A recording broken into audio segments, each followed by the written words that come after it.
It's roughly 2006-07, and a 30-year-old industrialist with a famous last name has been fighting a very public, very ugly battle with his uncle over his share of the group's fortune.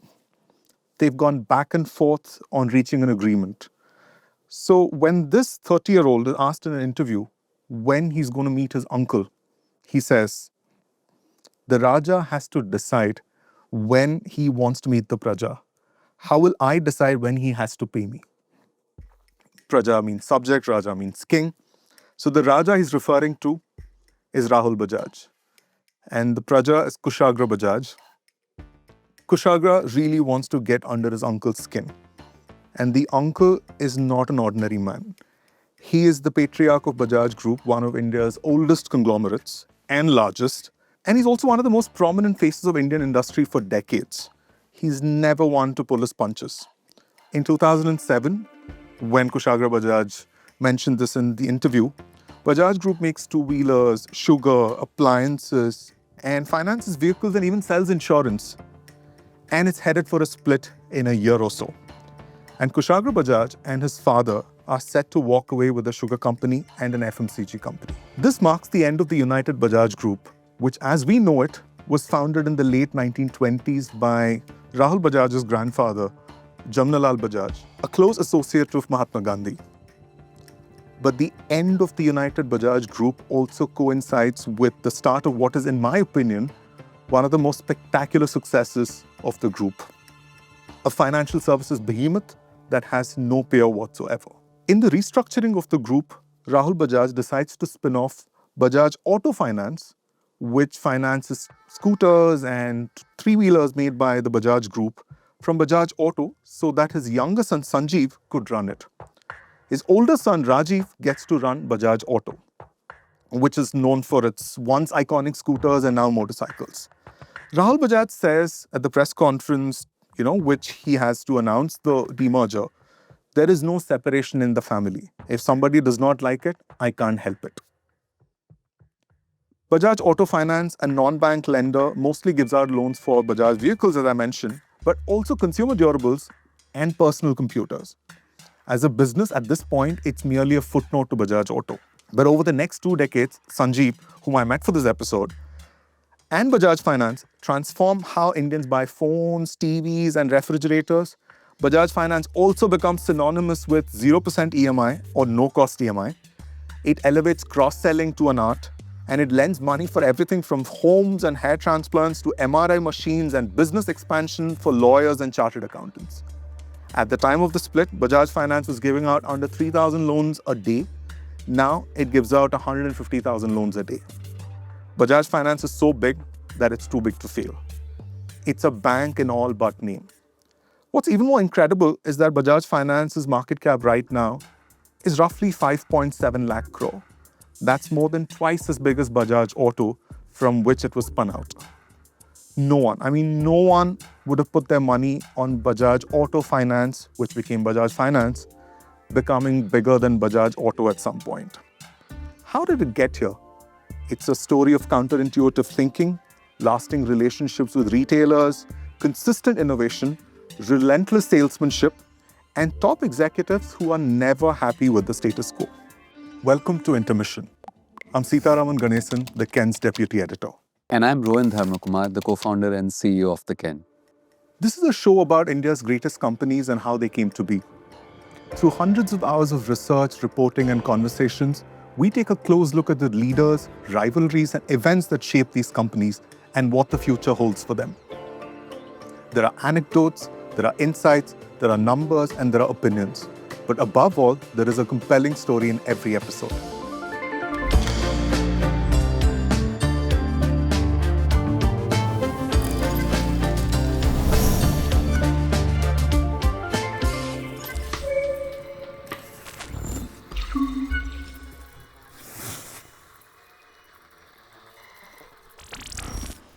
So Rohan, the origin of Bajaj Finance is in, good old money lending.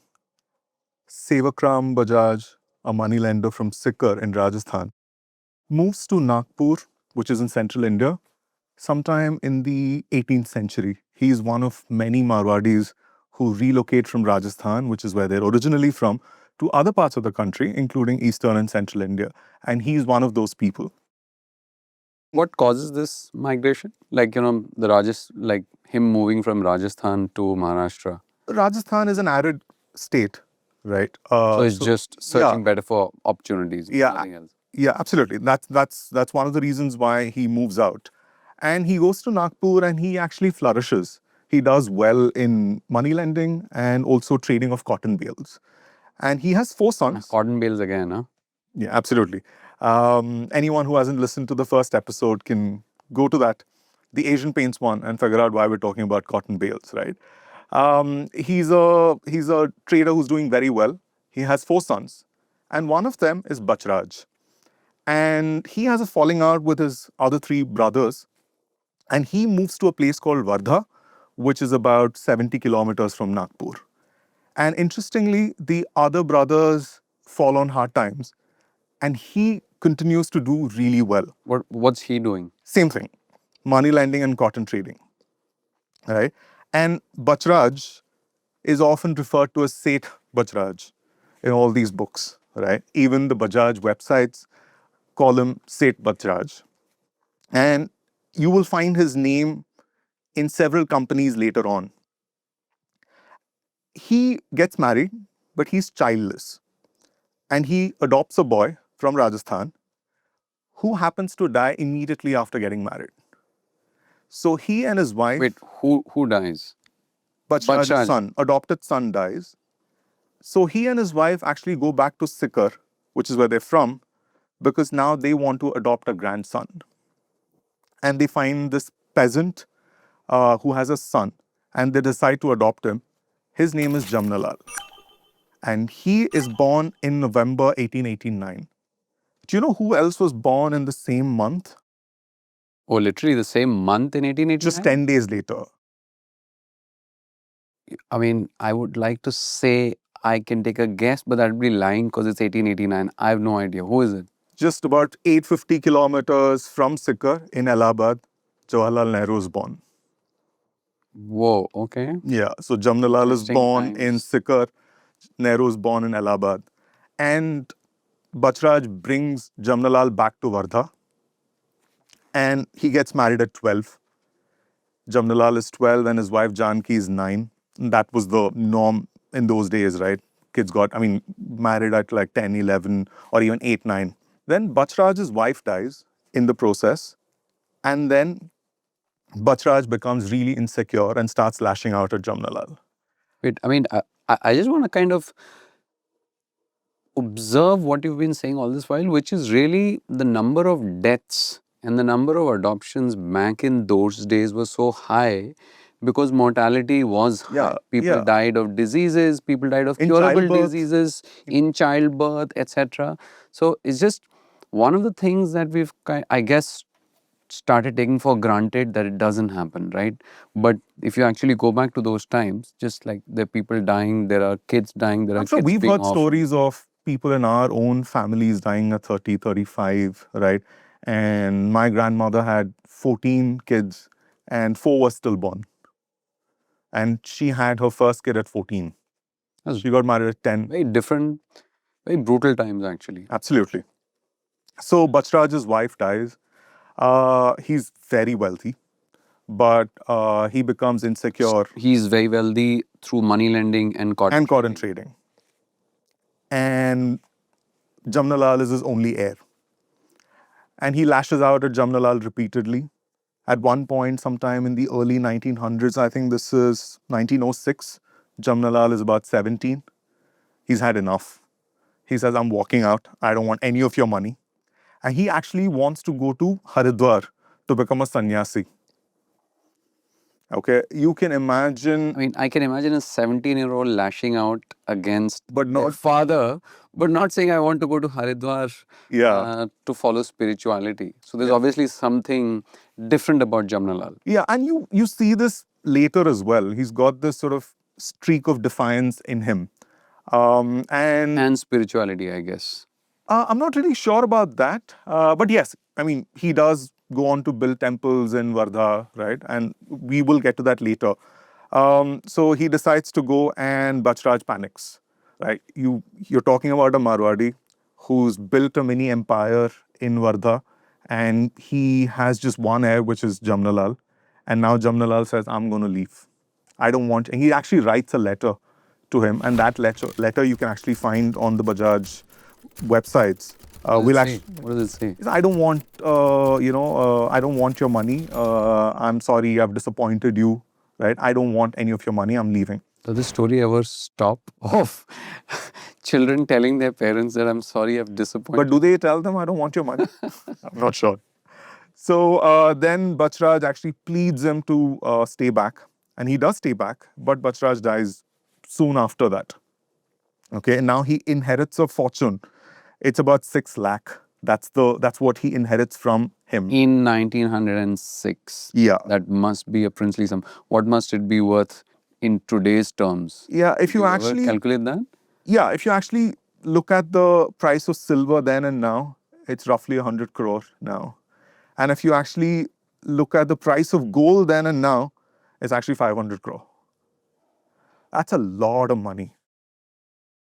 And much of what we know about Jamnalal Bajaj actually comes from this book by B.R. Nanda. It's called In Gandhi's Footsteps, The Life and Times of Jamnalal Bajaj. So Jamnalal Bajaj, he's obviously doing very well thanks to his father, Seth Bachraj's fortune, which he's inherited. And he's also good in his own That's an right. assumption. He's got the money, but is he doing very well with it? Has he decided what to do with it? No, he Continue the continues business? in the same business. And this is where, he decides to expand beyond Wardha because the cotton trading business has obviously become bigger and bigger.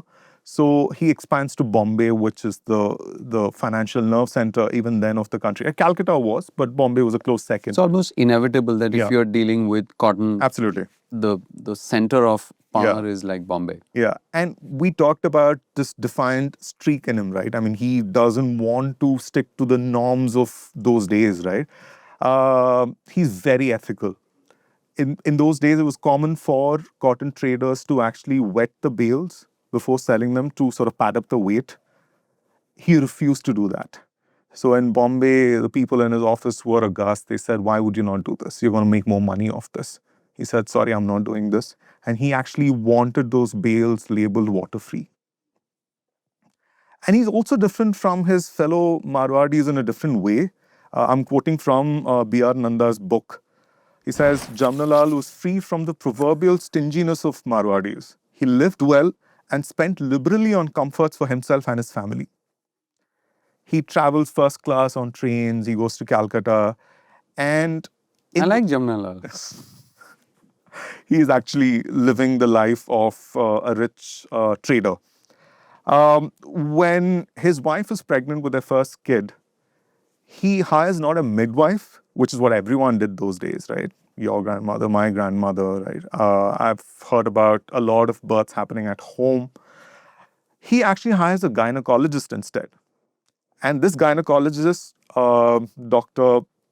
Manikbai Dadina, is actually the daughter of Dadabhai Naoroji, one of the founders of the Indian National Congress. Wow. And he gets her to come to Wardha from Bombay. He pays her 800 rupees then. And he puts her up and gets her to stay for 2 months for the childbirth. So that's the kind of guy he is. And obviously, he's doing very well.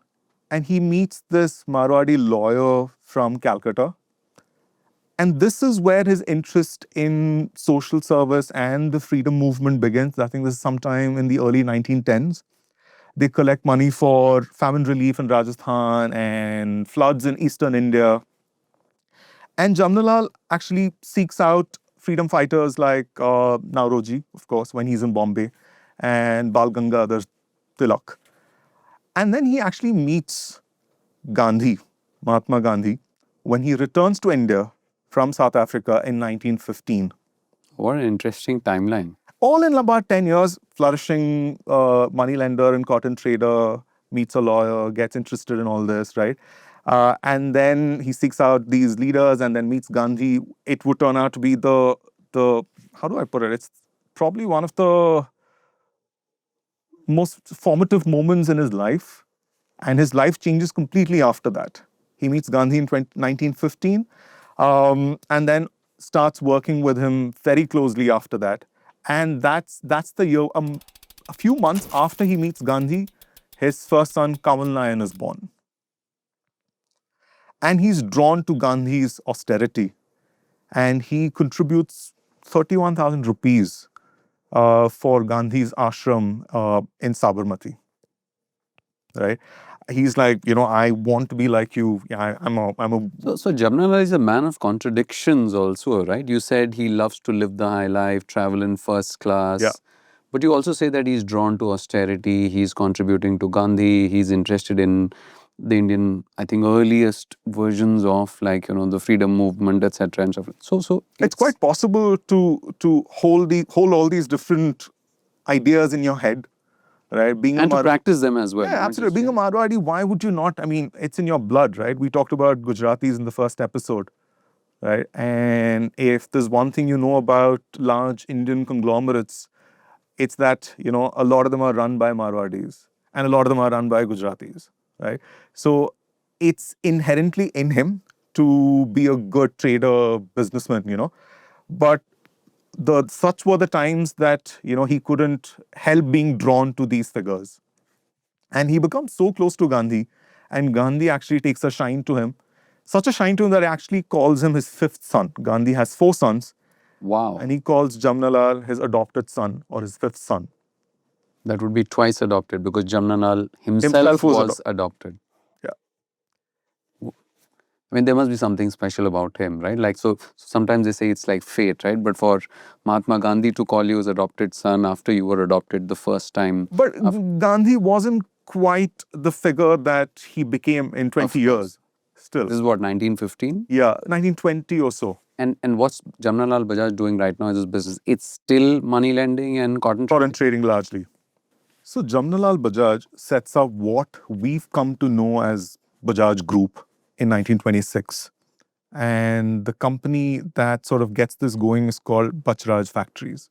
That's his dad. That's his dad. I told you right at the start. Yeah. A lot of these companies will carry his father's name.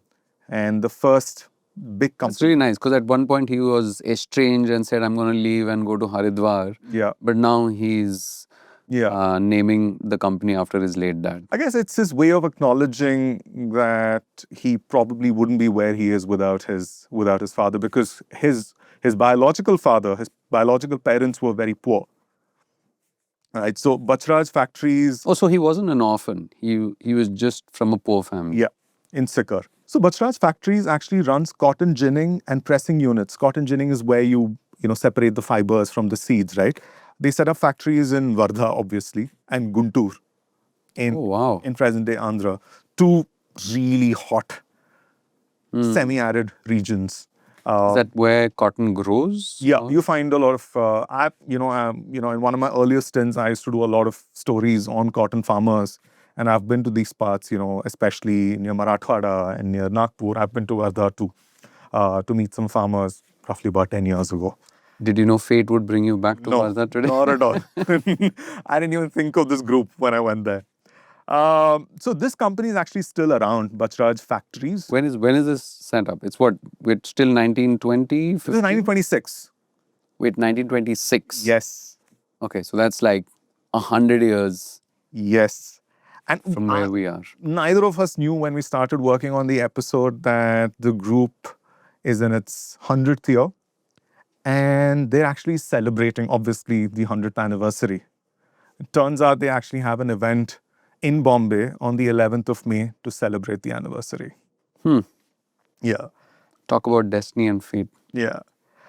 So, obviously he's working with Gandhi more and more. He's involved in the Congress. He's actually, at some point, he's the treasurer of the Indian National Congress. And Gandhi... Putting his skills to good use. Yeah.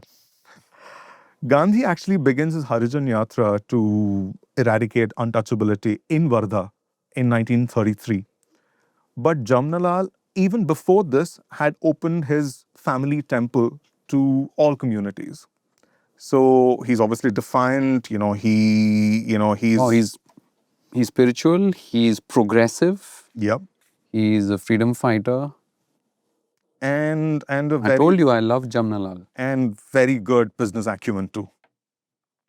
So Gandhi actually moves to Shegaon near Wardha. I told you, I mean, earlier also when Jamnalal actually contributed 31,000 rupees for his ashram in Gujarat, I believe he actually wanted Gandhi to move to Wardha, which Gandhi does finally in 1936. And there's an ashram built for him on Jamnalal Bajaj's ancestral land. And Gandhi insists that not too much money be spent on the ashram, obviously. And then Jamnalal dies in 1942, 6 years after Gandhi moves there, and 5 years before India becomes independent, right? And in his book, Gandhi, The Years That Changed the World, historian Ramchandra Guha actually says, he, that is Jamnalal Bajaj, had put his wealth at the service of the freedom struggle, his personality at the service of his leader. Other industrialists such as Ambalal Sarabhai and G.D. Birla, which is Ghanshyam Das Birla, had given Gandhi moral and material support, but they had not gone to jail on his behalf. Bajaj had several times. He had also acted as the treasurer of the Congress and was instrumental in Gandhi's move to central India. Wow, so add conviction and fearlessness also to Jamnalal Bajaj's qualities. Yeah, absolutely.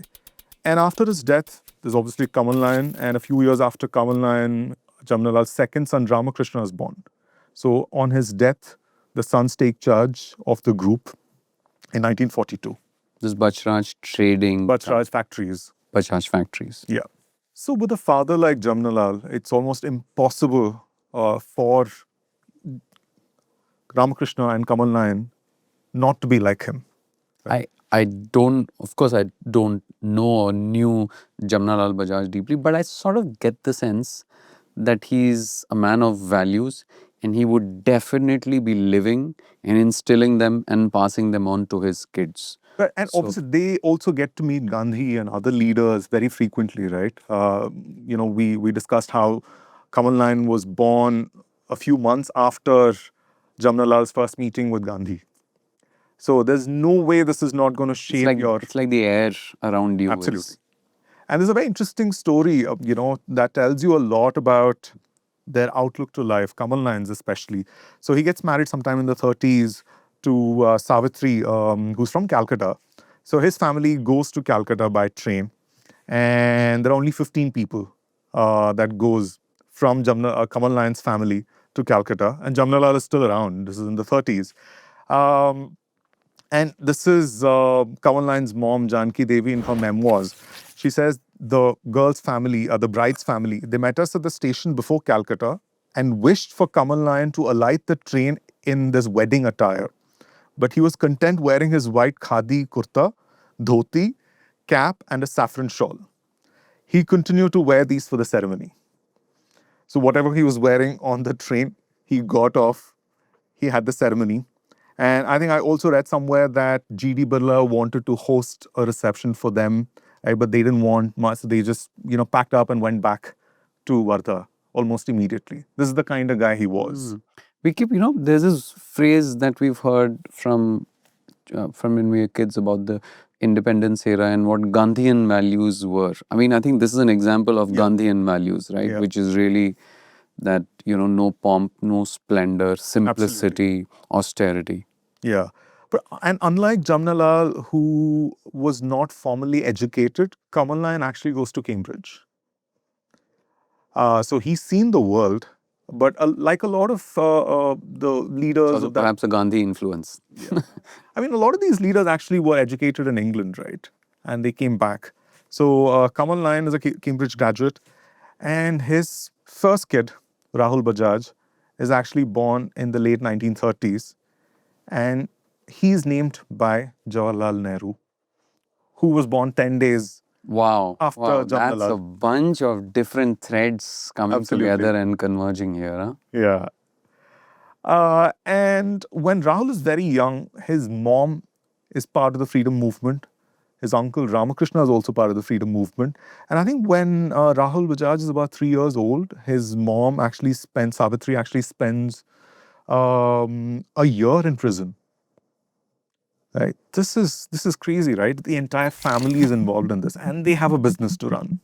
Of course, I mean, to contextualize in present terms, these are, I mean, this family must be what we today call like a super billionaire family, because if you essentially take their 100%. wealth and transpose it to today's, right, this is the equivalent of billionaires deciding to spend, like, fight for causes that they believe in and spending a year And not in just jail, contribute right? to. It just doesn't happen, not just in India, but anywhere in the world, right? Absolutely.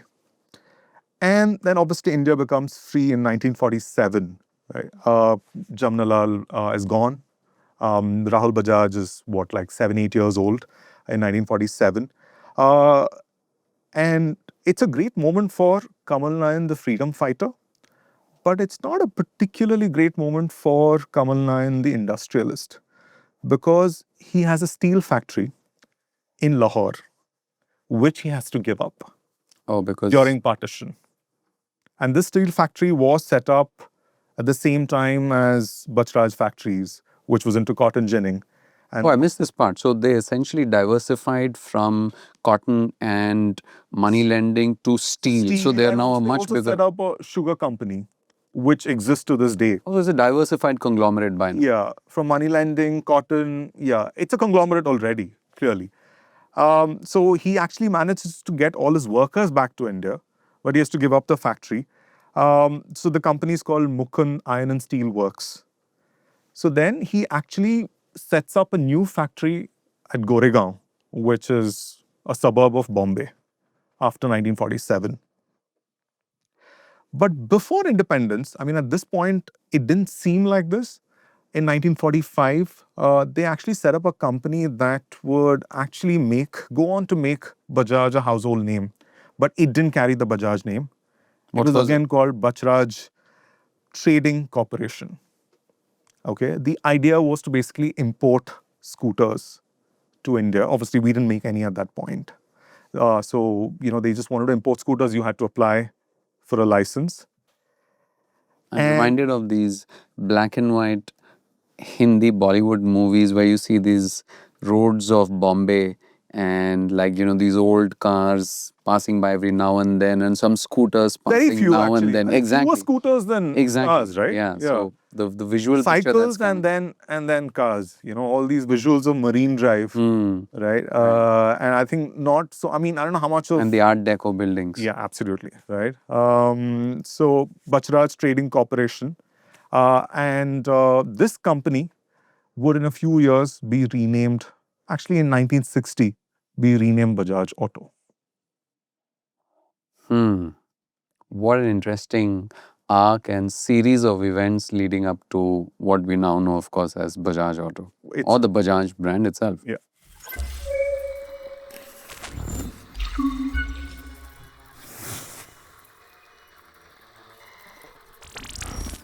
So India is free. In 1947, Bajaj has set up Bajaj Trading Corporation to import scooters to India. What scooters are these? What brands are they? Let me get to that. So there's another family which will play a very important role in this business, right? Do you have any idea? Not in India, obviously, because they're importing their scooters. Okay, let me start guessing. They're importing scooters, so where are they importing from? Italy, Yeah, of course. Yeah. right? What is it? But why do you say Italy? I mean, is there a particular reason, or you're sort of aware of the broad I've strokes? seen non-Bajaj scooters in my lifetime being driven on Indian roads. For example, Lambrettas. Is that No. There's actually an interesting story there. This is actually the Piaggio. Is it a Vespa? Yes. There. See, yeah, exactly. So Lambretta and apparently Benefits of being born in the to- 70s and 80s and having lived through the 80s and 90s. And I read somewhere there was a story on Lambretta and Vespa. They said you go to the hometown of the Lambretta, you don't mention the Vespa. Okay. Oh, so it's like a Ferrari and what, a Lamborghini It's like, kind of like thing? Man U, Manchester United, and Arsenal, right? So getting Coke, back to Pepsi. getting back to the story. So the Piaggio family, they are also an industrial family. These two brothers, Enrico and Armando, they inherit their family's engineering business. And actually, at the start of the Second World War, they start making aircraft, which Italy uses in the war. But America bombs the factory towards the end of the World War in 1945. So the war is over. They don't have a factory, but they still need to be in business. They need to sell something, right? So, Just for context, we are in 2026. America is still doing some bombs. so they actually get an aeronautical engineer. His name is Corradino Dascanio. I love Italian names. They're also mysterious and swashbuckling. Who designed one of the first helicopters. They get him to design what becomes the Vespa, which means wasp. Apparently, Enrico and Armando saw it and it resembled a wasp. So they said, we're going to call it Wasp. Right? I saw pictures of the first Vespa. It's still a thing of beauty. Classic Italian design is classic Italian design. It's a single seater and it's got this bicycle like thin handlebar. It would be a safety hazard now, but it's beautiful, absolutely gorgeous. Right? And Common Line actually applies for a license to import Vespa scooters to India. And these are not fully built scooters. You have this term in auto called CKD, which is completely knocked down kits, right? So you just get the parts of the vehicle and you assemble them. So he applies. Sort of like IKEA furniture. Absolutely. But you don't do it yourself. Someone else does it for you. So he begins assembling Vespa scooters in a factory in Bombay in 1948. This is the one that you said they set up in Goregaon. Absolutely, in Goregaon, which is a suburb of Bombay. So Bajaj has begun assembling Vespa scooters in India in the late 1940s, right? You mentioned Lambretta. There's a very interesting story. Apparently, Kamal Line wanted to manufacture scooters in India. So he applied for a license. At the same time, so T.T. Krishnamachari was the finance minister of India then from Tamil Nadu. So when he applied for a license, he apparently called M.A. Chidambaram, who's an industrialist from Chennai. The Chennai cricket stadium is named M.A. Chidambaram Cricket Stadium. And M.A. Chidambaram had actually become a Vespa dealer. And Krishnamachari called him and said, hey, I've got this license for, manufacturing Vespa scooters. Why don't you apply for... No conflict of interest there. Yeah. To make Lambretta. So he applies for a license and he gets it before Kamal Line gets it in the late 50s. He does get it eventually. When Nehru becomes finance minister, he takes charge of that portfolio and then they get the license. So they set up their factory, which is still around near Pune. It's called, the place is called Akurdi. So they set up their first factory in around 1960 and they start making scooters in that factory. And Rahul, where do they get the know-how from? This is still Vespa. You're still getting the technology. Oh, so they're still assembling it. Yeah. So they're not really manufacturing a brand new scooter from scratch. No, they are. They're getting the parts. It's not CKD, right? It's a step above. What's CKD. the brand on those scooters? It's still Vespa. Oh, it's still Vespa. Yeah. And Rahul Bajaj has gone to Stevens. Then he studies law. In Delhi. St. Stephen's in Delhi. Then he studies law. He talks about how he barely spent any time in college, especially. And I think he talks about how his father gave him a Vespa and he became the most sought after guy on campus. I can imagine. Right. So then he goes to Harvard for his MBA. And he joins the group sometime in the mid-1960s, the auto company. He decides to, they have many businesses, right? They have steel, sugar, cotton, but he chooses to join the auto company. The one that made him popular in college. Right, yeah. And this is the time of the license Raj, right? Many people now wouldn't even understand the term license Raj. It actually means... How would you describe what that license Raj was? You want to make anything? You want to set up a factory? You go to the government for permission. You actually ask them how much you can make, right? You want to make, say, I don't know, like in this case, they apparently, the factory could make 24,000 scooters a year, but they couldn't make more than 6,000. So the thinking was our resources are limited, right? So you can't make whatever you want. There isn't enough demand. So why waste our limited resources. So everyone, that's the thinking, that that's the this is a newly independent country which has been, of course, drained over the last so many, like, years by the British. So now we need to rebuild it. So we don't have enough resources. So the state or the government will decide where to allocate resources. absolutely You may be an industrialist who wants to make whatever, like 24,000 scooters, but we, the state, feel like we can't afford to divert these resources to you. So you only make a fourth of it. right. And you don't have all the components. These components are not being made in India, so you need to import them, which also means that you need foreign exchange. Right? We don't have all that. So they are asked to make only 6,000 scooters, right? But then this is not a market with too many players. I mean, you obviously have M.A. Chidambaram selling Lambretta, but Bajaj becomes Does that M.A. Chidambaram have any relation to the Chidambaram. former finance minister Yes. Chidambaram? Yes. Chidambaram is his nephew. Yeah. So another prominent, we will come to these groups in the south at some point, an intermission. But again, like Marwadis and Gujaratis, you have the Chettiars, Natukota Chettiars of Tamil Nadu, right? The Murugappa group, the M.A. Chidambaram group, P. Chidambaram himself is from that community, right? Again, very, very enterprising. They leave. There's also TTK. Is that the TTK group? Is Yes. that related to the same TTK, TT Krishnamachari? TTK. That's right. TTK. Yeah. So by 1966, Bajaj is already the market leader. I mean, it's pretty much only scooters, right? So, and Bajaj is the market leader. And so Rahul Bajaj is sort of firmly in charge of the group. He's very young, but Kamal Nayan is in politics. He's been a three-time MP, a member of parliament from Wardha. He represents, I mean, he is in the Congress. I think he loses the fourth election, I guess. And his politics is not without its downsides for the group, right? This is where you see, I mean, until now, you already had T.T. Krishnamachari giving the license to M.A. Chidambaram. But this has serious consequences because, the Congress splits in 1969. And obviously, there's the Indra faction and the other faction. And he actually sides with the other faction. And then Indira Gandhi. Let me guess, Indira Gandhi gets vindictive with him. Is that what happened? Yeah, she retains power in the next election. And then Rahul Bajaj actually goes to one of the ministers for, he wants to expand the capacity of the factory. And he's apparently told that, sorry, you went against Indira Gandhi. I can't allow you to expand, your factory's capacity. A lot of this actually I found in this very interesting book called Rahul Bajaj, An Extraordinary Life by Geeta Piramal. Geeta Piramal is someone who's actually chronicled a lot of India's family businesses.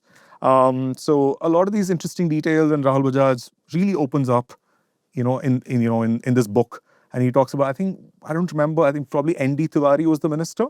And he went to him and he said, more capacity. And he said no. Narayan Dutt Tiwari. Don't Narayan ask me Dutt, how I absolutely. remember that, Yes. because I just do. It just came from absolutely, somewhere. yeah. But this is a problem for Bajaj, but then there aren't too many brands, like I said. And they launched the Chetak in the early 70s, and they launched the Priya scooter in the mid 70s, right? And they both blockbuster scooters. They sell like, people couldn't get enough of these scooters. You had to wait 10 years to get your hands. Wait, what? 10 years? Yep. Right. So this is the equivalent of you've got your kid in school and you're hoping one day your kid will graduate, and then you book a scooter so that by the time he graduates, he can be as popular in college as Rahul Bajaj was when he got a Vespa. No, considering how difficult it was to get your hands on a scooter, the very fact that you got one, it doesn't matter that you booked it 10 years ago, right? You would still come across as being very cool. And Rahul Bajaj obviously is a... Where they get the know-how? They develop this know-how because I'm guessing that all the years of assembling Vespa teaches them the technology. They still don't know everything they need to know, but they've got that. It's been roughly about 10 years. Right? I mean, they've been importing for 20 years now, right? And obviously, I've read about some of these scooters being like a couple of generations old in India. I mean, older versions of what's being... You mean the Vespas? Yeah. But I mean, we didn't have much of a choice. Have you ever driven a Vespa? No. Have you ever driven a Chetak? No. I have both. Oh, you can actually ride a scooter. I mean, the geared one. Yes, because before we had automatic scooters and bikes, we had geared scooters and cars, and my and I family. can tell you, sorry, go No, ahead. go on. No, the Bajaj Chetak, my uncle, my dad's late brother, or Chittappa, as I used to call him, he had a blue Bajaj Chetak, and I'm talking about the 80s, and probably what, like 10, 11, 12 or so. And I still remember. It was magical because, of course, there were like not too many. I mean, of course, in our family itself, no one else had. My dad didn't have a scooter. And it was like trying to tame a beast, right? Because you jerk would forward. turn this thing and it would jerk. Everything about it was hard. You sat down on the seat and the seat pushed back at you because the spring was so hard. You tried to change the gear and it would jump on you. You tried to take it off the stand, you tried to put it on the stand and it would jump you. So as a kid, it's almost like this, so you're trying to tame this unruly beast. And thankfully, I mean, my uncle never called me out for like secretly. Maybe I'm sure he knew that whenever he used to come to our place and he's sitting and chatting, I would like try to kind of steal the key and try to figure out how to tame this beast. But I still have memories of that blue Chetak and riding pillion with him and my sister or my cousins and going to India Gate in the evenings to have ice cream. A full nostalgia trip. Yes. Again, like there are some benefits of having been around in the 1980s and being a kid back then, but I think the blue Bajaj Chetak was a huge this thing. The Vespa was much smoother. Of course, I'd ridden a later model of the Vespa than the Chetak. I mean, we didn't have a Bajaj scooter, but we had we didn't have Chetak, but we had M80. Remember? So we used to call it, in Tamil, we used to call it Palka Ravandi. So that that's milkman. a milkman's. Yeah, because a lot of... Because it was a workhorse. Yeah. And it was this pretty bulky thing, not quite as elegant as the Chetak. And we had it for 7 years. And all the things that you're talking about, this is that on steroids.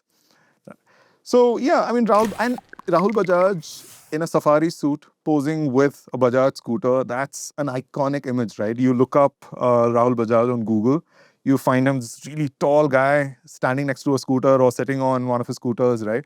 That's one of the images that sort of defined Indian industry, I right? fully agree. Yeah. Safari suits are gone. Have you ever owned a safari suit? No. Me neither. I actually wish But I do see security. Maybe I should get one. If you've been to a movie shoot, all the security folks, they all wear that. Yes. Yeah. Not just a movie shoot. If you see security politicians and real estate dealers, etc., they all have this sort of dark grey safari suit, which is like sort of like the giveaway. Yeah, getting back to the man who made safari suits very popular. So he's obviously, he is precocious. He's a wunderkind, as you know. Wunderkind. You know where I've heard that phrase? What is wunderkind? Why didn't you say wonder kid? That's the term. That's the original term. Which is, what language is it from? German. Yeah. Ted Lasso is when, you remember, have you seen Ted Lasso? You Ted Lasso is basically, what Suraj Barjatia would have made had he made a, TV show for Apple on football. I'm not going to comment on that reference at all. But yeah, I mean, Nate, I think, started out as a wunderkind, and then I think it, of course, became Wonder Kid. So that phrase just stays with me, wunderkind and wonder kid. Yeah, very interesting. I mean, you go back and read all his interviews. He's a very call a spade kind of guy. And I think that continued till his late years. I remember when I was with the Economic Times, I was a reporter there in 2019.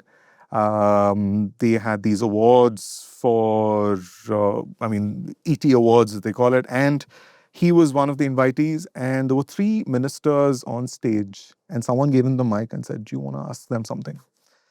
And that's it. So I was standing right behind him. And then he just goes off. He says, "I was born anti-establishment. And I was named by Nehru." You may not like this. Okay, these are ministers from Modi's government. You may not like this. And he talks about how there is lack of tolerance in this country, religious tolerance. And he says, he's like, all these industrialists, everyone is scared. None of them would ask you this, right? But I don't care. I'm asking this, right? That's the kind of guy he was, right? He spoke for about 5-6 minutes. I And remember the press coverage that resulted from yeah, you can this. still watch it it's still on YouTube, right? And that's the kind of guy he was. And even then, he was very much like that. And again, like his father and his grandfather, this sort of independent And what was streak. it? His mother, or was it his grandmother who spent a year in jail? His mother. His mother. So it's very much runs in the family. Yeah, yeah. So in the early 1980s, Indira Gandhi is still prime minister. She decides to, open up the economy a little bit. Right? And this was it sort of laid the foundation for what happened in the early 90s, the 91 reforms. So a bunch of Japanese automakers come to India in search of partnerships. So you have Yamaha, you have Honda, you have Suzuki and Kawasaki. Yamaha goes with Escorts, which is an industrial group. And then Honda actually goes with the Firodia family of Pune, I think, for scooters, and with the Munjals for motorcycles. And then Suzuki joins hands with TVS from Chennai, and Maruti, which is the government's own, small car initiative, Maruti Udyog. So there's Maruti Suzuki and TVS Suzuki, and Bajaj has a technical collaboration with Kawasaki. So suddenly you have all these players, right? I mean, of all these, the only vehicle that I have It's like the sudden wave of Japanese automotive influence coming in and merging with a lot of these families. I'm assuming that a lot of these partnerships were required. Yeah. Because you had to set up in the license Raj, you had to set up a locally owned joint venture. Yeah. And Japanese automakers were also looking for markets outside of Japan because I think they were going through a difficult time. I think there was an economic downturn. So they had all this know-how and brands and whatnot, but they needed a market, which is why they came to India. And Do you remember this motorcycle called Ind Suzuki, which was the precursor to the TVS Suzuki was that. Then of course we were talking about scooters. The first automatic scooter, kinetic Honda. My God, that was like if you learned on manual scooters, then kinetic Honda was so much more easier. But I'll tell you this, it's a very interesting anecdote from Kerala, where I used to spend my summer vacations. In Kerala, the kinetic Honda would be called kinetic Honda. Kai in Malayalam means hand, neti means forehead. So kinetic means hand on your forehead. Because it would break down so often in the Kerala air. Right? It was convenient, but it would just keep breaking down. So it was called kinetic Honda. I had a hand-me-down. It actually came from my dad's friend. I don't know how many years old it was. And I got it in the late 90s. Okay. And I used to take it to school, and the mileage was so poor. Okay, but it didn't matter because of the two-wheeler, right? So it broke down so often, almost like like clockwork. Every single week it broke down. There's a charm in taming those beasts. Yeah, so Indians suddenly have a bunch of options to choose from. I mean, all these automakers believe there is demand. Sure, everyone wants to have that, but do they actually have the capacity? Can they afford these cars? I mean, these two-wheelers? I don't think so, right? India is still a relatively poor country. You have all these options, but you don't have the money to buy these two-wheelers, right? We actually did some math. The Chetak in 1987 cost under 11,000 rupees, right? That's literal back then? Back then. Okay. 11,000 rupees. And that was actually 31 months of the average Indian's income. So you needed to work for 31 months to be able to afford this. 3 years. Right? And the Chetak actually came back as an electric scooter a few years ago. And right now it costs about, a lakh, 90,000 to a lakh. And that's only 5 months of the average Indian's income.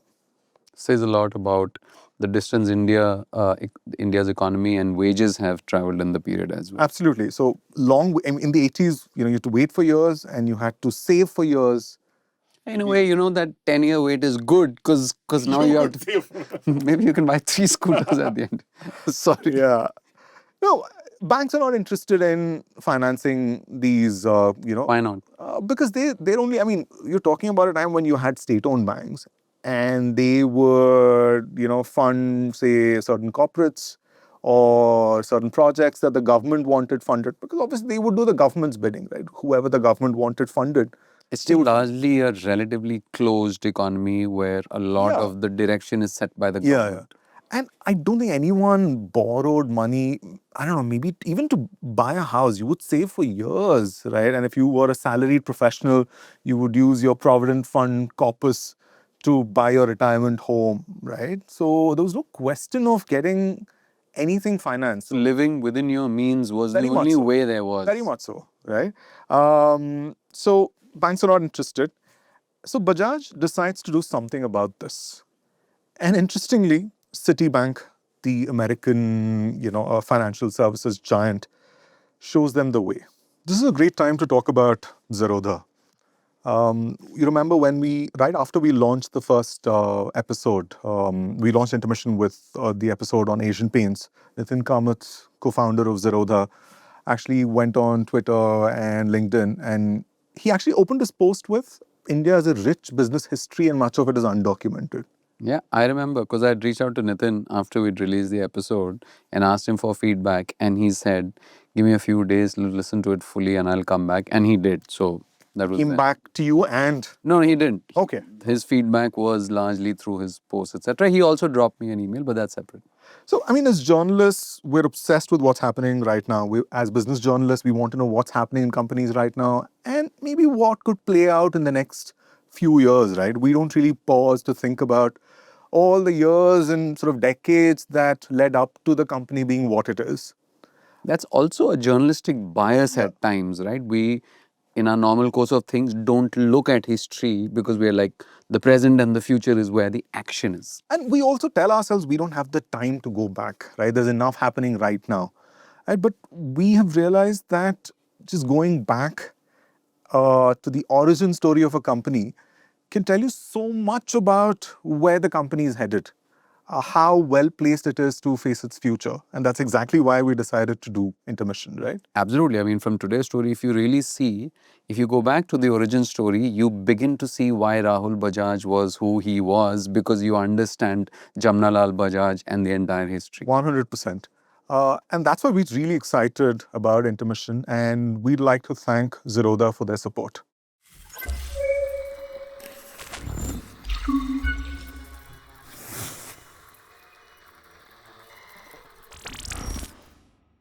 So there's this interesting story that I heard. This was by Saurabh Mukherjee, who runs Masterless Investment Managers. This was on a podcast. We'll link it in the show notes. He talks about, I think this is the 80s, 1986, 87, and we talked about how, scooters were unaffordable and Bajaj decided to do something about it. And interesting, Citibank, right? We will get back to Citibank, in a while. Citibank plays a very important role in Bajaj Finance. So Citibank obviously goes to, it's interested in consumer lending. It goes to Bajaj Finance to explore the possibility of giving out loans for its scooters. Okay, so the executives of both companies, they're in Pune. Obviously, Bajaj is its factory is in Pune, so they actually go to the Tata Motors factory in Pune, and they first go to the engineers and tell them, would you be interested in borrowing money from Citibank to buy Bajaj scooters, right? So apparently they do the math and they say, just too expensive, we're not interested. And then they go to the workers' canteen. Right. When you say that's too expensive, I'm assuming that the loan interest, plus the interest is too much. Too much for them. So then they go to the workers, and the workers apparently lap it up. Obviously, they're not doing this quick math, right? So they obviously want to own a scooter, but they can't afford it. So they say yes. And the response apparently is so good, they go for 3 consecutive days, the executives of Bajaj and Citi, and they book 2,000 scooters. Wow. Okay. And so Bajaj is like, whoa, there is interest. People want to take out loans to buy scooters. So why don't we do this ourselves? This is an interesting flipping of what you said earlier, right? Earlier you said Bajaj wanted to make more scooters, but it wasn't allowed to do so. Correct. Which is really like, supply side constraint, right? Correct. Now you're saying, well, they wanted to sell more scooters, but people didn't have the money to buy them. But now, thanks to Citibank, the demand side is also getting fixed. Well, the license charge hasn't yet fully gone away. It's still a few years from that. But, there is demand. So, Well, would you say it ever went away? So in 1987, they set up Bajaj Auto Finance. It's a subsidiary of Bajaj Auto. So as Saurabh Mukherjee puts it on the podcast, unwittingly, Citibank had done a beta test for what has become one of the most successful lenders. Wow. You know what else was set up in 1987? No. Satyam. You know what Satyam is? Yeah, of course. Satyam. IT. Yes, an IT services company. It's set up from South India in Hyderabad. It would end up becoming the fourth largest IT services company in India. 1987. Okay, yeah. Interestingly, since you mentioned Citibank, I'll give you another Citibank reference from around those times. You know what was set up in 1989? It starts out as Credit Capital Venture Funds. In 1989, its parents are UTI, Central Bank of India, and HDFC. It changes its name to IL&FS Venture Corporation after about a decade or so in 1997. Then finally it becomes IL&FS and IL&FS Investment Manager in 2002. It's led by Ravi Parthasarathi, who's from IIM Ahmedabad, and interestingly, he's a former Citi banker. But both these companies that you mentioned, Satyam and ILFS, would end up being quite infamous, right? Satyam would have the accounting scandal, right? And ILFS would, go bust in the NBFC. I'm just telling you what happened around that time, exactly 1987, what happened in 1989. Around the same time, all of this was going on. Because this is a period where there is suddenly a lot of economic activity, right? You can see it's like the precursor. Sometimes you can sense that before the doors are actually opened, because these are businessmen, these are family groups, etc. They get a sense that something is about to happen. Now you sort of get this, like you rightly said, liberalization has still not happened, but the air is sort of ripe with something's gotta give. Correct. So, Citibank goes and finds that you can sell 2,000 scooters over 3 days. So it's almost like something is about to happen, but it hasn't happened yet. And there's all this action that's taking place. Interesting. So in March 1987, Bajaj Auto sets up Bajaj Auto Finance.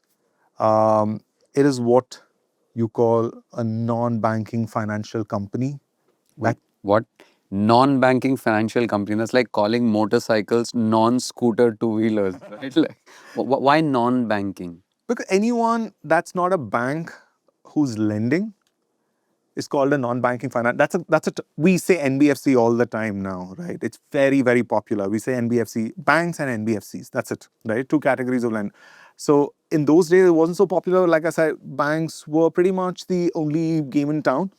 So anyone who was in the business of lending but wasn't a bank, didn't have the banking license, was called NBFC, right? And this term hadn't become very popular then. So Bajaj Auto Finance is set up, and Rahul Bajaj gets his cousin from Calcutta, Deepak Poddar, an MIT graduate, to head Bajaj Auto Finance. Okay, and Bajaj Auto Finance is finally in the business of hire purchase finance. Not a very sexy term, not a term that's used a lot right now. What's that? What's hire purchase finance? It's basically, I give you a loan to buy a vehicle, for instance, and until you pay the last EMI, I own the vehicle. So you get to take possession of the vehicle, but I don't transfer ownership of the vehicle until you pay the last EMI. And this is a new thing. It's not actually very new, because Sundaram Finance, which is actually part of the TVS group in Chennai, pioneered this in the 1950s for commercial vehicles. But there, I suppose there's no emotional aspect to ownership because it's a commercial vehicle. But when it comes to people, average Indians buying a scooter for personal use, I assume that ownership becomes more important. So this is a relatively newer thing.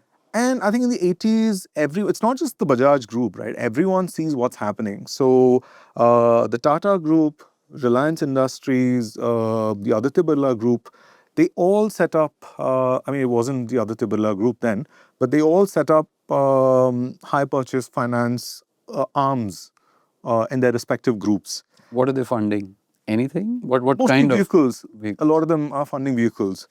But Bajaj Auto has its back to the wall right now because you have all these foreign automakers who've come to India, and they don't have just scooters. So people can choose between Bajaj scooters or other scooters.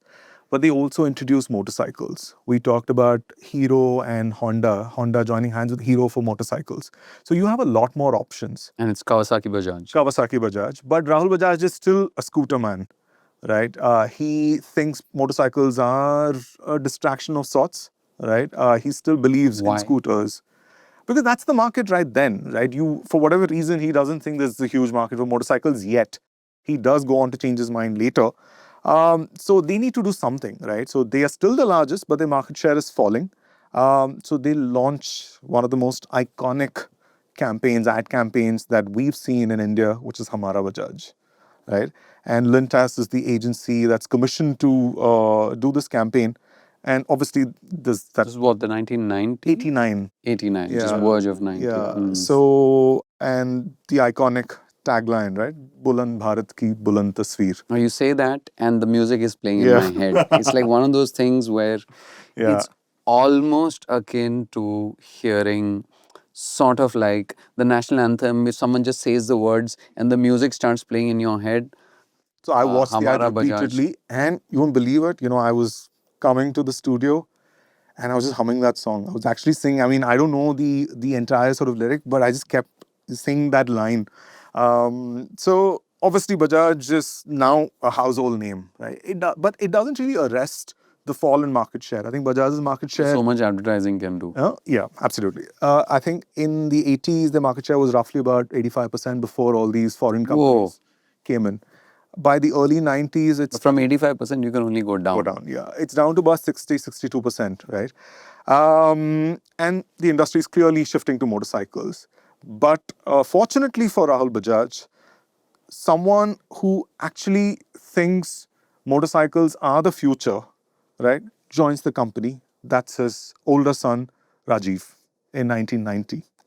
And he goes on to change his father's mind about motorcycles. This is now the 5th generation of Bajaj. You have Said Bachraj, and then you have, Jamnalal is his grandson. Okay, Jamnalal. Right. And then you have Kamal Nayan, you have Rahul, and then you have Rajiv.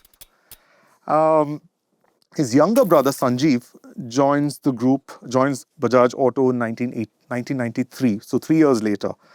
They're both mechanical engineers. They both, they're mechanical engineers from the University of Pune. Then they both go to Warwick to specialize in manufacturing systems. That's the business they're in. Then Sanjeev, like his father, actually goes to Harvard Business School for his MBA. And as all of this is happening, India also sort of unshackles itself, the reforms that we talked about, right, in 1991. Again, India also had its back to the wall. Absolutely. The unshackling didn't happen by our own volition. Yeah. Just like Bajaj Auto had its back to the wall, India also had there's a balance of payments crisis, and then we are forced to liberalize. Yeah, and we do away with license Raj, which means like you want to make whatever you want to make, you decide. If you think there is enough demand for it, you make. But if you have excess capacity, that's totally on you, right? So homegrown business groups were not obviously very comfortable with this, right? So 16 industrialists... Wait, why? Because weren't those same business groups once saying we want to make more scooters or products, but you won't let us? So why are they not suddenly comfortable with anyone can do whatever they want? The end of license Raj was not the only thing, right? India actually opened up. I said in the 80s, the automakers came in, and that was sort of the foundation. It was still sort of... still controlled because through joint ventures. Yeah. Here you said, you want to come in, right? It's still, I mean, India still sort of liberalized further in the following decades, but then they said foreign companies are welcome to come and set up shop in India, right? So now all these Indian automakers, not just automakers, across sectors, right? So they were sort of subpar because they didn't have the technology, they didn't have a lot of raw materials, they were importing stuff. And they were competing largely within this market, which is India. And the barrier to entry was very high. If they suffered from license Raj, it also meant that a new player couldn't come in, certainly not a foreign company. All that changes with the reforms in 91. So 16 industrialists, including Rahul Bajaj, there is Harishankar Singhania of JK Group, which is a cement maker. There's Jamshed Godrej of Godrej Group. There's Keshav Mahindra of Mahindra and Mahindra, and Times Group's Ashok Jain, which it's the country's largest media company. They all meet up at the Belvedere Club at the Oberoi Hotel in Bombay because they're all really annoyed with the reforms and they want to do something about it, right? And they anoint Rahul Bajaj the informal leader of the group.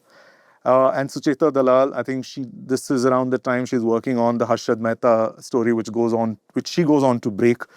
She reports this development and calls them the Bombay Club. Okay, it's sort of the anti-reforms Bombay Club led by Rahul Bajaj. So the main argument that they have is they want a level playing field because they say that we don't have the infrastructure that these companies have in their country. Our interest rates are high, and we can't hire and fire workers like these people can in their country, right? So we need to first allow some time for our homegrown companies to get to a particular point, and then you allow them to compete with foreign companies which have had far more favorable conditions to grow in. But obviously, there are differences between these 16, men. They're all men. And because they're all in different groups, they all have different interests, right? One is in cement, one is in motorcycles, there's one making cars and tractors. Media, and they don't agree. And I think by the end of 1994, Rahul Bajaj, as he puts it in the Gita Piramal book, it's a club of one. He's the only one left in it. And we all know what happened, right? I don't know what kind of lobbying happened at that point, but not much changed. India just continued, introducing more and more reforms. And this Bombay club clearly failed. You know what else happened in 1994? No. Okay, let me tell you. There's a guy, his name is Rajiv Jain. He joins this company, we are talking about during this period, there's a bunch of international lenders in India. We talked about Citibank. There's another one, it's called GE Money, a subsidiary of General Electric. Back then, still considered one of the largest, most successful companies in the world. Today, no longer. Rajiv Jain joins GE Money fresh out of college. He's done his MBA from the TA Pai Institute of Management in Manipal. Before that, he's just done his BCom from the American College in Madurai. Right? Fresh out of college, Rajiv Jain joins GE Money as a business development manager.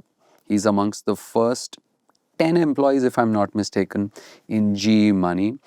He starts working obviously with this company in the southern markets, and over the next 4 to 5 years when he works with them, he brings them up to the leading position in South India in the auto lending space and in the consumer durables market. Yep. Over the next many years, he would then move on to other companies like AIG, Amex, doing auto loans, personal lending, mortgage finance, etc. Yeah. Yeah. You know who Rajiv Jain is, but we shall leave that for a subsequent discussion. Yeah, I was actually going to get to consumer durables financing. But before that, we're talking about the post-liberalization phase. Bajaj Auto Finance has been around for it's 1994. They've been around for 7 years, and they've actually given out about 100 crore in loans to about 90,000 customers. So it's not bad. 100 crore in the early 90s is not a small number, and 90,000 customers. These are all Bajaj scooter, so it's still what they call a captive lender. Yeah. And to become even bigger, it needs capital. Okay, so it decides to go public. You know how much it raised? 10 crore? No, not so little. It's about 60 crore. Okay. And 94, a few months later, actually, in 94, is when this is a factor, very interesting factoid. Rajiv Bajaj and Sanjeev Bajaj both get married in Bombay. Now, there are two Rajivs, because I introduced Rajiv Jain, Jain as yes, well. We're yes. talking about Rajiv Bajaj and Sanjeev Bajaj. So they get married a day apart. Rajiv first, Sanjeev next. And then on the third day, they have a common reception. Wow. Okay. Yeah, so I actually, double checked this. I read this somewhere and I double checked this with Sanjeev Bajaj when I met him. What's the reason? I don't know. I don't know what the reason. I mean, I want to think, my mind always goes back to, that the trip that you mentioned earlier when they all go to Calcutta and they don't want to make a big pomp and show of it. So I'm wondering, is it austerity? Is it still playing out? Obviously cannot. No, not really. I think I remember. I mean, if I remember right, I think Rajiv gets married at the Taj. And Sanjeev, not very austere, I guess. So Sanjeev gets married at the Turf Club at Maharashtra. Austerity changes, India changes, austerity changes. So next to the kind of weddings we see now, which play out over like months, right? This was fairly austere, right? So yeah, they have a common reception, and then the business is sort of chugging along fairly well. And in 1997, the Reserve Bank of India, which is the banking regulator, actually says that any non-bank which is in the lending business will have to get a license from us. Will have to register with us. So far, it's that makes licenses again in. Yeah. It's a recurring theme, is it? Licenses. Yeah, but I think this is financial services, one area where licensing has actually worked in our favor. And the Reserve Bank has done a fairly good job over the past few decades. So Bajaj Finance actually registers as a deposit-taking NBFC, non-banking financial company, in 1998. So there are two kinds of NBFCs, which is like deposit. So you can all banks are allowed to take deposits, but not all NBFCs are allowed to take deposits. This is like it's like a full inversion, right? First you said it's a non-banking finance company, and the thing that really differentiates a non-banking finance company from a bank is that a bank is allowed to take deposits and typically non-bank. But now you're saying there are different kinds of deposits. So for instance, an NBFC won't be allowed to take what is called CASA, which is current and savings account deposits, right? Which banks... So you can't open a savings account. But you can open a fixed deposit. Yeah. Okay. And banks love current and savings accounts because they pay next to nothing. They're the cheapest source of funds, right? Which is why a lot of NBFCs have wanted to become banks, including Bajaj Finance, right? Because you get access to this huge pool of capital. But it is a deposit-taking NBFC and it registers with the RBI. And this is an interesting time, right? I mean, I found this number, retail credit as a percentage of India's GDP or gross domestic product was only 7% in 2000. For Southeast Asia, it was 35%. Back then. So that tells you that, we had a long way to go at that point. There were all these lenders, non-bank lenders, but the market was really, really tiny, right? And probably a lot of these players felt that, if the other markets have so much retail credit, what stops India from heading in that direction, right? And retail credit at this point is largely home loans, because home loans tend to be fairly lumpy. At that point, you'd probably borrow like 10 lakhs or 20 lakhs to buy a home. And maybe some families borrowed for their kids' education and some vehicles being financed. That's about it. There was nothing else, right? So when Bajaj Finance actually begins dabbling in consumer durables financing in the late 1990s, no one expects it to become the behemoth, the business itself, to become the behemoth it does eventually become in a few years, right? And no one can imagine that this is the business that Bajaj Finance will be known for within a decade. For a company that started out by just, can we lend money so that people can buy our own products? Scooters. Absolutely. Right.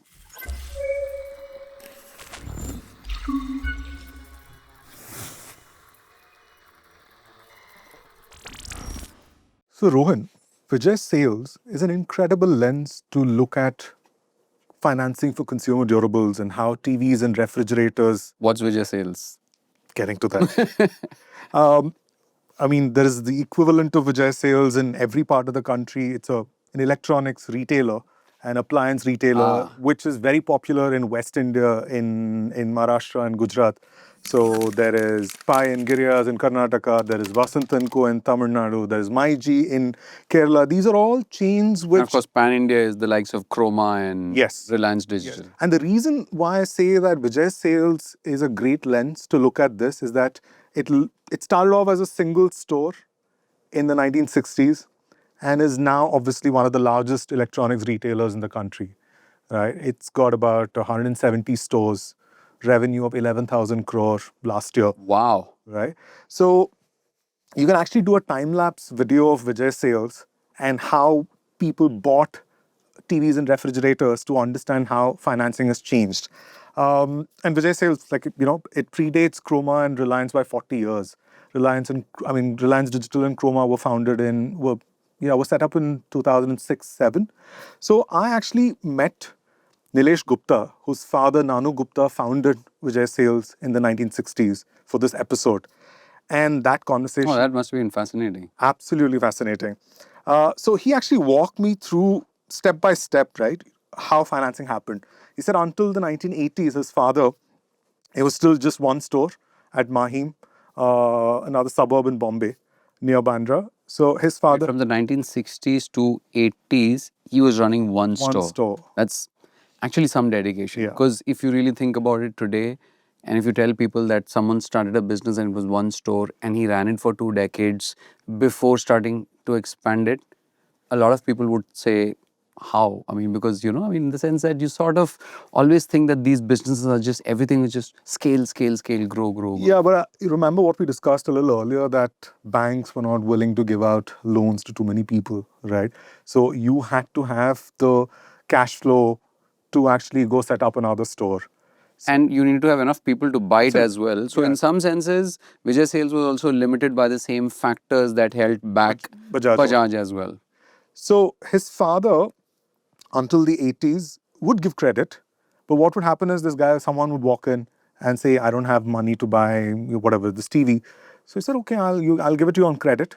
It's 24% interest. So if the TV is $1,000, you pay Which is like about credit card interest rate types. Yeah. 2 to 3%. Yeah. 2.5%. A month. So $1,250 at the end of the year. And then obviously he would just ask him, where do you live? What do you do? And then... this is the earliest forms of KYC. Yeah. And obviously there's no proper credit assessment. He would ask them for their ration card, okay, for proof of address. And then he would give them that loan.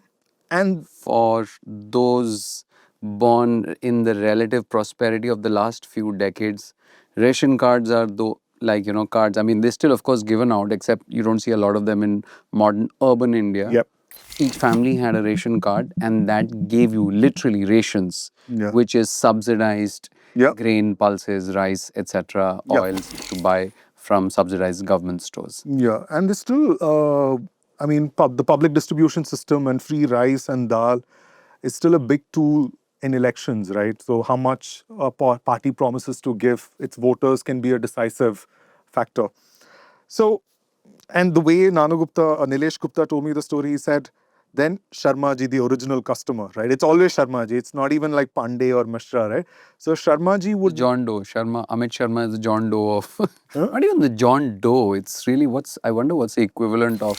Not even Amit Sharma, just Sharma ji. Okay, so then Sharma ji would come back to the store with 2 more customers and tell Nanu Gupta, these are people I know. This is his social currency now. So can you give them credit as well to buy something from your store? And then he would give them credit. And his father, Nanu Gupta, whenever he sent someone from the store to collect the monthly payments, he would tell them, when you go the first time, go and ring the neighbor's doorbell, okay? And say, oh, are you Mr. Sharma? I've come to collect the payment on your loan. And they'd say, no, that's our neighbor. Oh, I'm sorry, I'm really sorry. And then you go to Mr. Sharma's house, to collect the payment. So I have a question here. I have two possible explanations for this. You tell me which one is right. Explanation one is this is viral marketing, because the neighbor then understands that even I can buy a TV or a fridge on loan from Vijay Sales. Explanation two is this is societal pressure. This is so that the neighbor knows that my neighbor has taken a loan, so it just builds slightly. Which of I wish it was the first, but it's the second. Damn. Right? So he said, obviously, you didn't want to be seen buying stuff on credit. Right? It was not something that was looked upon favorably. So you do that once so that Mr. Sharma knows that, this is a possibility, that if you don't pay up, the store owner could go to the neighbor and tell him about your behavior. Then, this kept happening, and the interest rate was 24%. And then in 1994, you talked about Rajiv Jain joining G Money. That's right. It wasn't G Money then. It was actually called Countrywide. And it was a partnership between HDFC, which was a home loan, was a mortgage financier, and GE Capital. It was called Countrywide Financial Services. And Countrywide had partnerships with Philips, BPL, you remember BPL, and Yes. LG. And G had a joint venture with Godrej for appliances, and then car makers like General Motors, right? And Countrywide charges 16%. So it's gone from 24% to 16%. And then 97, some of the Indian finance companies also become interested in this. So Kotak Mahindra walks up to Vijay Sales. By then, Nilesh Gupta has joined the firm. I think it's become about 3 or 4 stores, all in Bombay. He said a senior manager from Kotak Mahindra told him, we have something called K Value Finance, and it's 0% interest for the customer. Okay, the customer just pays a 2%. K value implying Kotak. Kotak. Okay. Yeah. I thought it's maybe some acronym for something. No. And the customer pays a processing fee of 2%. And Vijay Sales had to pay about 4.5%. So if the cost of the TV was $1,000, Kotak would give Vijay Sales $995 and would charge 2% from the customer. Right? That's what the lender earned on this. So the cost. Kotak essentially makes money from both the customer Yep. as well as the seller. Yep. But it is labeled no cost EMI according to Nilesh Because Gupta. it's called processing fee. Yes. So it's not interest technically, right? So according to Nilesh Gupta, this was the first 0% EMI plan. I couldn't independently verify it, but I couldn't find any other examples from that time where a retailer. When was this? This was 97. So the cost of the loan has gone from 24% to 16% to 0%, right? All in about 7-8 years. And then ICICI and Citi, we talked about Citi as well. Citi, they also enter the fray.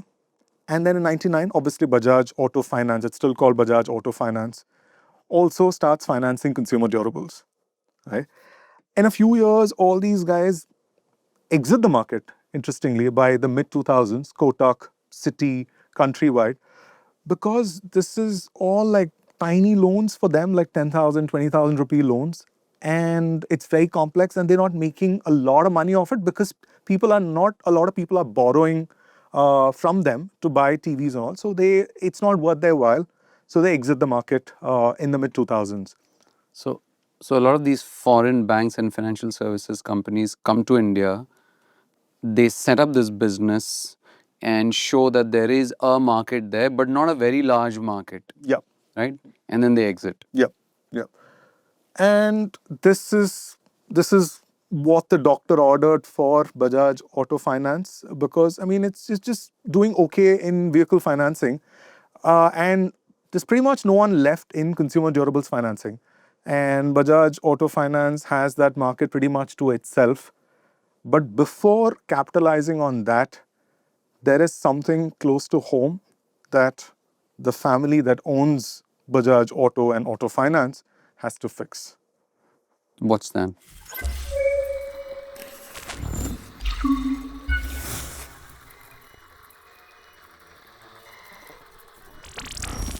So it's 2001, and there is a Bajaj family gathering at the bungalow in Kurdi, which is where the Bajaj Auto factory is near Pune.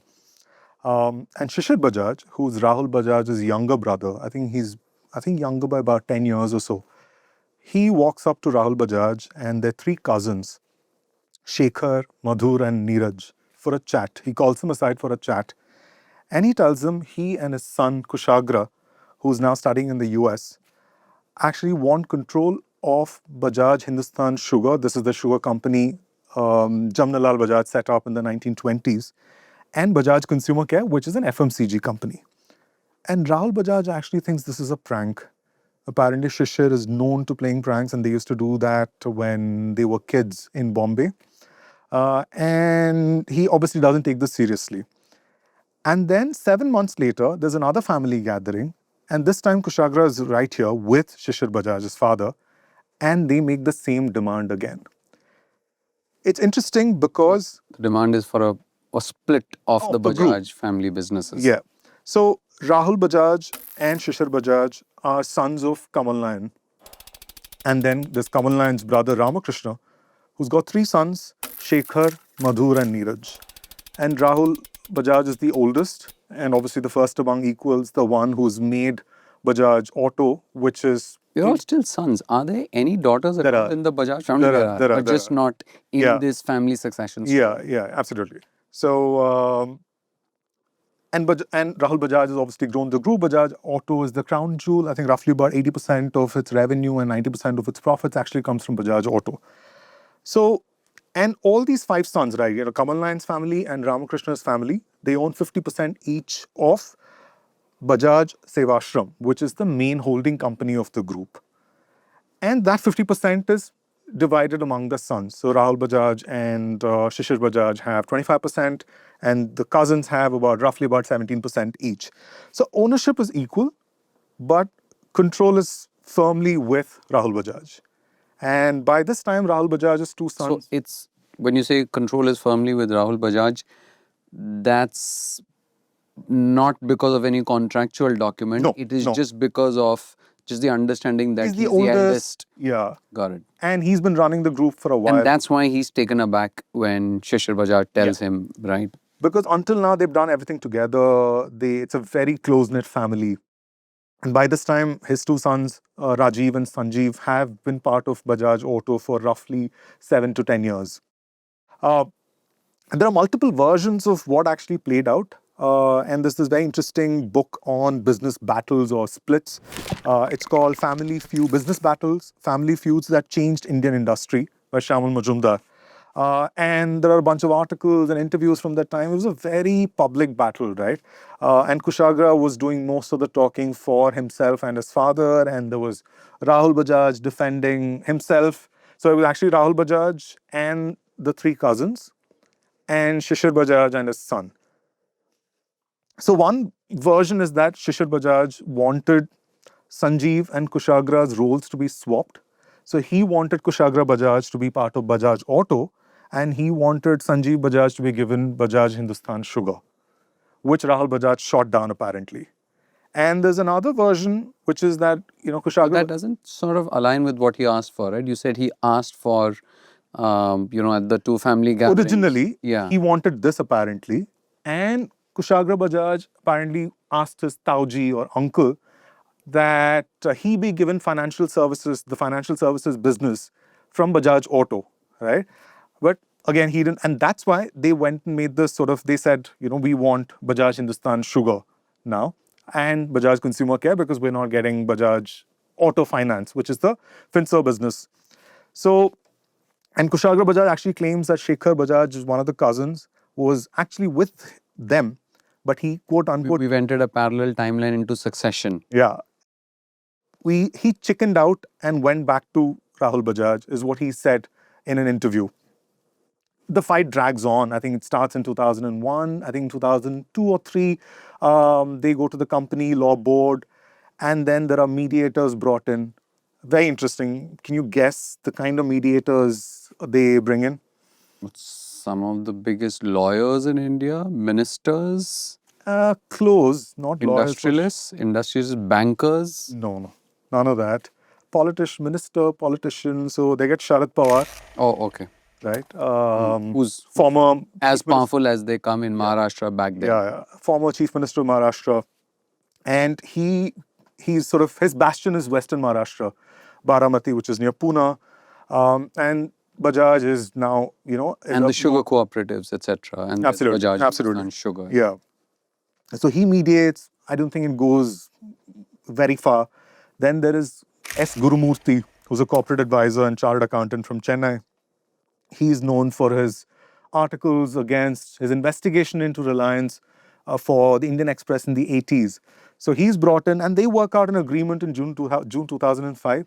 And the agreement is that Kushagra and Shishir Bajaj will actually buy their stake, buy the Rahul Bajaj's and the cousin stake in Bajaj Hindustan Sugar and Consumer Care.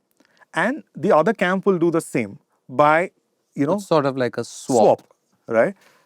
But this doesn't Just happen. not the swap that Shishir Not the swap originally you intended. wanted rather. So this doesn't happen because there is a crazy rally in the stock market. The value of all the listed Bajaj companies, especially Bajaj Auto and Bajaj Hindustan Sugar, shoot up. So now suddenly they're like, okay, I'm not paying so much for this. Right? I'm not paying market Oh, there's price. a mismatch. Yeah. So the shares of Bajaj Auto are worth much more than Bajaj Hindustan. I mean, Bajaj Auto is a bigger company, but actually Bajaj Hindustan Sugar at that point rallies more than Bajaj Auto. So now they're like, oh, we're not buying it at this price. This doesn't work for us, right?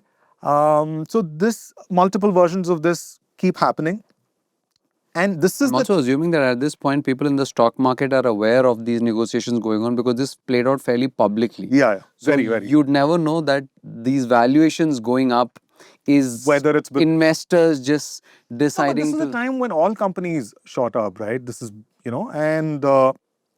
and we actually opened the episode with Kushagra Bajaj saying Rahul is a Raja, Rahul Bajaj is a Raja who doesn't have time to meet his Praja, right? And he also accuses Rahul Bajaj of being quote unquote sun-centric. And this is when Not just him. Yeah. The entire story up till now has Yeah. three sons. And in 2007-8, the tide in the market begins to turn. Global financial crisis, onset of the crisis in the US, obviously, all these Wall Street giants are in trouble because they've issued hundreds of thousands of loans, subprime loans, as in these are Oh, the global financial crisis is here. mortgage of 2008. loans Got it. to borrowers who don't deserve it, right? And housing prices crash and they default. So, and the crisis spreads to other countries. I mean, India is relatively unaffected, but there is certainly panic in the market. And then the prices of all these companies crash. The value of Bajaj companies, overall market value of all these companies goes from something like 35,000 crore to 12,500 crore. Oh, so wait a minute. So the larger picture, this is like that a butterfly flaps its wings and there is a storm somewhere else. So this is like in the US, subprime loans cause a crash, Lehman goes down, that crash spreads to India, stock markets crash, and the crash caused by that stock market brings the Bajaj brothers and family back to together. the negotiation table because now everyone is like, sure, we can afford this swap. Yeah. Would have seen that coming. So I think there's this. I read this somewhere that Kushagra Bajaj and Nirav Bajaj, his dad's cousin, they used to run into each other because they were still working out of the same office or rather building at Nariman Point, and they used to run into each other. They said, okay, let's just thrash this out. Let's find a solution to this, and they swapped, and the split is done. But in the process, something else has happened, which is actually more sort of relevant to what we're talking about, which is a restructuring of Bajaj Auto itself. So Rahul Bajaj uses this opportunity to basically figure out a succession plan for his sons within Bajaj Auto. So Rajiv Bajaj was the first to join Bajaj Auto, and he's the one who sort of spearheaded the move away from scooters and towards motorcycles. He's the elder one as well. Yes, he's about 3 years older than Sanjeev Bajaj. And so Rahul Bajaj is everyone understands that he's going to be the next in line. So Sanjeev Bajaj needs something, and so there's Bajaj Auto Finance. So that's taken out of Bajaj Finance. And in roughly in the early 2000s and 2001 or so, when India sort of ended the monopoly of life insurance company and general insurance company and allowed private players to come in, Bajaj got into a joint venture with Allianz, which is a German financial services conglomerate. So those two insurance ventures, Bajaj Auto Finance, they're all taken out of Bajaj Auto. They parked in an entity called Bajaj Finserv, which Sanjeev Bajaj is supposed to lead from here on. So the automaker, rather the scooter maker or motorcycle maker, is with Rajiv Bajaj. The very tiny financial services business is with Sanjeev Bajaj. So there's a possible parallel universe version of this story where Shishir Bajaj never raises this issue at the family meetings and the Bajaj group continues as it is, and we are not having this discussion about Bajaj Finance. Or possibly Kushagra Bajaj gets Bajaj Auto Finance and Sanjeev Bajaj gets Bajaj Hindustan Sugar. And it's a different company. Completely different company. So, and it's a very interesting structure. I mean, if you look at, there's a nesting doll arrangement of ownership. So there is Bajaj Holdings, which is listed. It's nothing but an investment company. It owns Bajaj Auto and Bajaj Finserv. And Bajaj Finserv owns Bajaj Finance. And Bajaj Finance owns Bajaj Housing Finance. All these companies are listed. And this is all part of Rahul Bajaj and the three cousins. Kushagra and his father now run a completely different group with these two companies and possibly a Which few is others. Sugar and FMCG. FMCG. So right now, Bajaj Finance is not very big. I think in 2008, their loan book is roughly about 2,500 crore.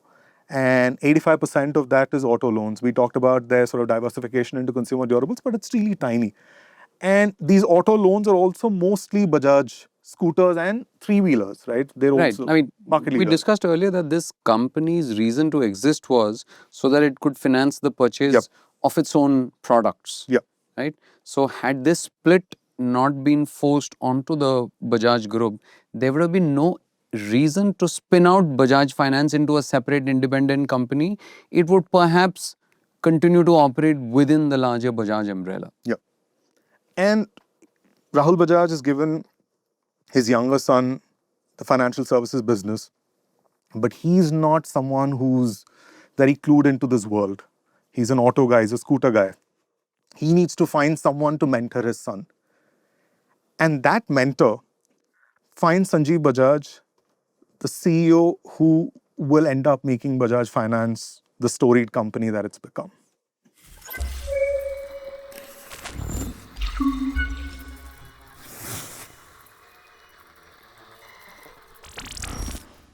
So Sanjeev Bajaj is no stranger to finance, though he's an engineer and an MBA. Between 97 and 2007, he's been involved in finance for Bajaj Auto. He was actually part of the team that put together the plan to enter insurance with the joint ventures with Allianz.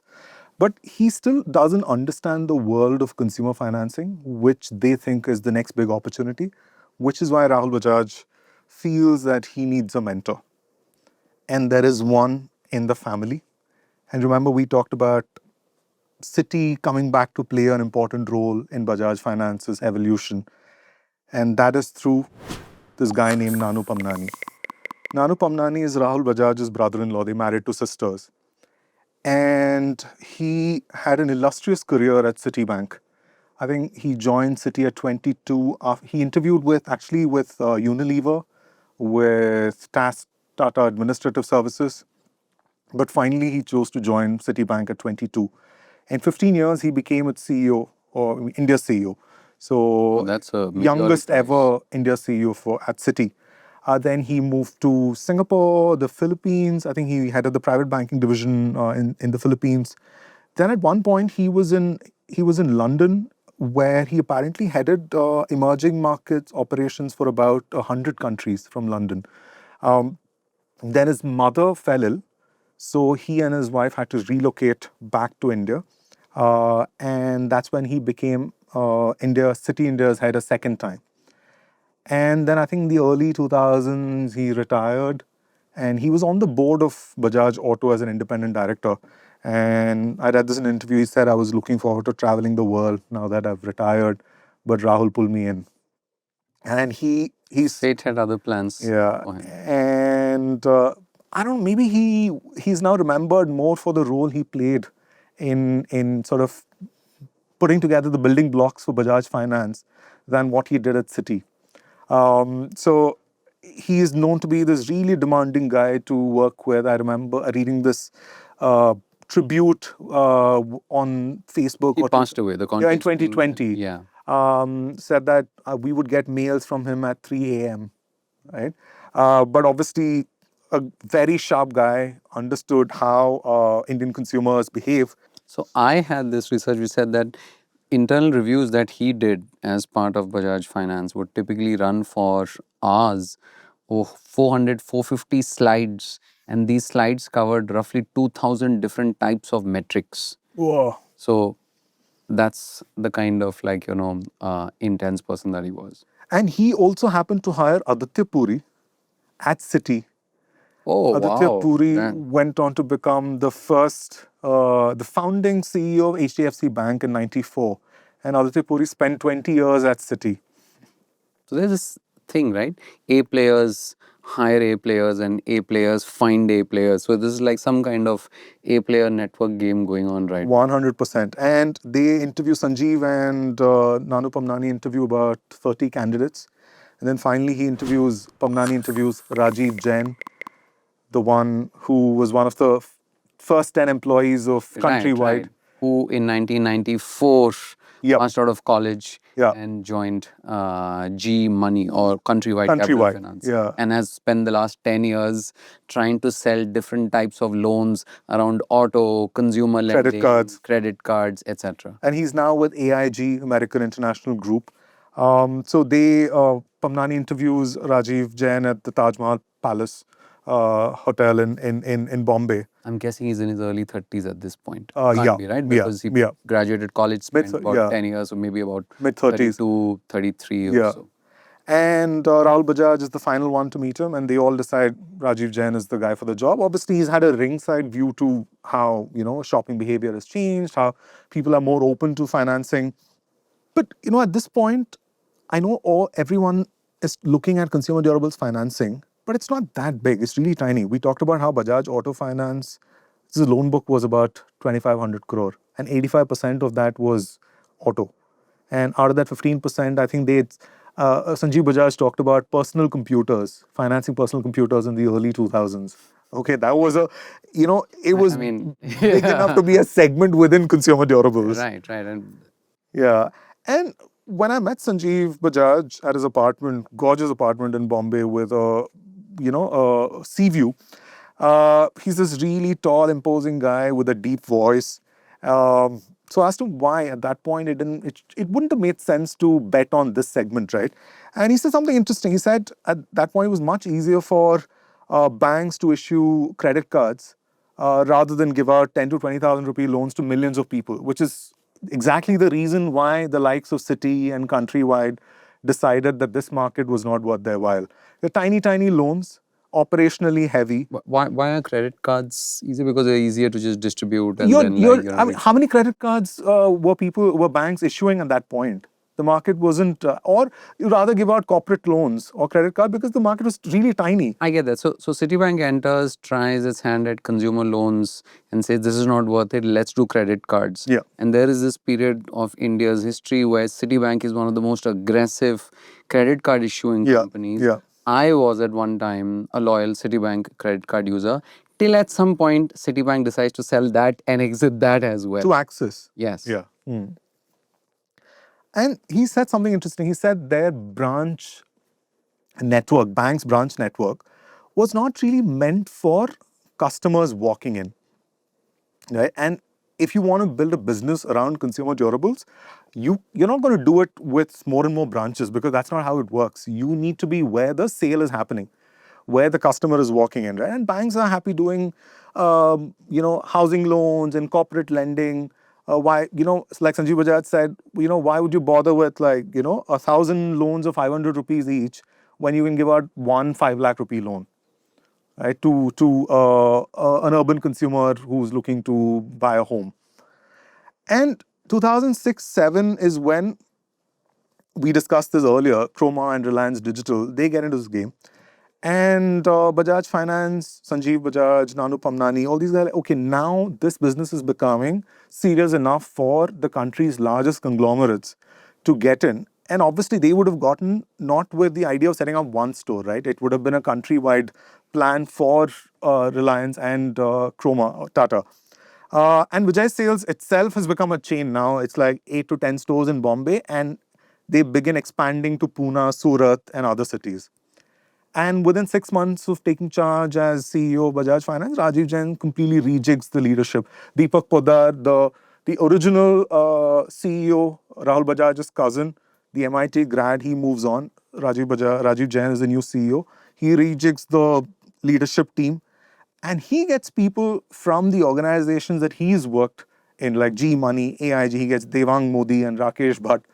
Again, these are all people who've done not corporate lending, they've done consumer financing, auto or durables or whatnot, right? And they know what it means to scale this business.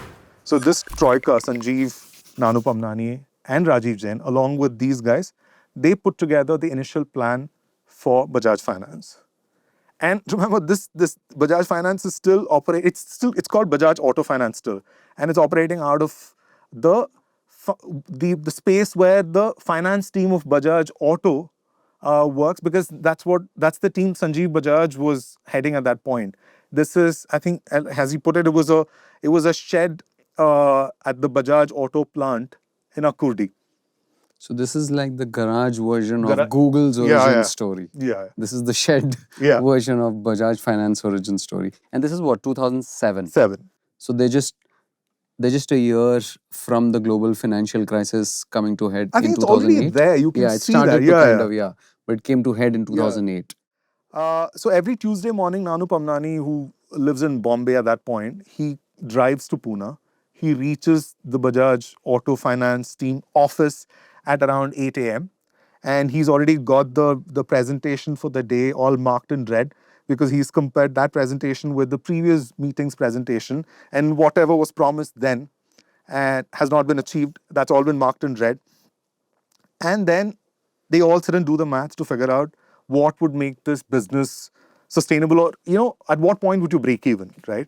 So they decide that they need to go from doing about 8,000 loans, consumer durable loans, 8,000 to 9,000 a month, to 20,000, basically sort of double the number of loans you do. And apparently Sanjeev Bajaj told me, Nanu Pamnani said, I have no time for hobbies, I give you guys 1 year, either get to 20,000 or I'm shutting this business down, right? And he wasn't messing around, right? So he had this target because he's been told by Rahul Bajaj to guide his son. Though there is the comfort of being part of the Bajaj group, you have access to capital, your credit rating is great. You can't go wrong. I mean, you can't expand and go wrong. So he has. This is a fascinating study in, I think, the incentives of everyone involved, right? And the people who they are. Namu Bamnani has had an illustrious career. He's sort of retired. He's brought back by Rahul Bajaj. So he really, I mean, he's like, look, either, like you rightly said, like, I'm not interested in coming back after my retirement to run a small hobby business. So either you get big or I shut this down. That's his this thing, right? So and he's the mentor, he's the driving force. And then you have two other people who each of them have a point to prove. So you have Sanjeev Bajaj, who's been given this sort of the shed version of an internal captive business, but now has to turn it into his own business, because Bajaj Auto obviously is run by his brother Rajiv Bajaj, right? And then you have Rajiv Jain, who's just been brought in as a 30 something CEO of a business who has something to prove as well. So you have this wonderful version of Namu Pamnani, who's the mentor, who's saying, impress me or else I shut this down. And you've got these two other people, each of them have, like, I want to prove it to the world what is possible, right? So everything else, like, even if you forget about it, just the intersection of All what these people, yeah. each of these people, who they are and what they want itself, is very rare. This kind of an alignment, it's almost, you see it like an alignment of stars. It is usually the case that there's only one person who's new, right? Now you have these two people, and so, I mean, it's fascinating. No, I mean, Nanu Pamnani has obviously, he's seen Citibank grow over the year, and he's had 2 stints as Citibank India chief, right? And he has the big picture. And Nanu Pamnani has been, working with all these companies countrywide and American Express and AIG. So he's been at the forefront of the start of the consumer durables revolution, right? And Sanjeev Bajaj is the family guy, right? And he's the one who sort of connects, this business, or Rajiv Jain, with the rest of the group. But because like I said, Bajaj Finance had the comfort of being part of Bajaj Group. And I remember reading some credit rating report. It was pretty solid because at that point, Bajaj Auto Finance was not being assessed on its own merit. Oh, you're part of Bajaj Group, or your parent has so much cash, then we don't have any trouble giving you money, right? Because NBFCs at that point, the primary source of capital was going to banks. Banks would give them money and they would lend that money to customers. Oh, very clever. So the banks won't take Get into the risky part of Yep. actually lending to customers. They'll just lend to the NBFCs, and let the NBFCs bear the risk while Yeah. the banks get like safer returns. Yeah, and now I think a lot of NBFCs raise money through bonds. I mean, the bond market is now fairly large. At that point, it was very, very shallow. You couldn't really, I mean, it existed, but you couldn't really count on it if you wanted to raise large sums of money. So when I was doing the research on my own on this trio, like you rightly said, right, the thing that stood out is the three of them brought three very distinct advantages to Bajaj Finance. Namu Pamnani brought, of course, decades of operating within a sophisticated global bank like Citibank, which was back then known for its risk management protocols, how it assesses, like, it's always dealing in money, right? And the easiest thing for a badly run bank to do is to lose money, especially if you're lending, because it's the easiest way to kind of lose business. So he brings that discipline, like, and this is borne out by all these anecdotes of how detailed he is in his assessments and how many metrics he tracks. So there's him. Then there's Rajiv Jain, who's come after 10 years of really operational excellence, in the sense that he's learned how to build new products and scale them in India, in sector after sector after sector. So he knows that. And then there's Sanjeev Bajaj, who essentially, like you said, he comes with the Bajaj family name. Yeah. And everything that's associated with it, right? There is trust, there is ethics, there is a responsibility, right? So if you sort of see, I mean, when I was kind of thinking about the three of them, it was almost like, it's almost like Rajiv Jain is the accelerator, right? And if you look at Namu Pamnani, he's like the steering and the brakes, right? Like, how much risk is too much? What should we do? What should we not do? And Bajaj essentially brings in the capital, which is the fuel, because it's the Bajaj family name that allows them to raise money, because they're not a bank. They don't have access to cheap deposits. So I sort of saw them as this car, which each of them playing different roles. Yeah, I thought you were going to, come up with a scooter analogy. That would be a little forced.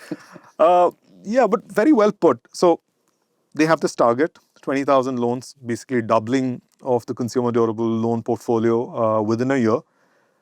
Lo and behold, they hit the target. Right? I want to say at this point, the rest is history, but that rest is the most fascinating part of the story yet.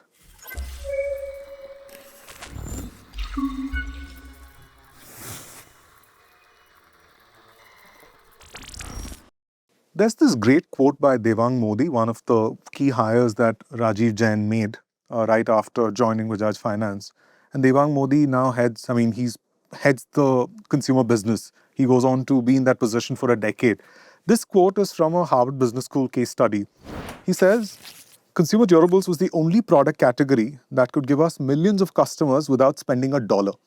We could build a fantastic franchise by riding on the efforts of retailers and consumer durables manufacturers to attract customers to retail stores. Okay?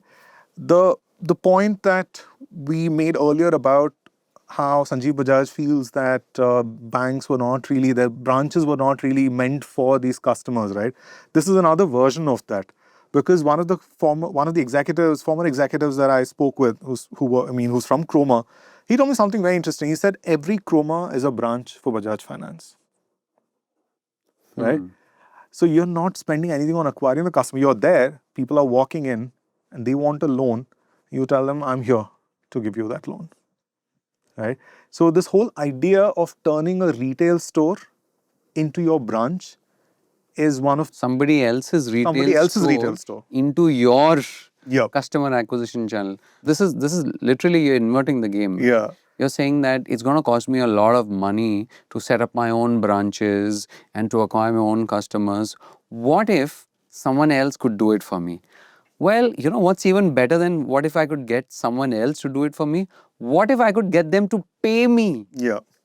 to acquire my customers? That's Yep. what you're Yep. referring Yeah. to, right? Yeah. Because Absolutely. all of these manufacturers, they end up paying, like you Yeah. rightly said earlier. Retailers and Uh, manufacturers pay right. them. Pay them. I mean, It's a brilliant business if you Yeah. can find it. Yeah. Get someone else to kind of build your business and pay you for it. Yeah, absolutely. So the new Bajaj Auto Finance is off to a promising start after the demerger, but it hasn't yet elevated underwriting to an art. Underwriting is what you do when you assess a potential borrower, whether that person is creditworthy.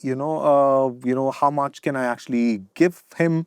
It's basically assessing the risk of Risk that risk person and associated with how that. much money you want to lend that person. Yeah, and what you should charge that person, Got right? And so they haven't really perfected it at this point, right? So they're bad loans, or rather, the people who default on payments, right? That number goes from 2% to roughly 12-15% in a That's a couple pretty of high years. number. Yeah, pretty big number. And this is also the time of the financial crisis, right? And I This is guess what, that 2008, 2000. 2008, 9, and I have a feeling that also was a sort of factor in this, right? And I think they were a bit enthusiastic right at the start. Bad loans, spike. I can imagine because 2007, all of these people come together and Yeah. Rajiv Jain is appointed, and there is a new energy that Yeah. we got to grow. Unfortunately, you've chosen at the exact wrong time Absolutely. because as you're growing, the global economy and the Indian economy is sort of crashing because of the financial crisis. And as we know, every time there's a financial crisis, people are unable to essentially, there'll be a lot of people who end up, I mean, not having a job, not being able to repay a loan, etc. Yeah. So their rise of ambition coincides with a crash Yeah. and their first crisis. And also, I think customers don't really have a reason to love Bajaj Finance at this point, and nor do Is there ever a reason to love a company that just lends you money? But not if, I mean, there is if you want to buy a 70,000 rupee TV that you can't afford, and someone says, here is a loan, you can buy. Don't worry about it. Right? We'll talk about the payments later. Just buy it. You love it when they give you the loan, but not afterwards. So, I mean, Bajaj Finance is yet another company, right? But because of the crisis, like you said, the crisis was an awful thing for them. But it's also great because a lot of the main players in consumer durables financing decide to call it quits. Whoever is left, we talked about a bunch exiting in the mid 2000s, and now whoever is left is also like, oh, I'm not doing this. Like Citi, for instance, the company that Nanu Pamnani headed twice in India, they decide to exit the consumer durables financing business in 2009. And this was, I think, part of a global move. So you have this market again all to yourself, right? At this point, Bajaj should have just paid Citi some money saying thank you for all that you've done. creating all these markets and finally leaving it for us to You did that beta test for us in 1986. Yeah. Thank you for giving us Namu Pamnani. All of that. Yeah, and in 2010, Bajaj Auto Finance is renamed Bajaj Finance because it's very clear that this company is not just going to be an auto financier. So it becomes Bajaj Finance in 2010.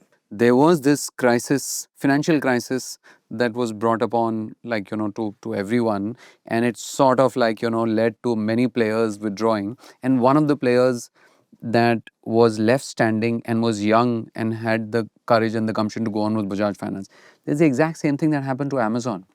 Amazon went public, if I'm not mistaken, 94, just a 95? year before. No, Before the just dot-com. a few years before the dot-com crash. It managed to raise money just before the dot-com crash of 2001, and the dot-com crash essentially caused, it vaporized money. A lot of the competitors, like, just said either shut down or they said we're no longer. So for the longest time, Amazon, which had just capitalized itself right before the dot-com crash by going public, had money, and everyone else sort of crashed. So it had the time to build its business on stable ground. And interestingly, that's exactly what happened with Bajaj Finance as well. If I'm not mistaken, just around the same time was one when they did one of their first fundraising as well. If I'm not mistaken, I think they raised a significant equity round in 2011. Oh, okay. As right, about 750 crores. So similar situation, right? So you have this, back then in 2001, you have Amazon, young business, I mean, everything is vaporized. Well, what do? I guess we got to survive. We'll build this the long run. Right. And you have, Bajaj Finance, which has raised money. Everything else has crashed, but it has its ambition and it decides to build. I found like that a fascinating parallel. 100%. Sanjeev Bajaj has said this before and he repeated it to me, and I quote him. As I keep joking and I keep saying that whenever I used to sell a Pulsar motorcycle, which is one of Bajaj's most popular motorcycles, you could start the motorcycle and the roar of the engine used to excite the potential customer. He didn't look at the price and discount, but I could never get a roar out of a loan document or an insurance policy. So how do you create that excitement? I told you, no one's excited to be meeting a loan company or taking a loan. But I think, that's a function of two things, right? Banks were never really interested in consumer durables financing, and they become really wary at this point after the financial crisis. And the ones who actually created this market, the likes of Countrywide, Citi, right? They've exited the segment. And we need to understand how consumer durables financing is done at this point in 2009-10, right? So you go to a store and you say, I'm interested in this refrigerator. It costs whatever, 20,000 bucks, and I need a loan for this, right? So the lender's sort of a executive there says, okay, we'll get back to you. And that lead is passed on to a third-party agency, and that someone from that agency goes to your neighborhood, the borrower's neighborhood, and asks neighbors about the guy. Oh, where does he live? He owns this house, or what? How long has he been here? Where does he work? How big is his family? Right? It's a version 2 of the Vijay sales playbook playing out now. And then he passes that information back to the bank. And then the branch manager has his data. Then he lets the store know, right? This takes about 3 to 5 days. And Bajaj Finance, we don't want to do this. Absolute worst thing you can tell a customer walking into your store to see and buy something is, we'll get back to you. I don't think there are worse words you could pick up, because it's not going to happen. Yeah. Right? That once, I mean, the objective of every salesperson in such stores is to be able to convince you and make that decision Right there, now, right? Right? They don't want you to walk away without making the purchase. Absolutely. Yeah. And Bajaj Finance doesn't want to do this because it's very expensive. And they don't have that kind of money to throw around. And expensive because somebody needs to go check, and all of this even before deciding to give the person a loan. So you're spending all this money. Then there's the collection part. And if that person never takes a loan, that money's gone down the drain. And of course, if that person takes, then there's collection as well. But thankfully for Bajaj Finance, there's something called the credit score, which is becoming popular at this point. The first credit bureau, it's called the Credit Information Bureau, has been operational since 2000. So there are credit scores, not for everyone. Apparently, at that point, anyone sort of, at least 4 out of 10 customers in major cities looking to buy appliances or phones already had a credit score. So why not use that? And if you are not entirely comfortable with it, add a little buffer on top of that and use that to decide whether or not you want to lend to this particular person. Where is this credit cost coming up from? I mean, these people who have credit scores, This is what bases their bank transactions, credit card transactions. Yeah, that's why I existing said loans, 4 etc. out of 10 customers in the major cities of the country, right? These are people who could have credit cards, certainly bank Good. accounts. So once again, somebody else has done the work Yeah, for you, yeah. which is a credit score. Yeah, and the reason why banks were not really were not using credit scores so much is that they already had a mechanism to vet borrowers because they looked at those who deposited money with them, right? Oh, That's the thing with banks, right? They're the laziest because they get these yeah, cheap current account, savings account deposits. yeah. And in some senses, everything that we've been discussing builds upon that. Because you have access to that cheap capital, you become risk averse, you become slow, you develop your own risk models, etc. It just But explains so much. from the bank's point of view, okay, you have a lakh in your savings account and you have 3 FDs totaling about 5 lakhs with me. So you want a 50,000 rupee loan? Sure. Why do I need to look at the credit score? But Bajaj Finance doesn't have that luxury, nor does it want to spend on sending someone to the neighborhood where, of the borrower. So just use the credit score. So at this point, Bajaj Finance starts using Salesforce's CRM, cloud-based CRM software, customer relationship management software. And they have their staff spread out across these retail stores around the country, and they're carrying laptops, right? But you don't want them to make these calls about whether or not a person is creditworthy based on whatever like assumptions they have. So they have a set of rules, eligibility rules, and how much, say, what's the range is for these sort of loans in terms of interest. And you put all of that on that software and you put it on every laptop that these sales executives have around the country. And that makes it much easier for these people to give out these loans. So at this point, the credit approval time has already come down from 3 to 5 days to 3 hours. Okay, that's still a fairly long time when viewed from today's time, right? It's like, oh, I go to a store, I've chosen the TV or it's a phone, and you tell me I have to wait 3 hours to take this home, right? But at that point, it seems like a leap, right? Customers not being turned away. I'll let you know. Come back in 3 days. You can buy it. Just wait 3 hours. We'll let you know if you can get this loan or not. Right. So, a second former Chroma executives I spoke with told me something very interesting. Wherever there's a credit score, sure, Bajaj Finance relied on that. But like I said, only 4 out of 10 customers. And that too in urban India. Urban India, right? So they had to find proxies or surrogates for this, right? They were not going to, maybe this person deserves a loan. How do we figure this out? So they asked Chroma, has this person bought a large appliance like TV or refrigerator from you in the past? Okay. If he has, obviously you delivered it to this person's home. So you have his details, you know where he lives. So be willing to give him a phone, for instance. But if this is not an existing customer, we're not going to give him a loan for a phone or a laptop because the person is walking out of the store with that. They don't have to share their address with Chroma because they're not getting it delivered. So the chances of fraud are very high with these portable electronics.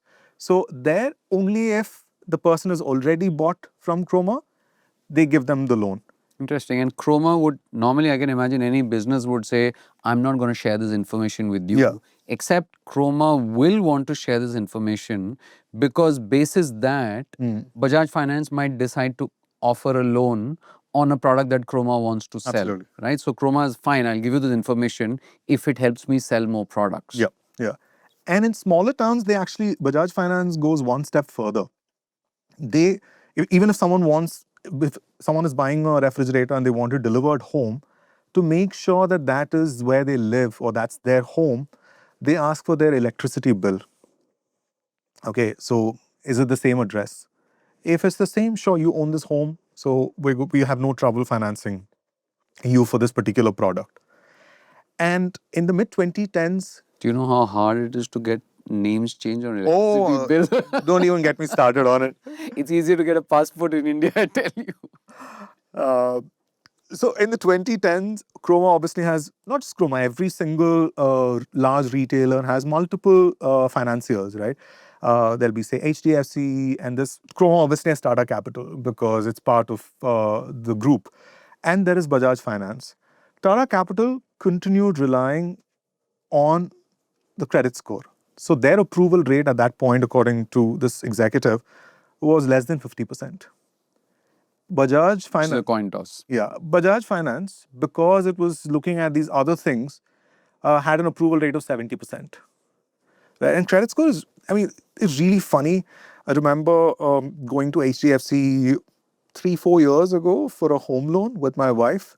Everything was done. We'd found the flat. They said, okay, we're going to give you this. This is the lowest rate, and you're going to get that, right? We go there, and then they say, sorry, we have to take your wife's credit score and not yours because she earns more than you. And as per the law, whoever makes more money in the joint application, their credit score will be looked at. And my credit score is very good because I have a credit card. And I've had I've had an education loan. So there is a track You've record. got a history of repaying loans. So my wife... Let me guess, your wife had not taken No. many loans. Only one loan, auto loan, and she still doesn't have a credit card. You know, that's absolutely If you haven't borrowed in the past, you can't borrow now. So there's this very interesting aphorism that someone had told me once, which essentially is very commonly known as well, which is really the best time to take a loan is when you don't need one. Because when you need a loan, and if you haven't taken a loan, then nobody's going to give you a loan or they're going to give you at a very high rate. Yeah. But when you don't need one, everyone wants to lend to you. You should actually end up taking some of those loans. This is true for individuals. This is true for businesses. Yeah. Which is why, like, I typically buy white goods only on EMI plans because I ensure that there is some frequent loans on my... And they actually told us, don't worry about this. I said, I'm going to walk. I'm going to another lender.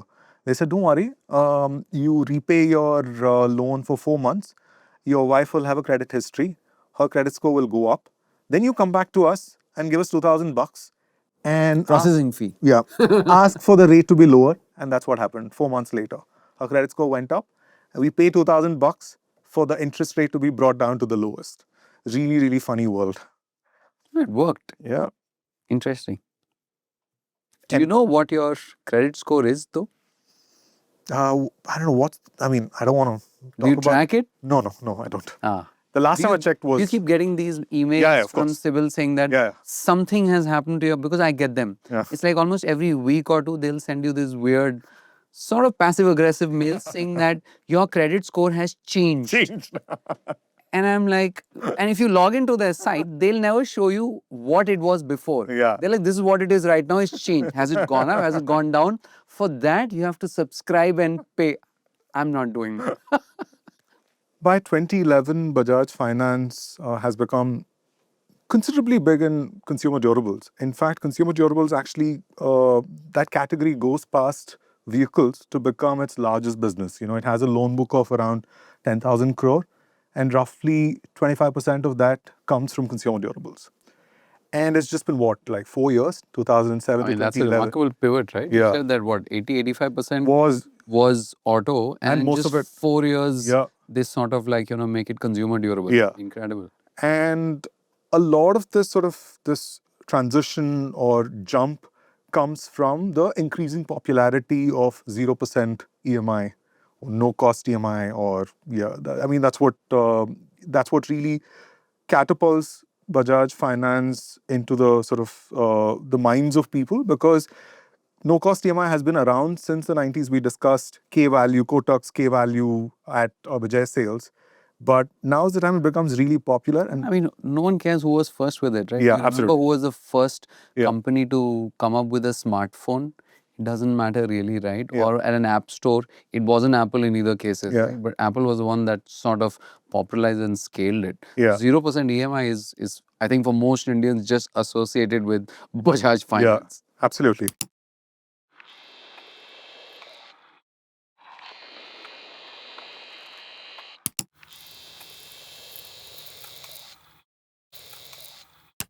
%0 EMI, no cost EMI. These are words that every Indian is familiar with, especially in urban areas whatever you want to buy, you're going to first see if it's available on 0% EMI.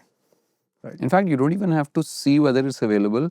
The offers that are pushed to you first are almost always the 0% offer, right? Yeah. The system conspires to make sure that that's what you see first. But is it really 0%? It's not, but it is also. It's not because, yes, everyone, we're Indians, right? So, I mean, most of the times we intuitively understand that, yes, there is processing charges. Like, so nobody is going to argue with that person saying, I'm buying this TV, I'm buying this fridge, you're charging me 200 rupees. It's not really 2%, 0%, right? Is it? That guy would also be like, I don't think you're buying from me today. So let's take an example, right? A 50,000 rupee Samsung phone, for instance. And if you want to buy that phone on no cost EMI for 6 months or 12 months, right? And the charges, that the interest on that loan is say 2,000 rupees, right? So Bajaj Finance is the financier here, and you're buying it at Chroma. Bajaj Finance gives Chroma 48,000 rupees. Okay, and you get that loan. You buy that product on no cost EMI, and you're charged a few hundred rupees, 200, 300 rupees, right, as processing fee. And that 50,000 rupees is divided into 6 installments or 12 installments, whatever plan you choose. So Bajaj Finance gets 50,000 rupees from you plus the processing fee, right? And it's already deducted 2,000 bucks from the payment it made to Chroma. And this 2,000 rupees is invariably split between Chroma and Samsung. It could be divided 50-50, 70-30, 80-20, right? So the split between, you mean they are the ones who are bearing the funding, cost, right? Bajaj Finance is not. Right. Why would the financier do it, right? But Chroma and Samsung are more than happy to do this because the customer who's told they can buy it right now, even though they don't have 50,000 rupees, is way more likely to just make the purchase right then, right? Than someone who's told, oh, sorry, you have to pay 2,000 bucks or 2,500 bucks in interest. I mean, in the simplest terms, what really happens is a customer walks into a store. Imagine this slightly differently. A customer walks into a store, he or she sees a Bajaj Finance salesperson standing there. He goes to the Bajaj salesperson and says, here's 200 rupees. Yep. Then there is the Chroma salesperson standing there. He walks to the salesperson and he says, here's 1,000 rupees. Yep. And there's a Samsung salesperson standing there. He walks to the Bajaj Finance person and says, here's my 1,000 rupees. And the Bajaj Finance person is just standing there and saying, fine, I've collected your money, fine, I've collected your money, fine, I've collected your money. And the customer you go to the walks store out. every month and give. Right? And the customer walks out with a phone. Everyone is happy. Yeah. Think about how beautiful this is. Everyone comes to Bajaj Finance, pays them, and everyone is happy. Yeah. It's incredible. I can't imagine a world without EMI finance. Not that I've bought a lot of things on no cost EMI, but sometimes it makes sense for you to do that even if you have 50,000 bucks to spare. Yeah, because time value of money, right? Why would you? I mean, the calculation which is going on in your mind is, would I not earn more by keeping my money? I'm being told that I'll get a cashback if I buy on no cost EMI and not if I pay the entire thing upfront. So even but you know when that cashback comes? When you pay the last EMI? That's right. So the cashbacks are usually aligned to, they ensure that if you've taken a 3-month EMI or a 6-month EMI, after the payment of the final EMI is when you get that. But it's okay because to the average consumer, I don't mind. As long as I'm getting it, it's money. Yeah.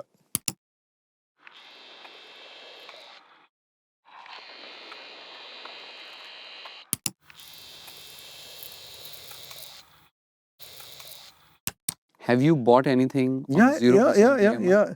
For the same reason, like you get a cashback. They are usually the best offers. So typically, I mean, these days, if you go on any site, whether it's a Chroma site, Reliance Digital, or anywhere else, and you check the price out, and these days there are various prices. If you have this card, this price. If you have this card, even on the Apple India site, for instance, right? And the best prices are usually if you take it on a Yeah. 3-month Yeah. or a 6-month or a 12-month. Yeah. So in some ways, the entire system is trying to steer you Yeah. and push you into taking that 3-month, 6-month EMI loan. Yeah. I think the other point that I also want to mention, which for a lot of people outside India, especially in other like Western countries, is like, why on earth is a manufacturer or a retailer paying this interest, right? Because what's really going on is they want more of their products to sell. Yep. And instead of spending on marketing or advertising, they're saying, I'll just redirect some of that money and pay Bajaj Finance for it, Yep. which will essentially enable more customers to buy it because they're buying it on loan. Correct. Right? Last thing, which I just noticed, you notice Bajaj Finance started out as a captive lender. Its purpose was, we need to be able to lend money so that people can buy our scooters. Yep. And you see what it's become now? Other companies are giving it money to sell their own products. Yeah. So it's a very interesting thing where it started out, hey, we need more people to buy our products, so let's lend them. And now they're charging other people to sell their products, right? Yeah. It's fascinating. And at this point, obviously, no cost EMI is popular, and someone who's already borrowed from Bajaj Finance comes back to buy another product. Okay, so Bajaj Finance, okay, give me some time. Let me see if you're eligible for this, right? So the customer start asking, I've already borrowed from you, and I've paid on time. You have all my details. Why do I need to wait for another 3 hours to get a second loan from you? Right? Made a lot of sense. So then Bajaj Finance, should we give them credit cards? Can we issue credit cards to them? But then no NBFCs or non-bank. They're not a bank. Yeah, they're not allowed. Only banks can issue credit cards, right? So they do the non-bank financial company. Yeah. Now it's making more sense. Right? There are things that only banks Yeah. are allowed to do. So what is the next best thing, We'll give them what's called the EMI card. EMI, obviously, as we understand it, is equated monthly installments. For them, it's existing member identification card. I did not know this. Yeah. I always thought EMI card was like Yeah. EMI because 0% EMI. Yeah. So obviously now who the hell would essentially come up with two different forms of EMI and add it like this EMI is that EMI and that EMI is But this? I mean, that's what you take it to mean, fine. But for us, it's existing member identification. For us, by us, I mean Bajaj Finance, right? That's how they look at it. And they say, okay. I get it now. You know where I remember this? It's one of the stories done at the Ken by Arundhati on Bajaj Finance. And I remember reading it. And at the bottom, there was a correction which said, we are sorry, it's not an equated monthly installment card. Now I remember. I was also wondering, why was Bajaj just angry that we expanded EMI into equated, but now you tell me something else? So what they do is they issue these EMI cards. So your Bajaj Finance can't issue a credit card. Okay, we'll issue EMI cards. So in one fell swoop. How does an EMI card work? So what they do is they pre-approve loans for 2 to 40 products for all the eligible customers. Okay, I don't know how many cards they issued at that point, but suddenly thousands of Bajaj Finance customers have this card. So they walk into a store, they can use this card. So what they do at the same time is they go to these point of sale manufacturers or operators like Pine Labs and Atos, so these swipe machines and they tell them, okay, you already process say Visa, MasterCard, American Express, right? Why don't you calibrate your machines for our EMI card as well, right? So someone goes and taps the card. Within a couple of minutes, you get to know whether or not you're eligible. So but it's only for so it's a purchase for anything. No, so it pretty much operates like a credit card. There's no difference. There's no difference, right? And it's pre-approved, so you go and there are certain products which you're eligible for, and you tap it and you get to know within a few minutes. So the processing time has gone from 3 to 5 days to 3 hours to now 3 minutes. This is a total game changer. Right? People are walking. I mean, later this card just becomes like an application or whatever, right? Earlier it was a physical card. You use this, you go to a store, and you know immediately that you have you are eligible for credit. And Nilesh Gupta told me something very interesting. He said Bajaj Finance's share of total financing at Vijay Sales has never gone below 50%. And they have multiple, they have 4 or 5 lenders at their stores. And he said, not once has Bajaj told me not to get another lender, right? And you made an Apple reference, and he made one too. He said they're like Apple. They know how good their product is, so they don't care if there are 10 others. 2007, we talked about their loan book being about 2,500 crore, right? And it's now at 17,500 crore. Like, it's up like 7x. To use that phrase, they're growing like weed. Yeah. Yeah. But as far as Bajaj Finance is concerned, consumer durables is surely not the only thing consumers are coming to them for. What else are they coming for?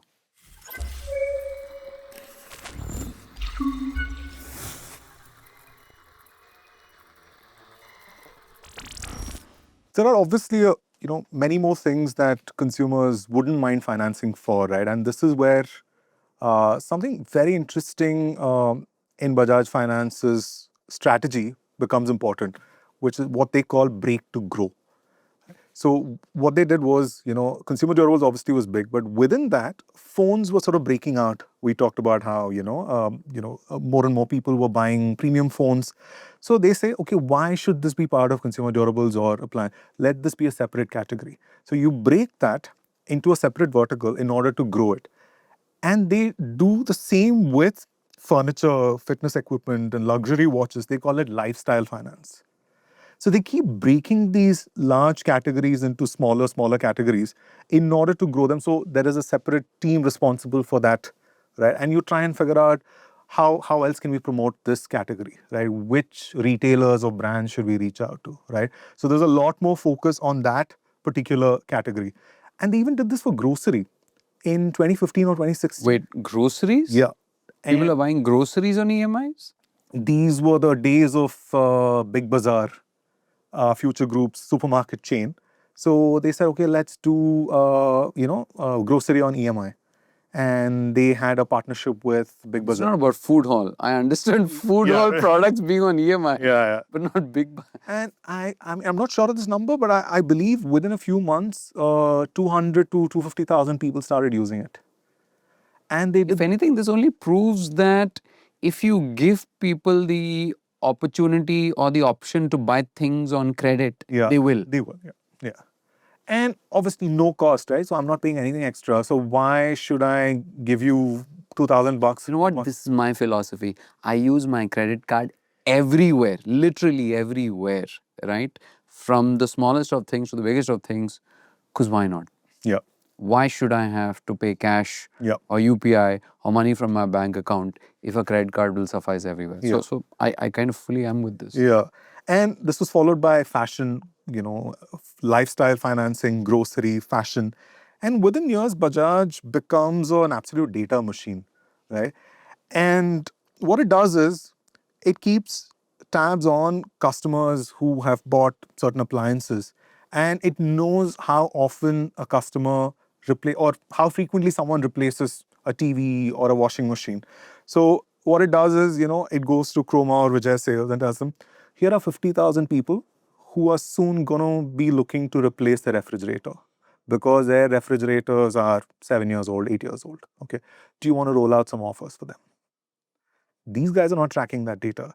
Bajaj Finance goes and tells them, here are the customers. I mean, there are 50,000 customers. Do you want to roll out an offer? And obviously, we will end up financing those. But of course, the manufacturers also have that data and the retailers also have the data, except it's siloed. Yeah, absolutely. And they're not as disciplined exactly. as Bajaj Finance is. Exactly. And also, what one of the two former Chroma executives told me is very interesting. He said, Chroma's relationship with the customer ends with the sale, right? Any message, SMS that Chroma sends the customer after that is treated as spam. I can vouch for that. Because once I've bought your product, I don't want to give you feedback. I'm not interested in what else you have to say to me. So it's absolutely spam. But messages from Bajaj Finance are slightly different, especially those messages which acknowledge your payment, monthly payment. So when you get that message saying payment received or payment made or whatever, you're going to look at that message, right? And there they actually have offers for other products. That's where they promote other products. Oh, you know what? This is like the equivalent of when you order a meal on Swiggy or Zomato and it says your meal is on the way. Yeah. You know it's important and you know where it is. So that's when they get you Absolutely. and say, do you want to see these other Absolutely. ads? So some version of that. Yeah. So I'm going to look at this message, right? And if the link or whatever promotional message that's in the message is interesting enough, I'm going to probably stay on the message. And this is the difference between how customers view Chroma or Vijay Sales and how they view Bajaj Finance. Such an inversion if you really think about it. Because logically, if I just asked someone on the street saying that, who do you think a customer would have a relationship with? Yeah. They'd assume it's with the brand because you bought something from Samsung, or they'd think it's with the retailer because I keep going back to Chroma, etc. But no, it's actually with Bajaj Finance, the company from which you took a loan to buy the product. But this is not a relationship that customers want to have. I called it. Remember, who wakes up and says, I want to have a relationship with the company that lends me money? They're forced into this relationship, right? But so consumer durables financing clearly is Bajaj's hook product, right? But it needs to find other loans to sell these borrowers. I mean, they're already giving them, grocery and fashion and furniture on credit. So, but it needs to move from 20,000 rupee loans to 2 lakh rupee loans to 20 lakh rupee loans because you already have this customer. Now, what other kinds of loans can you sell them? Interesting. Again, do you see that evolution? It's like first we got to find people who will buy products. Then it's like we got to find retailers and brands where they are. Now we found the customers and we've got to figure out what more to lend them. It's almost like that they're sort of iterating one after the other, one after the other. It's almost like they're a flywheel. Yeah, and also they take a customer from one particular retailer and take them to another retailer, right? And then to another retailer. And probably the customer will come back to the same retailers, right? Starts at Vijay Sales, goes to Big Bazaar, then goes to Shoppers Stop, comes back to Vijay Sales for another appliance. I've done that. Have you ever done that? Which is essentially go to a store, look around and see, are you buying now? No, I'll have a talk with my wife and come back. And then you do that.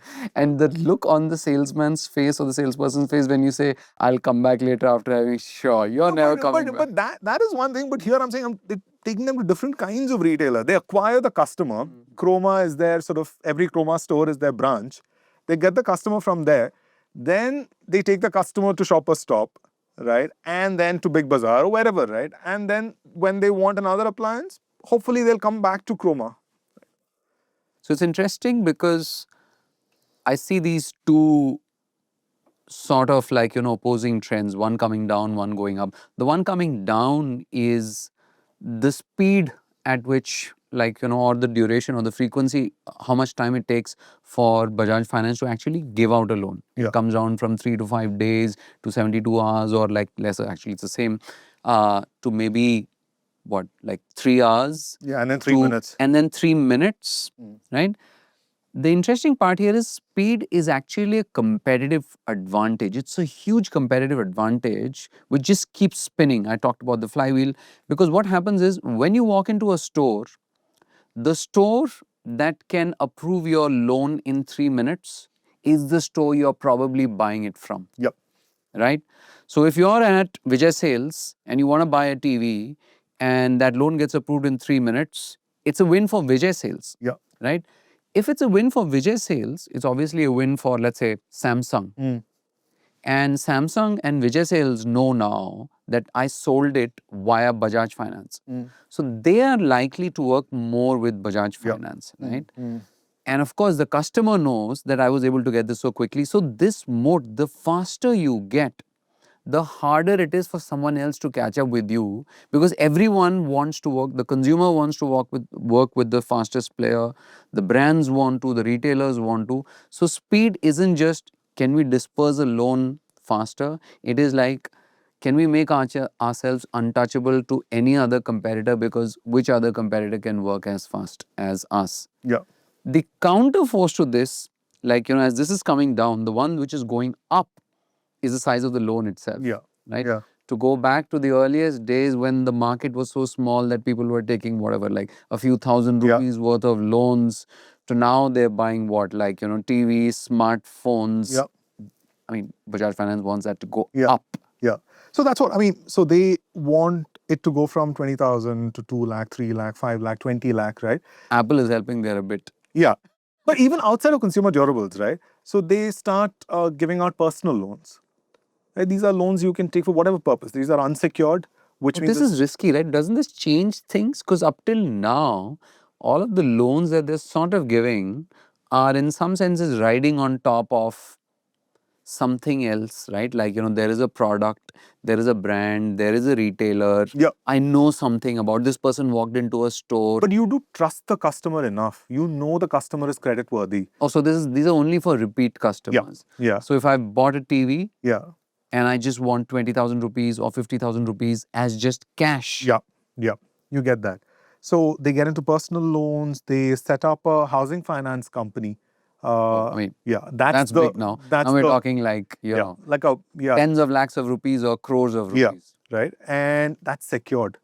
Every lender wants to have a big housing finance portfolio because it's the sort of the ideal loan because it ties down the customer for like 20 years and there is collateral.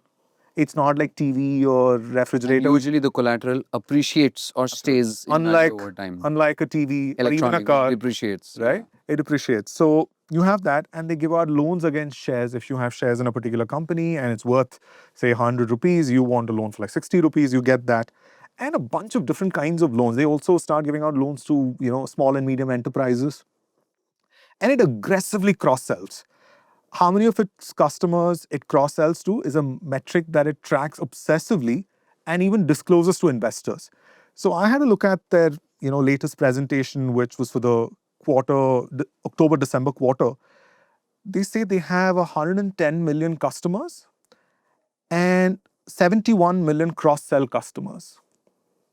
Right? So 70 to 75% of your customers you're cross-selling to, your existing customers. That's really impressive.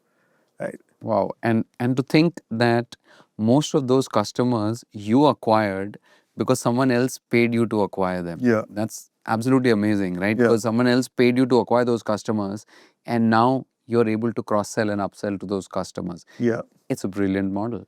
And in the 2010s, a lot of us were familiar with these calls from Bajaj Finance. We even had a story, Arundhati's story. I think the header was, why you can't ignore Bajaj Finance's do you want a loan call? Right? So the story talked about its sort of call centers. I mean, not its own call centers, but, the partner that it worked with, how they would aggressively call. And there were these memes about Bajaj Finance's calls. So one of the memes was, if you became prime minister for a day, what would you ban or what would you do, right? And the top result is, stop Bajaj Finance's calls, right? So it became really aggressive. I mean, it's a proper marketing company. I remember this, I remember Arundhati's story and I remember this very interesting sentence from it, which was, if I'm not mistaken, said by a peer, an unnamed peer. And he said that the conversion for these calls, right, if they're making thousands, tens of thousands, hundreds of thousands of these calls, is usually 1%. Yeah. Which means if you make 100 calls, one out of them Correct. converts. But that person said, look, it doesn't matter. Even if it's 0.1%, Bajaj Finance is the kind of company that gives its 100%. Yeah. So that's a company. So that line was a very instructive line. Like, it doesn't matter. It's just a relentless, efficient machine. Yeah. It'll throw itself up at 100% at any problem that it sees and generate the maximum efficiency out of it. Absolutely. Whatever it takes to close, always be closing. I'm just looking at, their latest presentation and they have a slide called Product Suite, right? I'm just going to read out from this, the kinds of loans that they have. Obviously, there's consumer durables. There is life care financing, which is for skin care, spa treatments, hair transplants, for instance, right? Very soon, maybe Ozempic. Absolutely. We were discussing this. This is just right up their alley. There's used car financing, medical equipment, auto leasing, industrial equipment financing.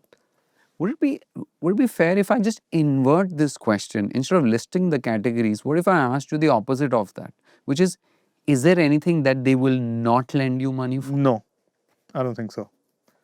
So it's just become a company that started by being a captive lender, lending money to buy Bajaj scooters. Yeah. To does it still lend for Bajaj scooters? Maybe Not that's scooters, the one. motorcycles. Yeah, maybe that's the one category which is the one thing that will not lend you for. So it has become the exact inverse of Yeah. what it started out. What an incredible transformation. Yeah. Are you aware of the ship of Theseus? Yep. It's yeah.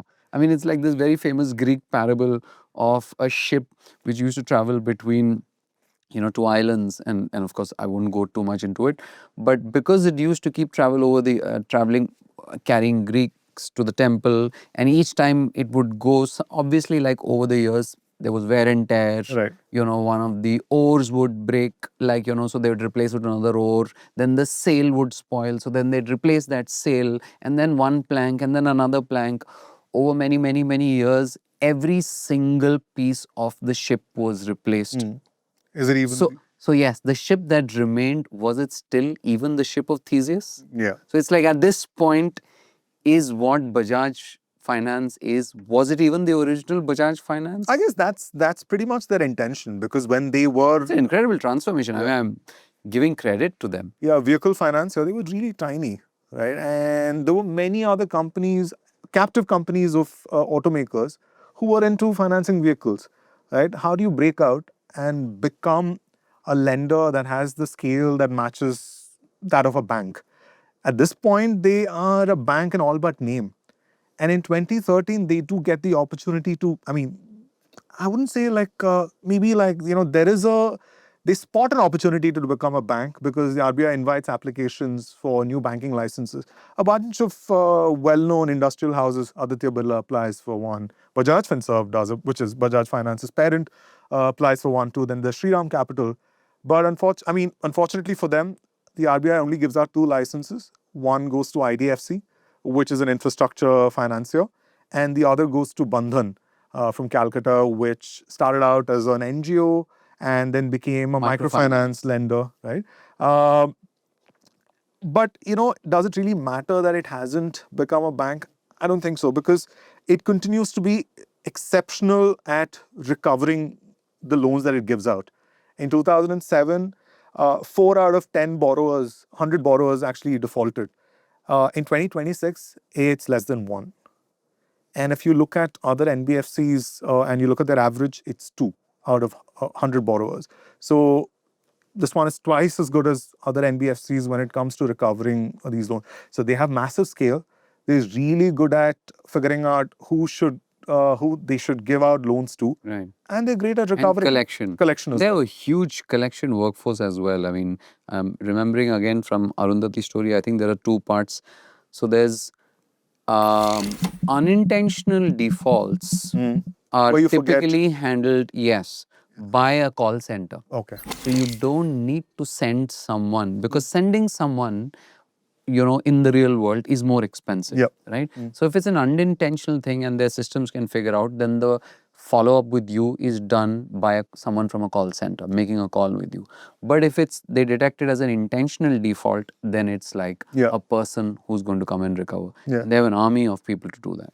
And looking at these numbers, in hindsight, it's maybe a good thing that they didn't get the license, because, becoming a bank would have changed what makes Bajaj Finance, right? The origin of this story is that Bajaj Finance started out because banks were too lazy. Correct. Because they were sitting on these CASA deposits. Correct. So maybe you're right. I mean, if you don't want to end up that which you hate. But I think it's not just that, because much of what Bajaj Finance is and what its culture is flows from the top, right? And it helps to have an owner with serious skin in the game.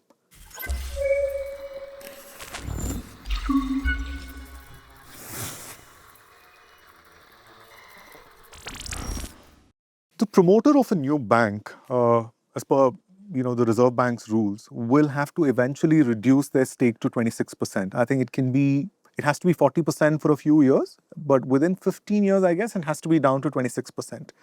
So that would have happened with Bajaj Finance too, had it become a bank. Hypothetical, but what would that have done to Bajaj Finance and how it operates? What is the Bajaj family's current shareholding in the Yeah, company? the group owns about 60% of Bajaj Finserv, Oh, which it's a owns another significant. 52% of Bajaj Finance, right? It's certainly more than 26%, Right. right?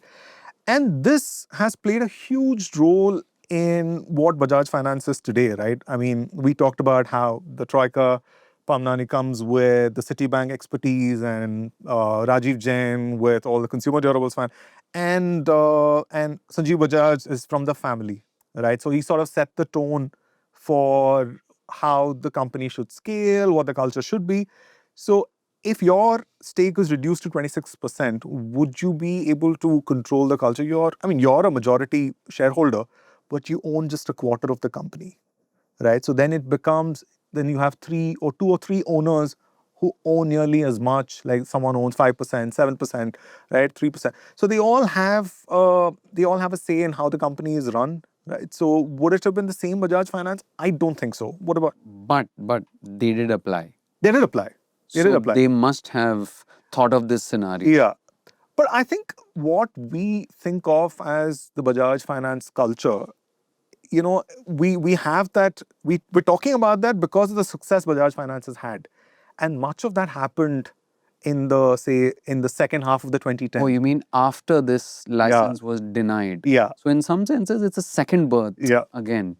Yeah, if they'd got, I think it would have been a very different company. I'm sure it would have continued to be very big, but would it have been as agile? Interesting. This is like, I mean, I love seeing the evolution of companies through constraints that they face. Right. I mean, Bajaj Finance evolution itself is born in constraints, right? Like, whether it's a captive lender, nobody's buying our products, Yeah. so we need to. So that's a constraint that they're trying to overcome. Yeah. And then, of course, we talked about the part where like consumer durables lending is big, but it's not profitable enough, interesting for banks and most international guys. So they've all left. Correct. Fine, let's do it. So in some sense, it's a constraint, it's not less an opportunity. And once again here, they want to be a bank, but they can't. Yeah. And by the way, again, I see the return of licenses here, right? We had a lot of licenses early on in the conversation, and here again, there is a license that this time they didn't get, Yeah. which is a bank license, Yeah. which imposes a constraint on them. It's a no. Yeah. And I think this looks like an organization that thrives when it can't do some things, and there is a constraint which is imposed on it, and it tries to figure out its way around it. Absolutely. And so they've had stable ownership, the same management, the same leadership team for a while. And that has allowed them to build these lasting relationships with retailers. Vijay Sales, Nilesh Gupta calls Bajaj Finance a machine with a heart. Not exactly how you would expect an aggressive lender like Bajaj Finance to be described, a machine with a heart.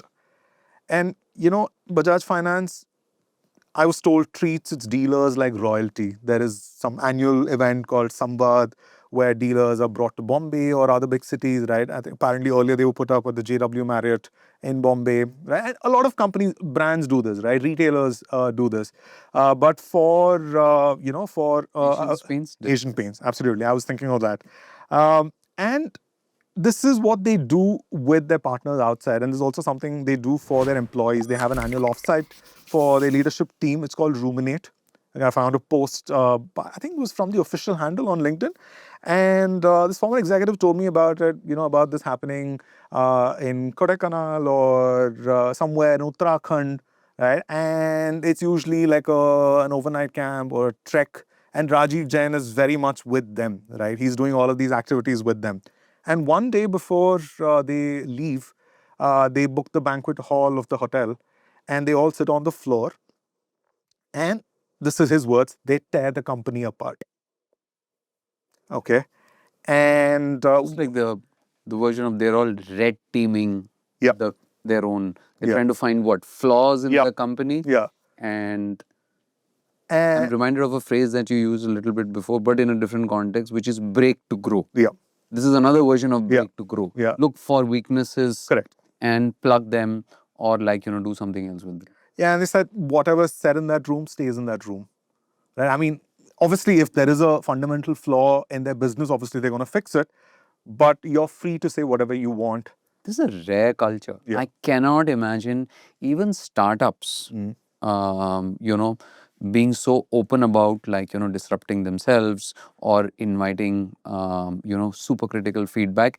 And obviously, this is for an Indian family-owned business, which is now in its like fifth generation of ownership. It is almost unimaginable in any other company of its ilk. Yeah. It's very rare. And they also have this thing called long range strategy planning. I'm sure a lot of companies do this. And they actually put this in their earnings presentations. So they have their targets. These are the targets for our, as part of our, long range strategy plan. And what they do is I think this So happened. they reveal their long range plans. Yeah, yeah. It's a sign of a confident Yeah, company. absolutely. Remember, earlier you had said that they don't have any issues with any other companies working with the retailers. Again, it's a sign of a confident company.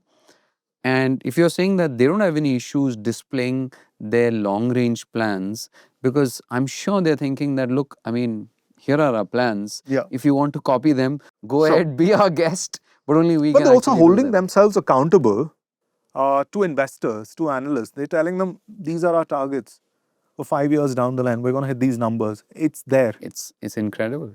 And during this happens in November, December. They apparently look at great companies from around the world, mostly non-finance companies, Amazon and Netflix, and they try to understand, they try to figure out what they can sort of take from how these companies have succeeded. And I was told about this, they talked about Netflix's, what is that feature called? Your view time being synced across devices, right?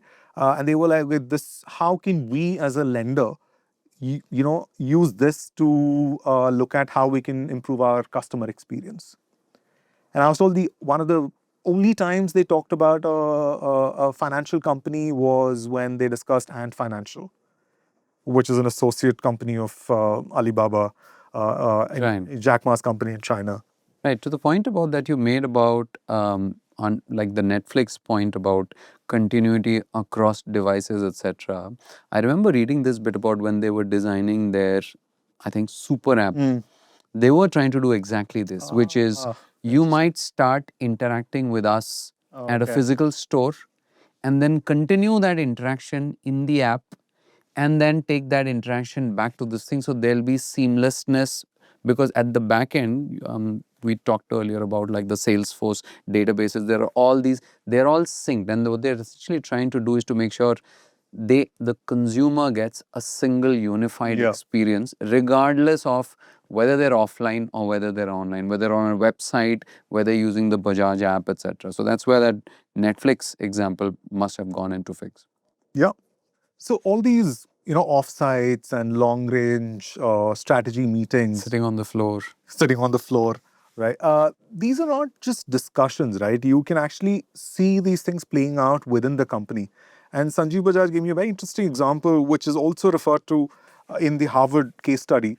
So apparently Rajiv Jain wanted to review the costs of loans against property, right? Basically, you sort of pledge your property and get a loan, right, for whatever purpose. And the cost. So this is not a home loan. No, it's not a home This loan. is just you already have sort of like a property-backed personal loan. Yeah, sort of thing. Yeah.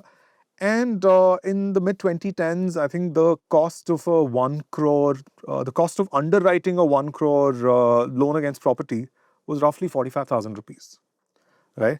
And at that point, the cost of processing a 25,000 rupee consumer durables loan was 1,200 rupees. So apparently, Rajiv Jain said, what can we learn from each other? By we, him, and these two teams, right? And apparently, the person who was heading loans against property, he said, okay, we'll cut costs by 10%. And Rajiv Jain told him, don't talk like someone from a multinational company. Let's cut it by 50%. He said, no, how is it possible? So apparently he said, okay, I'm going to sit with you every Saturday and we're going to go over every single item in the underwriting process and how much it costs. And we're going to see what is redundant, what can be taken out. And he does that with this guy Saturday after Saturday, right? And then finally in 12 to 18 months, they don't cut it by just 50%, by almost 80%. it goes down to 8,000 rupees. From 45,000 rupees to 8,000 rupees. Right? And then looking at this, the consumer durables guys are like, okay, should we also look at our own costs?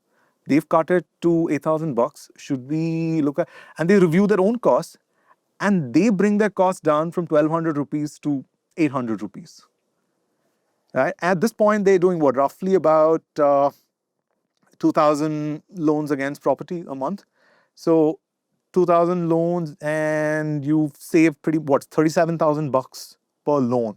So that turns out to be like 7.4 crore in savings every month. And you look at the consumer durables guys, it's gone from 1,200 to 800. So 400 rupees saved. And they're doing about 200,000 loans a month. So that's 8 crores saved every month. So this is an incredible culture, because again, I say this, that this sort of like a radical focus on cutting costs and becoming more efficient is very hard for most companies to do. It is especially hard for companies that are growing very fast. Yeah. Because most companies cannot do so. It's the equivalent of, like, if you're trying to spend all your energy on, we're entering new categories, Yep. we are selling larger loans, we're expanding, adding more stores, we're building an app.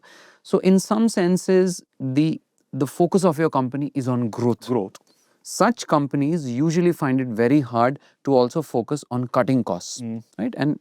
And similarly, there are companies that are very efficient at keeping their costs in check, but they don't grow very fast. Yeah. Because they're very efficient, right? Yeah. So here's an example of a company that is somehow managing to do both, which is, with the same level of zeal, grow at incredible rates, but at the same time do this, right? And it doesn't want to accept the status quo in anything, right? So when Rajiv Jain sits with this guy Saturday after Saturday, they look at all the costs, they see that there are 2 valuation experts, 2 lawyers, and multiple people at different steps of the process, right? And they're like, we have technology for a lot of these things. This is the equivalent of a bank sending someone to the borrower's neighborhood. Why are we doing this when we already have the tech to, sort of speed things up? Let's cut all of this out. Yeah, and credit to Rajiv Jain, because one of the reasons why such things are hard to pull off is because it was possible because you have the CEO sitting down with you. Yeah. So in one shot, the two of them are reviewing costs together. CEO says, we have 2 people here. Why do we need this one person? Get rid of that one person. That's the decision made then and there. Yeah. Right? So you have analysis, execution, decision all combined at the same time. And interestingly, when this happens, what do you think the people who work in that same office or their peers are thinking? They're How can I get him to cut mine? Exactly. The next time when Rajiv tells me that we need to cut costs, I'm not going to tell him 10%. Right? In fact, I'm not going to wait for him to ask me to cut costs. So culturally, this sort of transmits to all other people, which kind of, strengthens that culture of, oh, this is important enough for the CEO to spend Saturday after Saturday after Saturday, then I guess I might as well spend time on. Yeah, and this agility is what comes in really handy during the fintech boom of the 2010s.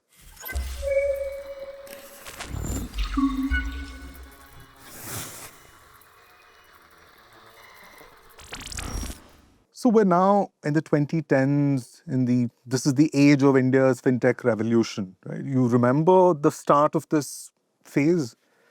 It's my favorite decade. I mean, the 2010s to 2020s, early 2020s were an incredible time for overall startup activity in India, and especially in fintech. In fact, if you look at this, like in this decade, India went from being a country where banking still didn't reach many people. There was a lot of branch banking, paper banking. Identity was an unsolved problem. Payments were an unsolved problem too. At the end of it, it became completely different, right? We saw the emergence of companies like Paytm, Yeah. which just, became this powerful behemoth which revolutionized digital payments. You saw the emergence of PhonePe and Google Pay, Yeah. which rode on UPI and became like, But they all giants got in their their start own- in payments, right? in payments, Yeah. right? Then you've got Razorpay, which essentially made it incredibly easy for all sorts of businesses, large and small, to accept digital payments. I mean, in fact, the Ken itself started by working with Razorpay in 2016, right? So you had all of this, and then you had this during this period. There was like incredible, like tens of billions of dollars of venture capital that was flowing into India. I think over 2,000 different fintech startups were like funded during this period. By the end of this, by the 2020s or so, I think India was processing more real time digital payments daily than the US, UK, and China combined. Yeah. Right. So this decade, slightly more than maybe around a decade and a half, 12 to 13-year period, was probably the golden age of fintech. This is the era in which Bajaj Finance now suddenly finds itself thrust into. And there was also Policy Bazaar. Yes, Policy Bazaar as well. Yeah, because Bajaj Finance has two insurance ventures, and suddenly the game changes for all insurers because now someone can go to Policy Bazaar and look at all the apps, compare them, right? And then that becomes a huge sort of lead generation tool for all insurers. Absolutely. Yeah. And everything goes paperless. Yeah. You're no one's sending physical documents to your place, nobody's doing physical verifications, everything can be done digitally. The reason why the 2010s to, let's say, early 2020s is such a vital period is because India did an incredible amount of heavy lifting to fix a lot of structural problems that existed, like, and I'll explain, right? Uh, Before this period, and, if you want to have a robust financial services ecosystem in any country, you need to be able to solve for identity. Correct. That a person is who they claim they are. Right. Which is the reason why you don't have to go to their home to figure out, Correct. are they really getting it delivered there. You need to be able to solve for payments. You have to be able to send and receive payments seamlessly. And third, you have to be able to solve for data, which is all these reams of data that are being exchanged between retailers, brands, loan agents, banks, etc. Yeah. There has to be a way for that data to be shared, right, legally. So India started doing that, and it did it very incredibly during this decade. It started in 2010, which is when the first Aadhaar card was issued, or the Aadhaar number was issued, right? In just 6 years, it hit 1 billion Aadhaar numbers issued, right? As world's largest biometric identity program. 2010 is when Paytm is founded by Vijay Shekhar Sharma. Around the same time as Aadhaar. Yes, literally the same year. Paytm is founded in that year, right? 2010 is also when Zerodha is founded by Nitin Kamath and Nikhil, right? So, like I said, this is an action-filled decade. 2012, EKYC is launched. What is EKYC? It rides on top of Aadhaar. And now, if you want to give a loan, right, you can do it's a EKYC. So the thing that the Vijay Sales founder was doing of sending people to your neighbor to find out who they are, you don't have to do that anymore. It can be done digitally. That's what sparked the rise of Jio, for instance. Because now, when a customer walks into your store to get a mobile connection or anything, you can instantly verify they are who they claim they are, right? 2014 is when Razorpay is launched, right? 2015 is when eSign is launched. eSign means now, not only do I know that you're Sitaraman, you can actually digitally sign a document and I can hold that legally against you. That's when DigiLocker is launched, which means now you can keep your official government documents identification in DigiLocker, which other businesses can then refer to. 2015 is when Paytm popularizes QR codes. Right? QR codes would go on later to revolutionize payments, including for Bajaj Finance, where you can see QR code standees outside many shops. You just scan your phone, this QR code with your phone, and it automatically opens the app or takes you to Bajaj I can't even imagine a world without QR codes. Absolutely.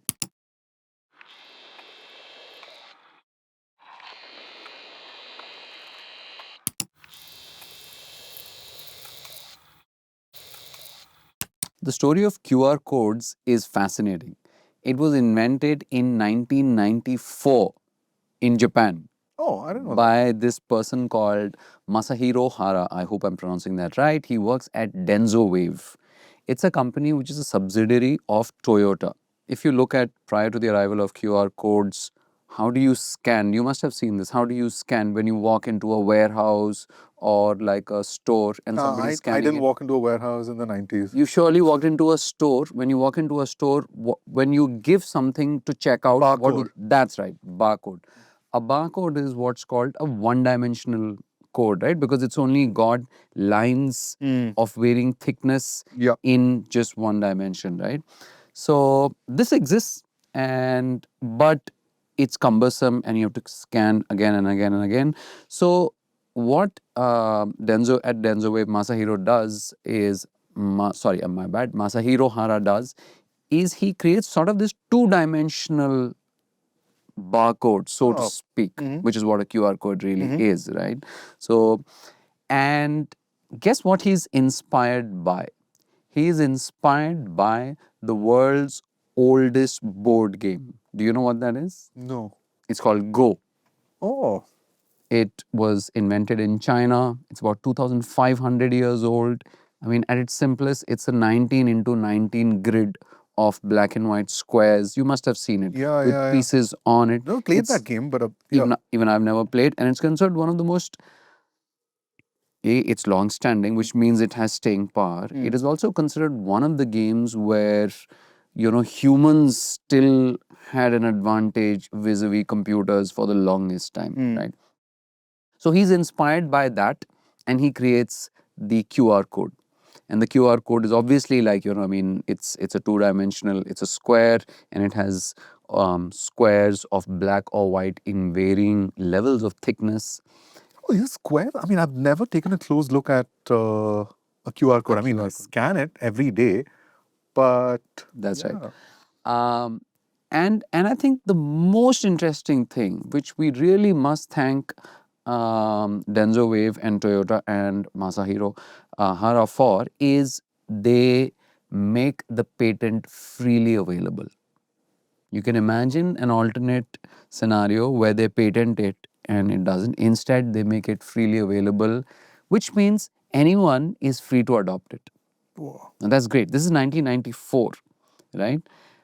Still, it doesn't take off because what good is a code if you don't have things to scan it with, right? Smartphones still haven't taken off. So what was the original device? The original device is, of course, scanners, because remember, they're designing it for industrial use, not for consumer use. Got it. But over time, since the patent allows for anyone to freely use it, it starts dispersing into any kind of use cases where you need the ability to scan something, embed a lot more information. Compared to a barcode, you can embed much more information into a QR code, right? That's one of its benefits. By 2010, it starts to enter India. If I'm not mistaken, the midday newspaper is one of the earliest ones to use QR codes. What do they use QR codes for? This is not the kind of early adopter one you had in mind. Yeah. See, that's the thing about technology. You never know who starts adopting it and in what space. What does midday use it for? If you're reading a newspaper and there is a particular article and there is additional photography or multimedia or video associated with it, you can scan that QR code and be taken to exactly the URL for that page and watch the additional multimedia.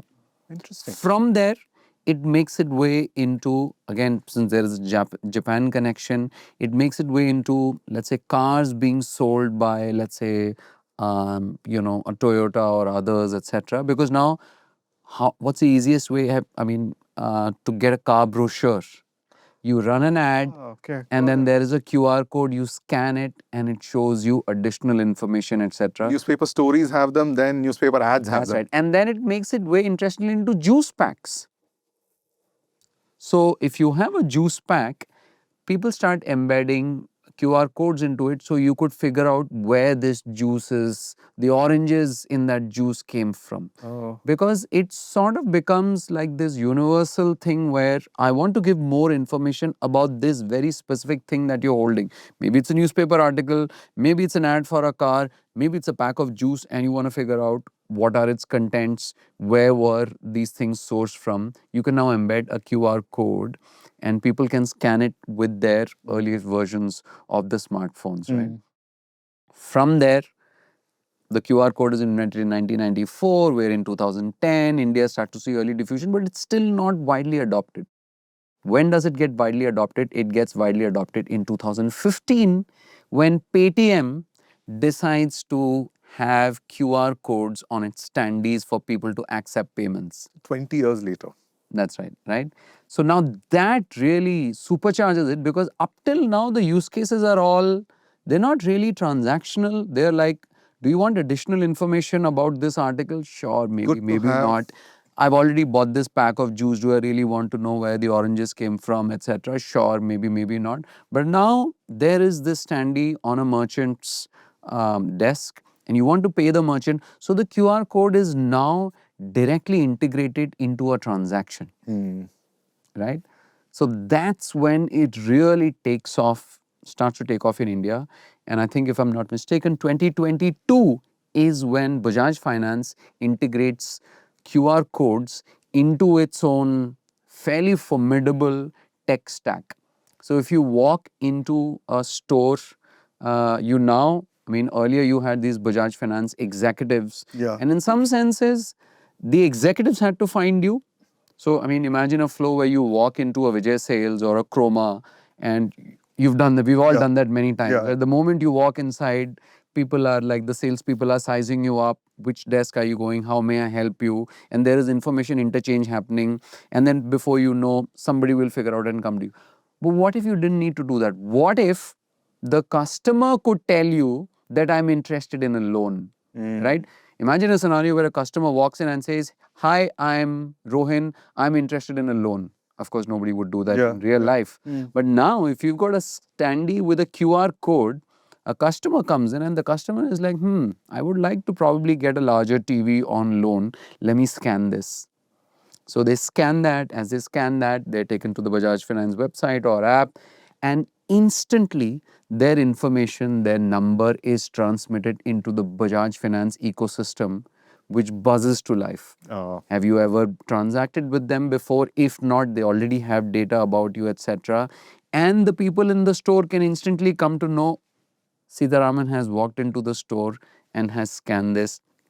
Up till this point, Bajaj Finance has worked with Salesforce and a bunch of partners to create this 3-minute loan application system integrating about 40 databases. With the introduction of QR codes, they add another 20 databases into that, and they supercharge that, right? Basically, customers can now confidently just walk into a vehicle showroom. In fact, forget a Chroma sales. Now imagine the flow, how it changes. You're walking into a scooter store, dealer store, or a bike store. And what if you could, normally people walk in, they look at and say, can I get a loan for that? But now, because you have this standee outside and there is a 3-minute delay, you could actually walk in with a pre-approved loan. Yeah. Because the customer has scanned the code and got a pre-approved loan. So even as they set foot into the They know store, whether or not they're eligible. They know that they can buy it on a loan. So the customer has already been pre-sold the loan before, and I think it all traces back to Masahiro Hara at DensoWave deciding to invent the QR code based on a 2,500-year-old Chinese game and decides to make it freely available. And here we are in 2022. Fascinating.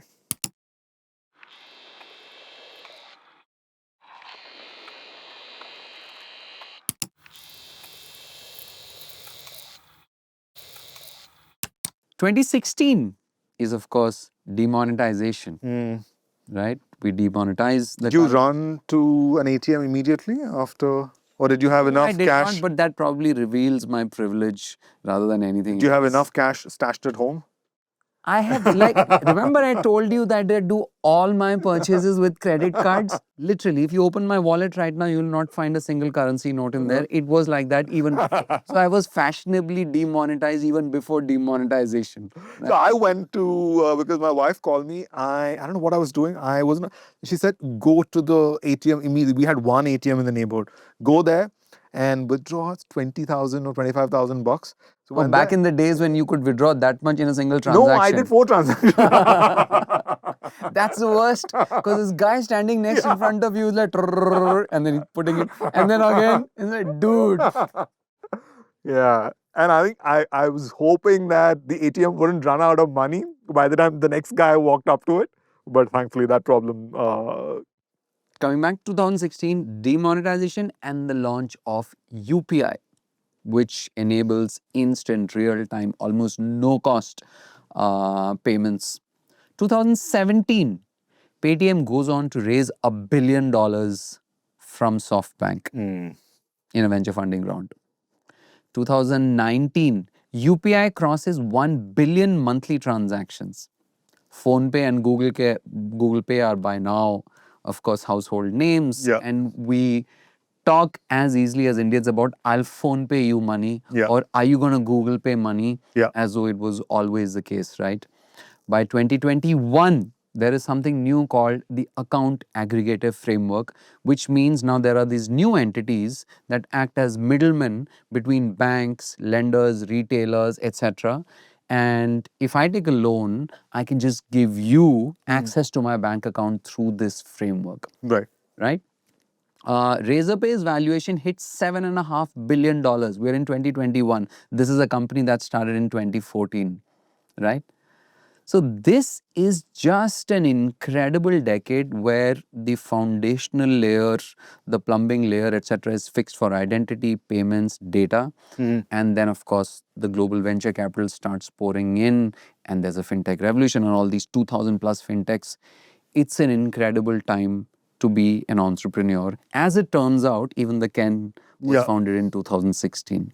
And I wonder what Rajiv Jain and Sanjeev Bajaj and the rest of their team were thinking about as they saw all of this sort of playing out.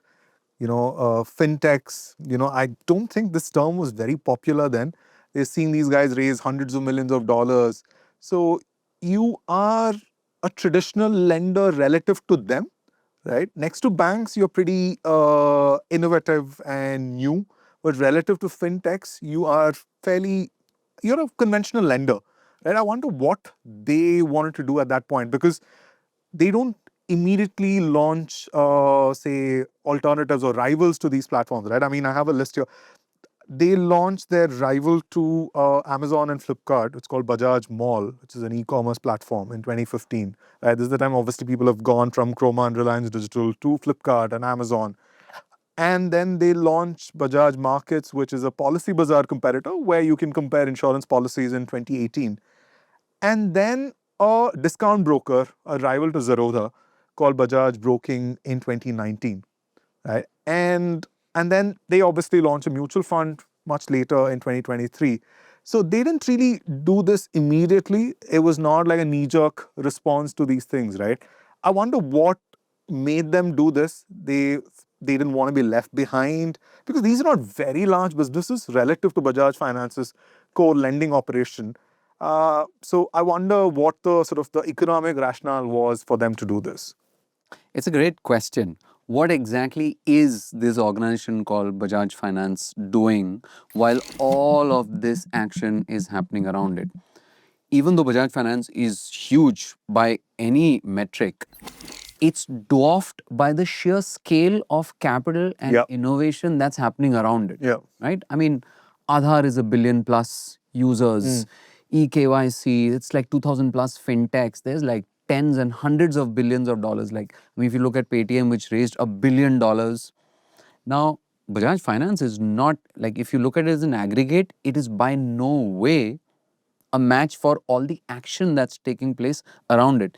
And remember, each of these fintechs is trying to disrupt and create a new. So why do you say it's not a match? As in, the collective scale of innovation and disruption that's taking around it.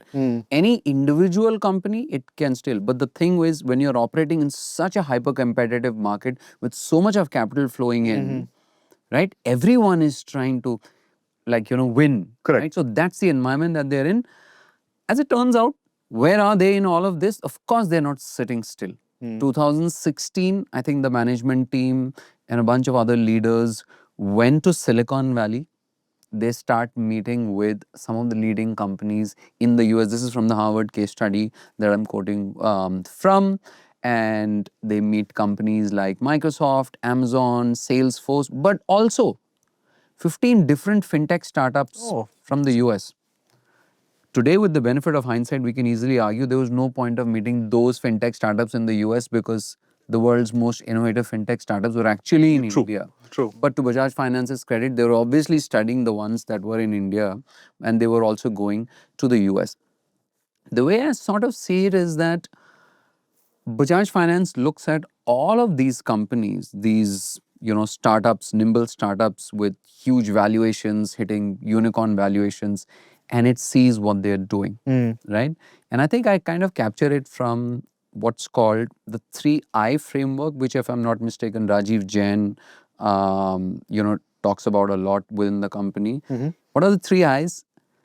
Innovate, invent, and the most important one, imitate. It's very rare for a company or a CEO to be able to say one of our strategy pillars is imitate. Yeah. And boy, imitate, they do well. Yeah. So they observe these startups and they essentially pick the best from each startup. What are some of those? For example, what is the single thing that most financial startups try to build around themselves? Payments? It's an ecosystem. Okay. Right? And Bajaj Finance starts to build an ecosystem where if you take the first loan, then it's easier to get the second loan, right? It's easier to use the app. It's easier to do so many things. It starts to build a digital ecosystem around its dealers, its customers, its products, etc. I mean, I'm not saying that they discovered that from startups in the 2010s, etc. But that's what the startups are trying to do. They're trying to create an ecosystem. Well, Bajaj Finance is creating its own ecosystem. What else are they trying to do? They're trying to build a super app. Literally every company back then was looking at China and saying, all these Chinese companies have super apps. How do we build super apps? Well, Bajaj Finance is building its own super app. What else are they doing? They have a phygital strategy. One of the most ridiculous phrases ever in business strategies is physical plus digital, which is physical stores plus digital apps and services. Well, Bajaj has a phygital strategy, right? Back then, everyone was all in on digital. Today, we know that actually a physical plus digital strategy is the one that actually is working right now in India across a lot of sectors. It's almost unavoidable. Yes. Right? The aggregator model. What in the financial services space, what are a lot of startups trying to do, including Policy Bazaar, including today, Phone Pay, virtually any credit, etc. They're trying to become aggregators. You can get loans, you can get insurance policies, etc. What does Bajaj Finance do? Exactly that. They become an aggregator. So if you look at, for me, it is like during this decade when any other company could have been sidetracked or awed by the scale of this startup and disruptive innovation that's happening around it. Instead, Bajaj Finance stays focused, looks at all of these guys and say, innovate, invent, imitate, and they just go about doing it clinically. So literally any advantage that any of the other digitally native startups would have over it, we work faster, we have a better app, we have an ecosystem, any of that, it replicates in this decade. And the most interesting part, or I think, and this goes back to the nature of the company, is that yes, all of these startups that have raised incredible amounts of capital are incredibly innovative, but they are all raised on venture capital. And the game that they're playing at this stage is still largely valuation. Yeah. Right? Yeah. Most of them are not profitable. Right? And they will not be profitable for years to come. Some still are not profitable. Yeah. Right? And I think that sort of, it's also how we as journalists, or most journalists in the country, reported these developments, right? It was always like every time there was a fundraise, it was a valuation yeah, game. yeah, How big, how much money did you raise, and how much was the valuation? right, And how soon can you raise the next round yeah, and the next valuation? Nobody was talking about how much profits do you make, because frankly, no nobody one was was, making yeah, profits, yeah, right? And I think this part was just very interesting, right? Like, I have two very interesting quotes in this. Firstly, there's this, I quote from this Business Today article, which captured this period, and it says, while fintech firms were building a lending model on top of payments, Jain at Bajaj Finance was doing the reverse, which is he was essentially adding payments onto a lending model. right, And if you look at the contrast between them and all these companies that are quote unquote disruptors who are focused on valuations but not profits, what's happening at Bajaj Finance? Again, let me just read out a quote from Sanjeev Bajaj from that time. Our focus is on profit share, not market share. It doesn't really matter what the top line is. Our aim is to be a large part of the bottom line in the segments that we're in. yeah, And I think this is the difference between an organization where 50, 60% is owned by a family, and that family intends this business to be profitable and yeah, around for decades to come, versus a lot of startups who are also looking at how do I raise the next round, how do I get acquired, or 10 years, 15 years down the line, maybe I'll IPO. And I think this focus on profits and sustainable growth while also replicating all the innovation, it's incredible how they do it. Keep costs low, yeah. keep growing, copying, etc. But during this magical decade, when so many things could have gone wrong, right? Bajaj Finance actually survives it and comes out even stronger. I don't think anyone could have seen this coming, how quickly they adapted to what was happening around them.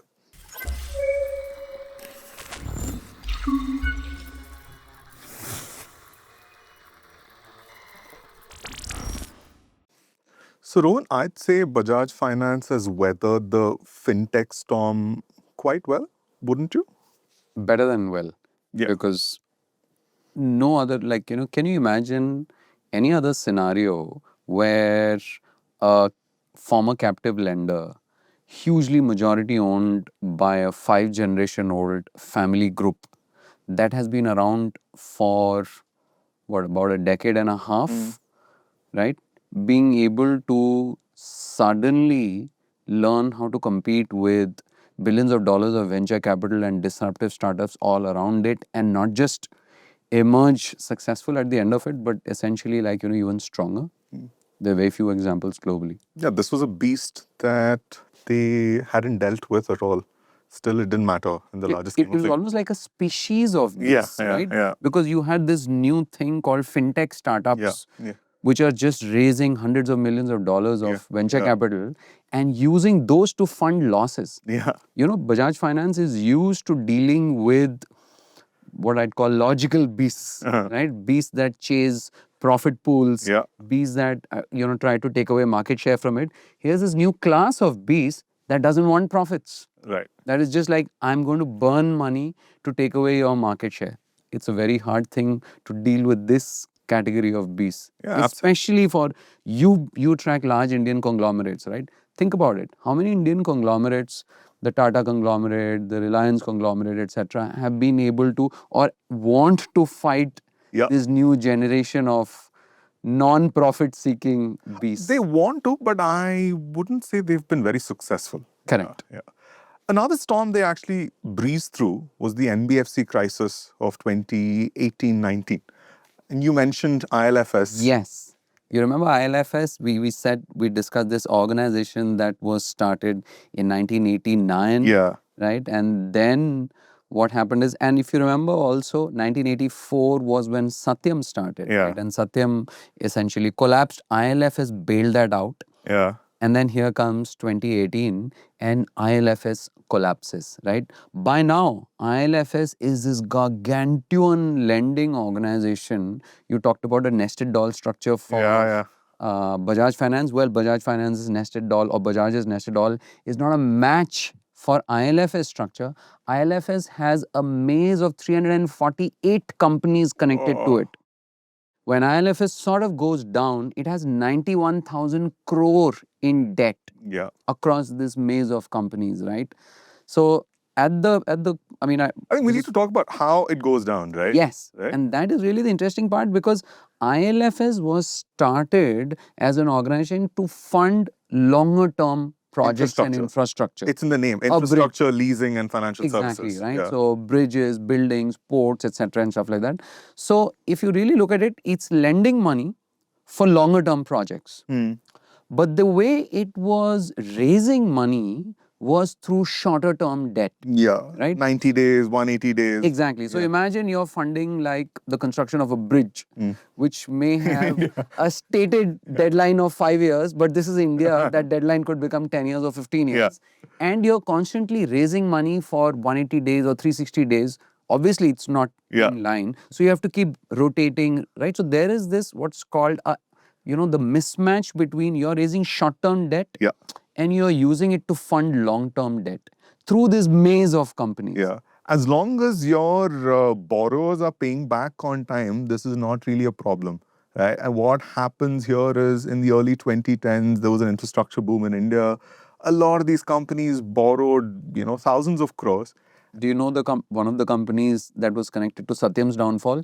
Metas Infra, right? Yeah. So Satyam also was a web of companies connected to infrastructure companies. Correct. And a couple of the companies that ILFS actually bought out from Satyam were infrastructure companies, including Metas Infra. Yeah. And obviously, so some of these infrastructure projects go south, they can't pay back.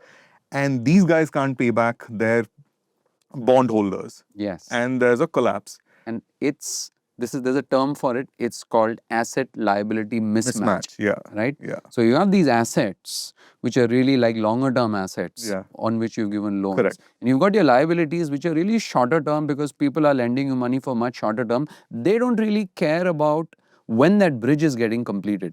They're like, I lent you money for 180 days or 360 days or 90 days. I need it back with interest at the end of it. So you have this asset liability mismatch, which triggers a collapse. Yeah, and there's a domino effect of sorts, right? There is panic in NBFCs as a whole. There is Diwan Housing Finance Limited, Yes. which is a housing finance company. It's in the name. They have a similar problem. They default on their loans, and there are arrests made of executives at ILFS, Diwan Housing, and Yes Bank, which used to lend to these companies, right? NBFCs, we talked about it earlier. NBFCs borrow from banks and from bonds. I mean, they raise money through bonds. So Yes Bank used to lend to Jet Airways, ILFS, DHF, all companies that collapsed. So then Yes Bank had to be rescued. Yeah. Right? So I think State Bank acquired a 49% stake and turned it around. It took 5-6 years. It was a mess. Yeah, it was pretty scary because if you remember back then, suddenly, like if you were a Yes Bank customer and I happened to be one, right? So there was suddenly like, I mean, there was almost like a pseudo run on the right? bank. Could you get your money out before they imposed limits? Because, it's like one of those things. So this was this web of interconnected, like, banks, lenders, etc., and stock market all collapsing in real time. The stocks of companies like Bajaj Finance, India Bulls Finance, L&T Finance also crashed. Yeah. But Bajaj Finance, the reason I said it sort of breezed through the storm, it's one of the largest NBFCs, right? There is panic in this segment. Bajaj Finance should also suffer ideally, right? But what sort of insulates Bajaj Finance from the mess that's sort of evident right now, or at that point, is that Bajaj Finance doesn't lend mostly to long-term infrastructure projects. It had an infrastructure play, yeah. but it very strategically wound it down by Just in time. Yeah. Right. Once again, it looks like Bajaj Finance seems to have done a lot of things just before they went south for others. I think it speaks to the discipline of this company that they always look at where things are going north or south, and they're able to kind of do things ahead of others. And I think 15% of their funding at that point came from deposits, right? And roughly 30% from banks and the rest from bonds, right? So they had a very diversified sort of mix of funding sources. So you're not really dependent only on short-term, like 180-day bonds, right? I have a quote for you from this time. Thank God I did not treat ALM, asset liability mismatch, as an annexure to my business model. Rajiv Jain said this? Yes, Rajiv Oh, Jain said this around okay. exactly this time. This is the time when everything is crashing. Okay. Stocks are down. Everybody is doing a run on these, like, any kind of lending companies, anything with infrastructure related to it. Everyone's borrowing costs go up. Correct. Because it becomes more expensive. Obviously, if you have to lend to any kind of a lending company or NBFC, they're going to want more returns, right? So lending costs go up by 100 basis points, right? In the middle of all of this is Rajiv Jain saying that thank God I didn't treat ALM as an annexure to my business model. Yeah, and this crisis was followed very soon by COVID in 2020, right? Then one battle after another. Yeah, one battle after another. And the Reserve Bank says there's going to be a moratorium on all interest payments, on loan repayments for 6 months. First, it was 3 months, it was extended to another 3 months, right? But this also didn't affect Bajaj Finance so much, right? And I think Bajaj Finance at that point nudged its borrowers. It told them, listen, sure, you don't have to pay for 6 months, but if you can, we encourage you to stick with your repayments because the interest is not going to be waived. It's just been postponed. Okay, because there was a lot of confusion at that point, right? People were saying, "Oh, does this mean that these EMIs have been waived for me?" Right? Lenders had to come out and say, and Bajaj Finance nudged its borrowers to repay if they could, right? Which is why their NPAs didn't really shoot up at that point, right? All this, they tackle the NBFC crisis, they tackle the COVID mayhem. The battles after the other. Yeah. So if you actually look at that period, 2018 is the NBFC crisis triggered by ILFS collapse, and then you talked about Yes Bank and all of that. They weathered that. 2019, they raise, if I'm not mistaken, about a $1.2 billion in fresh capital. Again, just in time for what's coming. Yes. So they kind of stock up on money in 2019. So if you zoom out and look back right now, you're like 2018 is the NBFC crisis and 2020 is the mother of all crises. Between these two. Which is pandemic. The only year in the middle where you could have actually done something, they do something, they raise $1.2 billion in capital, which actually gives them the cushion and the buffer as they hit 2020. Because your borrowers are not paying you for 6 months, that doesn't mean Bajaj Finance can't repay its own lenders, right? Yes. Banks or bondholders. So where does that capital come from? You need that buffer, right? I'm sure this came in handy, whatever it raised in 2019. In fact, all the research says that when stock investors were looking at companies, they looked very favorably at Bajaj during this time because they saw a company which is not just disciplined, but which actually has enough cash to get through this period. If you remember that period of the pandemic, everyone was in a survival mode. It didn't matter how large a company you were. Everyone was like, who's going to emerge out of this alive, right? Because suddenly everything went down to kind of zero, right? And you've got this organization, you've got salaries to pay, you've got loans to repay to your lenders, etc. If you didn't have enough buffers with you, people took a very dim view of you, right? But not Bajaj Finance in this case again.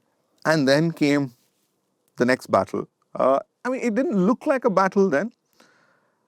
Reliance looks at Bajaj Finance and its growth.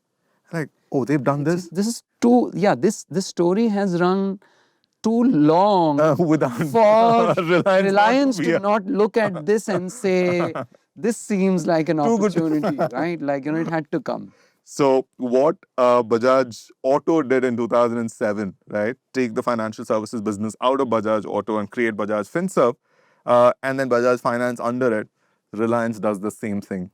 Except it's not triggered by a family conflict. No. It is just an opportunistic spin. Yeah. And because you see that another company, another group has done this. So obviously you're much bigger. You have a lot more capital. So why not do it, right? But they do something really, really ingenious. This is going to get a little technical, but it's Reliance. Whenever they enter a sector at scale, they always do something ingenious. And this is, what they do is, we'll have to go back to 2002. There was another company called Reliance Petroleum, which was a subsidiary of Reliance, and that was listed too. And Reliance decides to merge this company with itself, right? So when you merge a company with yourself, what you do is you issue your own shares to the owners of the company that's being merged, which is Reliance Petroleum, right?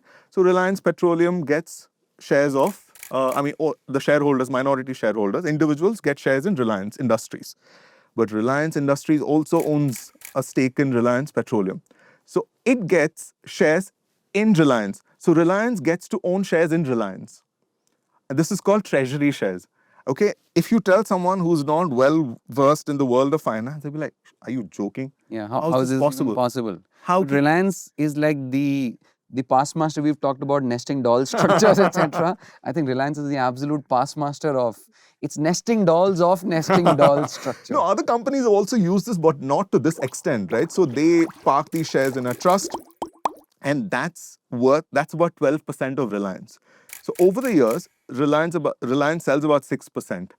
And at the time of the demerger, Reliance still has a 6% stake in Reliance. Okay?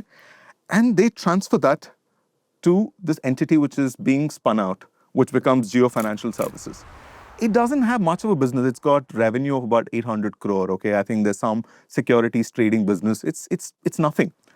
But then it demerges and lists with a 6% stake in Reliance Industries.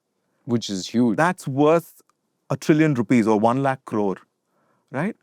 And then suddenly this is This is like out of thin air. Yeah. Like a 1,600-pound gorilla emerges out of the mist. Yeah, and this is as good as it gets for a new lender, because you come with a net worth that's huge, which means you can actually go and borrow lots of money, which allows you to lend more, right? So this Geo Financial Services is exactly like Bajaj Finance. It's a holding company. Under that, you have an NBFC, which is called Geo Credit. There's payments, there is insurance. So And of course, there is a sister company called Geo Telecom, which has a massive distribution network. Absolutely. Which you can sort of take advantage of. So, and Allianz, Bajaj's original partners in insurance, they end the joint ventures with Bajaj, and they join hands with Reliance. Oh, so Bajaj Finance no longer my best friend. Reliance my best friend. For a reinsurance venture, reinsurance is nothing but insurance for insurers. But they are, I think, on their way to launching a general insurance and life insurance venture. And they get BlackRock, the world's largest asset manager, to launch a mutual fund with them and a wealth management business with them, right? So they have big players and they have lots of money, and they get KV Kamath, the one who made ICICI one of the country's largest banks, right, to head Geo Financial Services. So when Nanu Pamnani and Rajiv Jain, sort of put the building blocks together for Bajaj Finance, they got people from Citi and G and, American Express. So KV Kamath did something similar. So he went looking for people who worked with him at ICICI. And I would have assumed that he would have tried to poach a bunch of people from Bajaj Finance. Yeah, these are people that work. I guess, we've talked about how, people have stuck around at Bajaj Finance for a long time, so probably they didn't want to leave. I don't know. That's credit. Yeah. Whenever people aren't willing to leave an organization in spite of being poached, that's actually a great thing. It's very rare. So they have all these big partners, lots of money. But to be fair, it's early days, but they haven't really had much of an impact. I think this whole narrative of Reliance gets into something, it's going to completely shake up that space. I think that has sort of worn thin in recent years. And this is a very good example of that. It's like this, I see that narrative, right? Reliance is getting to a sector, oh my God, it's disruption. Everyone run for cover, yeah. It's like this, I think, collective Kool-Aid that everyone, so the narrative always travels ahead of. So if you can imagine this as a war scenario, it's like, there's this war going on, there's like nothing, no news. And then one guy on a horse is coming and saying, Reliance is coming. And you're like, oh my God, let's expect for this. And the thing is, sometimes it's true, Reliance is actually coming, if you look at telecom and various other sectors. But sometimes it's like, it's been a year since that guy came. Where is Reliance really, right? So I think this is publicity. We don't know. Yeah. Maybe the armies are just behind the mountains and the mist and it's actually coming. Yeah. But its AUM, assets under management, is just 10,000 crore. and Bajaj Finance is 5 lakh crore, right? When it started, it was 2,500 crore. So that's like 200x in what? In just 19 years, right? So there's also Airtel, which had a payments bank. Now they've got an NBFC license, and they are apparently going to pump in 20,000 crore. And if I'm not mistaken, Airtel has a partnership with Bajaj Finance. Yeah. Bajaj Finance distributes loans through the Airtel Thanks app. Yeah, but I think Airtel is one of several partners to Bajaj Finance. Yeah. So now Airtel is also in the game. But I think, I know sometimes people tend to get a little sort of excited and say, oh, these new players coming in, are they going to sort of, strike at the heart of what Bajaj Finance is known for? I think that's a little premature, and I don't think they have to worry about competitors yet. But, there have been some regulatory concerns as well, which are a lot more serious than these competitors. In 2023, for a few months, RBI told Bajaj Finance not to issue its Insta EMI and e-com cards. Right? Why? Apparently, there's this sort of RBI had come out with this policy or regulation where you have to disclose all the charges and the repayment schedule, all the details of the loan to the borrowers, or rather the card holders, right? And the RBI said that Bajaj Finance hadn't done that, right? Though this was short-lived. This was about, I think, 4-5 months, and it revoked the ban. As far as RBI raps go, this was a rap on the knuckle. Yeah. I mean, when you're running this fast, there are... And this large. Yeah. There are bound to be missteps, right? And I think they fixed it in a few months, and they could go back to issuing these cards, right? So, yeah, competitors are certainly not a problem. Regulation, every now and then, I think you're going to have these minor issues, I think. But I think there is, if at all there is a problem for Bajaj, it's something else, and that's within the company. What's that?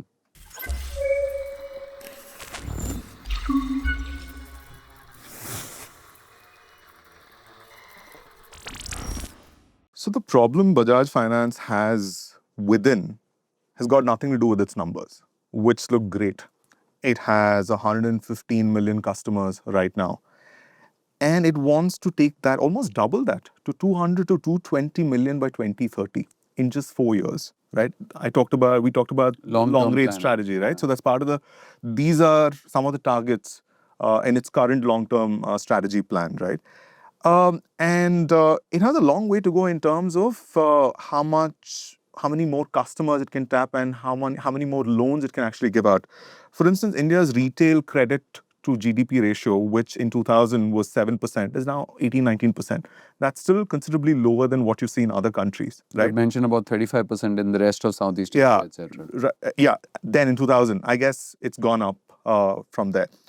More importantly, and this is from Bajaj's own presentation, it says Bajaj Finance accounts for 12.5% of all the loans given out in the country, the number of loans given out, but only 2.8% of the total retail AUM, which means you're giving out a lot of loans, but the value of loans is not very high, right? That's very interesting. Because it started out as a consumer... smaller ticket loans. Exactly, right? Which means it has a lot more scope to tap the existing customers for higher value loans. So to use a simple analogy, you could sell like 1,000 smartphones, but somebody else would give a single home loan. And it's one loan versus 1,000 loans. Exactly. But as assets under management, the home loan as a single asset is worth much more than all those 10,000 phones. Exactly. Right? Which is why, they had the foresight to launch a housing finance company in the late 2000s, which went public in 2024 in a blockbuster IPO.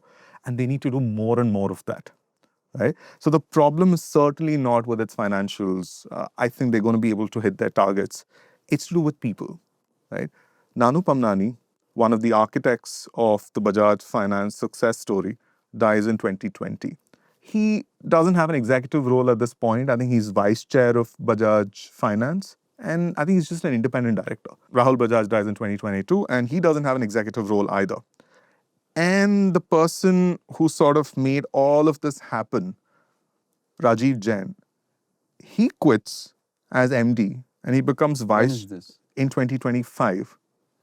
And he becomes vice chair of Bajaj Finance. So it's like an incredible run, right? 1994 to 2025. Yeah, Yeah, 30 years.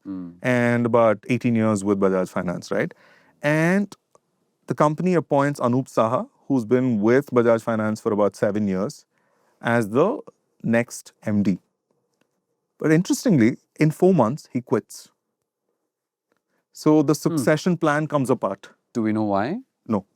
I tried looking for the reasons for that, but I couldn't find any. He obviously, like all resignations, this one said for personal reasons. So Rajiv Jain comes back as MD. So he's vice chair and MD. And his term is now until March 2028. So in less than 2 years, his term is going to end. And I'm sure they want to find a successor by then.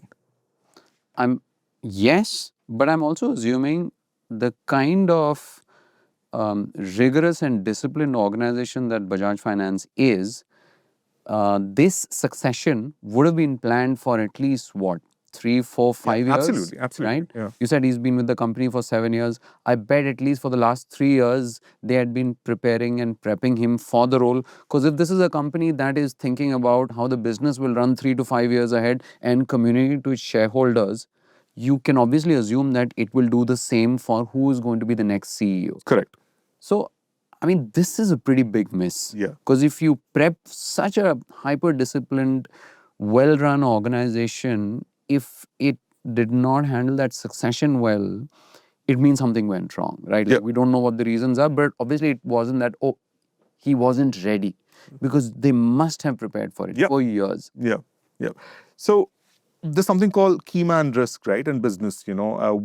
I mean, people outside of business are not very familiar with this term. Insurers are very familiar with this. Yeah. So it's basically, the threat to a company when the founder or CEO quits or dies. So what happens to the company, right? And this is a serious key man risk for Bajaj Finance because he is one of the greatest CEOs going by shareholder returns in India in the 21st century. And he's the only CEO the company has known since the demerger. Right? Almost like Inception, right? Like because it was a different company before that. So what happens to the company and what happens to its culture, which made Bajaj Finance what it is today, with Rajiv Jain going possibly in 2028? What is its culture? So we spent a while talking about the agility within Bajaj Finance, these offsites where they look at what they're doing wrong and how to fix that, and how Rajiv Jain himself sits with his team every Saturday to bring down costs, right, from 45,000 to 8,000 bucks, right? But there's a lot more to what it's like to work at Bajaj Finance, right? Again, this podcast where Saurabh Mukherjee talks about Bajaj Finance, right? There are some very interesting. Saurabh really has done a lot of work around these long-term successful organizations, right? And sort of trying to figure out what makes them successful, right? And he says, obviously, they have a 65-hour work week, which is not all that surprising because all banks have that. And apparently, people clock in at about 6:45 a.m. Okay, and obviously, it's from everyone from Rajiv Jain. We should do that at the Rajiv Jain to the young graduate who's joined the company, and most of the employees are actually 80 to 90% of the workforce gets a variable incentive every month. It's actually low on fixed and high on variable. So it's mostly performance linked. So you're eligible for an incentive every month, right? And I believe these incentives are automated. There is no manager deciding whether or not you get it. There are some targets set at the start of the year. You hit those targets every month, you get your incentive, right? So I can't imagine an organization where people want to be, which is low on fixed. When you tell someone, hey, you're going to get 10 rupees instead of whatever, 50 rupees. Now you show me what you've got, you can end up making 100 rupees. Yeah, I mean, in most of the conversations around salaries or hiring, people want to know what's my fixed salary. Yeah, And people always want to maximize their fixed salary, right? it's incredibly rare. So this culture where you talk about, where there are some organizations where this concept exists. This concept, if you kind of zoom out a little bit, it's called the eat what you kill culture. Okay. Which is essentially what you make each month is a percentage of what you bring in or what you enable to bring in. So it's like eat what you kill, right? There are organizations or industries where it exists. For example, it exists in investment banking and finance, where the more money you make, the more for the organization, the more money you make. It exists in law, where if you're a partner or working in a firm, and the more amount you bill, the more amount you get. So the usual correlation, or in high commission sales, let's say you're selling real estate, right? Or you're selling really expensive stuff, yachts, cars, etc. It's easy for your organization to say, you sold this, you brought this revenue, a percentage of this is yours. But it is extremely rare in large organizations, because the larger you get, the harder it becomes for someone to say, you work in a call center, what percentage of the company's business can I attribute to you and can I give to you? It becomes harder and harder to kind of connect those two together. And second, people are like, I just work in a call center, just give me a fixed salary. So if 80 to 90% of Bajaj Finance's employees are happy working for a low fixed salary and a high incentive salary, that's an incredible thing. In fact, even MBAs who join the company work for or start working for relatively lower salaries than what their colleagues will get. But what they make up for that is, in the very first few years, they go visit dealers, tail around with a bunch of existing employees, and they're very quickly given charge of a city or a business, etc. So it's early responsibilities and rewards that come, and of course then if they're free to kind of decide how much they make. So it's not just the rank and file, but even MBAs, etc., that they hire follow this. Will work for lower fixed pay. It's a very rare thing. And also, I think the average sort of tenure of an employee there is 6 years, which is not short in 2026, right? And for an organization like this, which is considered extremely hard, where you can imagine that if you can imagine working for this organization where you come in every day, every week, and you're like, where are my targets? Am I meeting them? Where a 10% cut is not enough. Yes. To start at 50%. That's right, right? For most people, this would be an incredibly hard organization. It's too taxing. It's too much. I can't do this, etc. Right? Yet, you said the average tenure is... So they somehow seem to have hit this magic zone where it's an incredibly driven, number-driven organization where it's low fixed salaries, but you make a percent. And the people who survive there kind of over time appreciate it and like it, and they stick on there. So it's like this really great sync that they found between a culture and the people who kind of live and breathe it each day. This is an organization which actually thrives on discomfort, right? From its very origin to entering spaces where nobody else wanted to enter because... really messy business, right? Yeah, there is regulation, there's always something happening, right? You can't do this, there's no money here, you make 100 calls, 1% converts, doesn't matter, we'll still do it, right? It's... we talked about sitting on floors during offsites. What is it? Why is it done?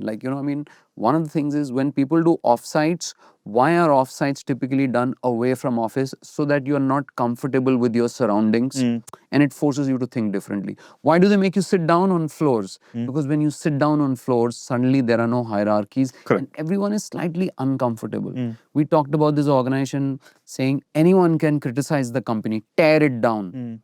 That is an acceptance of discomfort. That better let's be uncomfortable with ourselves. And all of this stuff around targets, incentives, etc., right?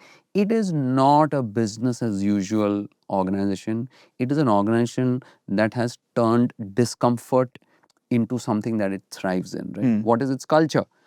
At the very beginning, when Nanupam Nani and Rajiv Jain and Sanjeev Bajaj came together as a troika, one of the things that Rajiv Jain brought in from, was what's loosely called the G money culture, right? Like countrywide finance, right?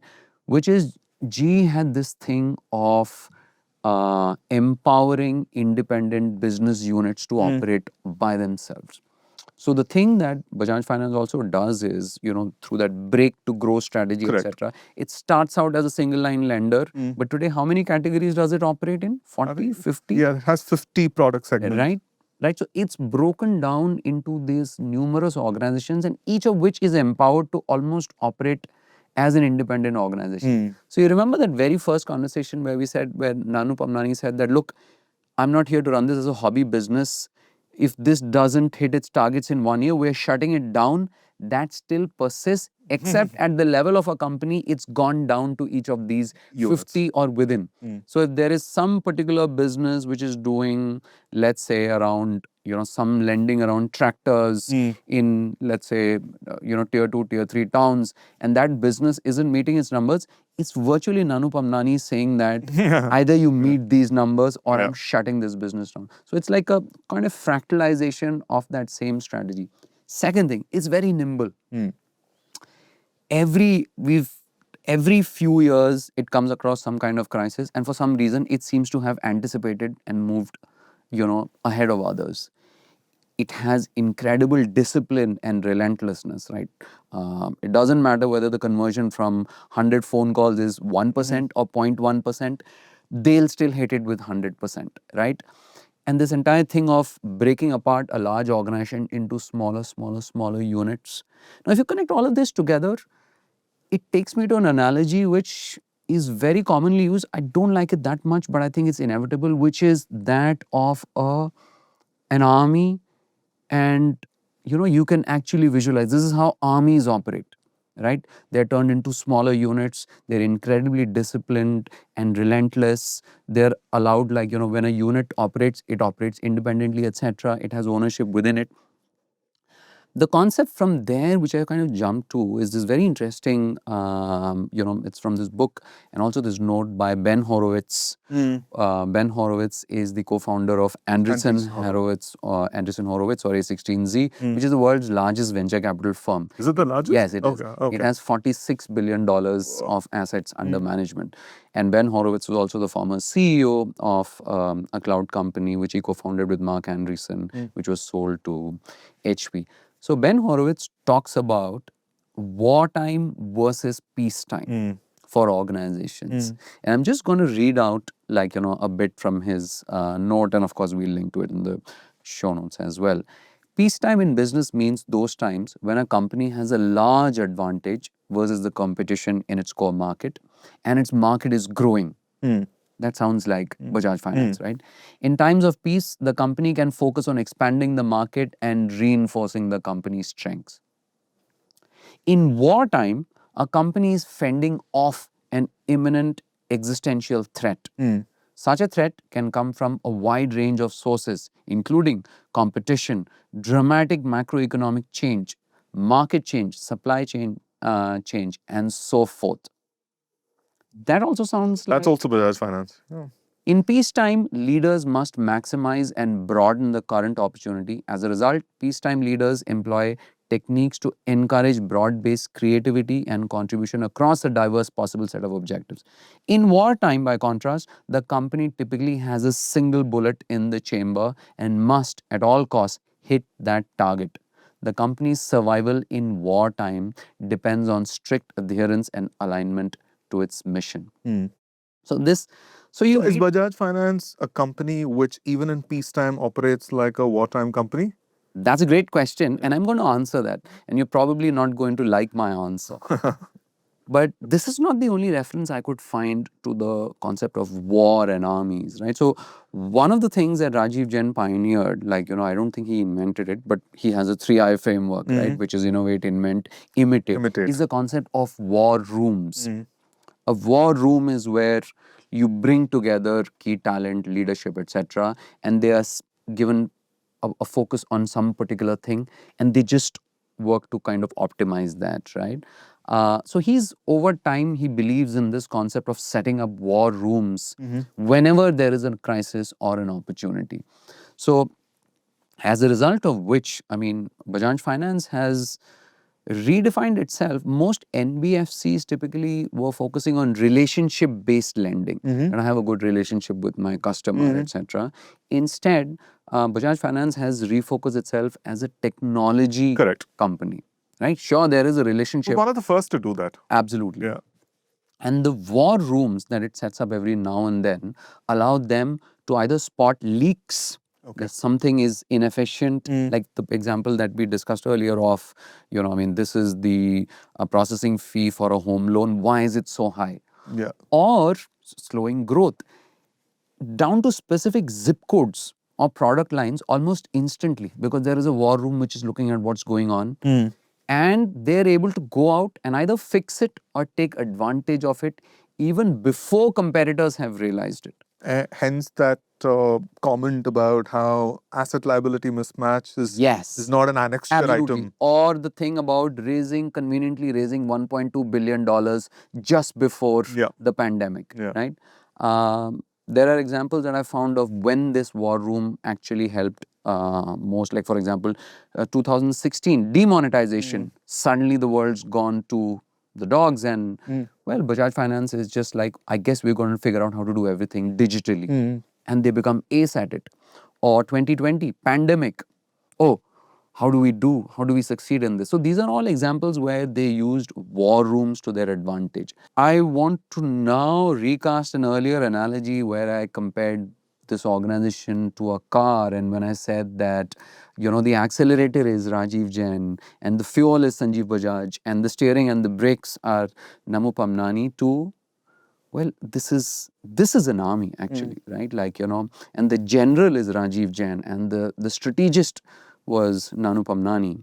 And, I use the word like, very consciously, but not literally, which is the king in some senses, is Sanjeev Bajaj, right? Because they own this army literally.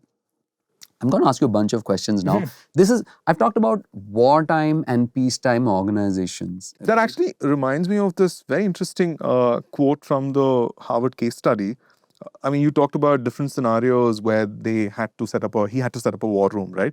Apparently, post-COVID, when COVID hit, he called his top 100 leaders and told them, after COVID, the aggregate economy will shrink. Hence, we too will be smaller. But we're not organized for that smaller size. So I want you to imagine having $1 billion of capital and tell me how you would run your business or function differently. Right? As it turns out, they did raise $1 billion of capital as well. So this was both a hypothetical question, but with real resources as well. But it shows foresight. Because if you remember that period, most organizations were thinking, how do we just make it through this? Correct. Right? And this is an organization saying, what would you do if you had $1 billion? So it's actually doing the reverse of what many other organizations are thinking, right? I'm going to ask you a bunch of questions. Now, this is like Q&A times, right? Like you've been speaking for most of this conversation. Now, let me ask you. I'm going to ask you a question, and you have to tell me which one. And I'm going to ask you questions about wartime CEO. Multiple choice questions? Yeah, right. So, no. It's like, does it sound like a wartime CEO or a peacetime CEO? Okay. And these questions are all about Rajiv Jain, of course, right? Peacetime CEOs know that proper protocol leads to winning. Wartime CEOs violate protocol in order to win. Which one is Rajiv Jain?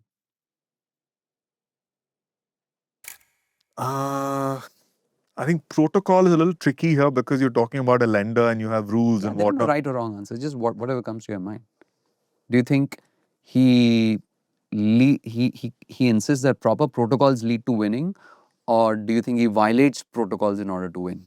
Okay, I will just qualify this by saying protocol here doesn't mean rules, but the accepted norm of doing You can never take out a journalist from you, right? Like, but I think he is the latter, the wartime CEO. Do you think he is the guy who thinks that proper protocols are essential to winning, or do you think he's the guy who says protocols aren't important as long as we win? I think it's the latter. Okay, cool. That's one. Now, peacetime CEOs know what to do with a big advantage. Wartime CEOs are just paranoid. Again, latter. Okay. Peacetime CEOs think of the competition as other ships in a big ocean that may never engage. Wartime CEOs think the competition is sneaking into their house and trying to kidnap their children. Again, latter. I think I know what my answer is going to be. No, I don't think you. Peacetime CEOs aim to expand the market. Wartime CEOs aim to win the market. Latter. Really? So you don't think that Bajaj Finance is trying to expand the market? You think they're just trying to win the market? Why do you say that? They never talk so much about market share. They're always entering new categories. Why do you think that they're not trying to expand the But market? I think the very fact that they actually want to be, they get into consumer durables, they were not the largest, right? But within 3 years, they become the largest player.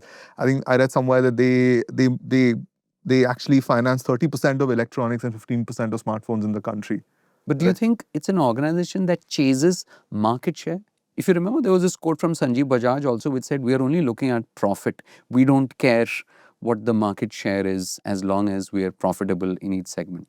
So I think for me personally, their market share in each category is a consequence of what they do. They But just go out there. this is also the same company that says we want to get to 220 million customers in 2030 from 115 right now. In that conversation, do they say anywhere what others are? Do you remember that part about Vijay Sales where Vijay Sales said they don't really care who else enters? It does not look like an organization that is obsessed with market share or with competitors. It's just that we want to be growing, we want to be entering. Never mind. Let me give you another question.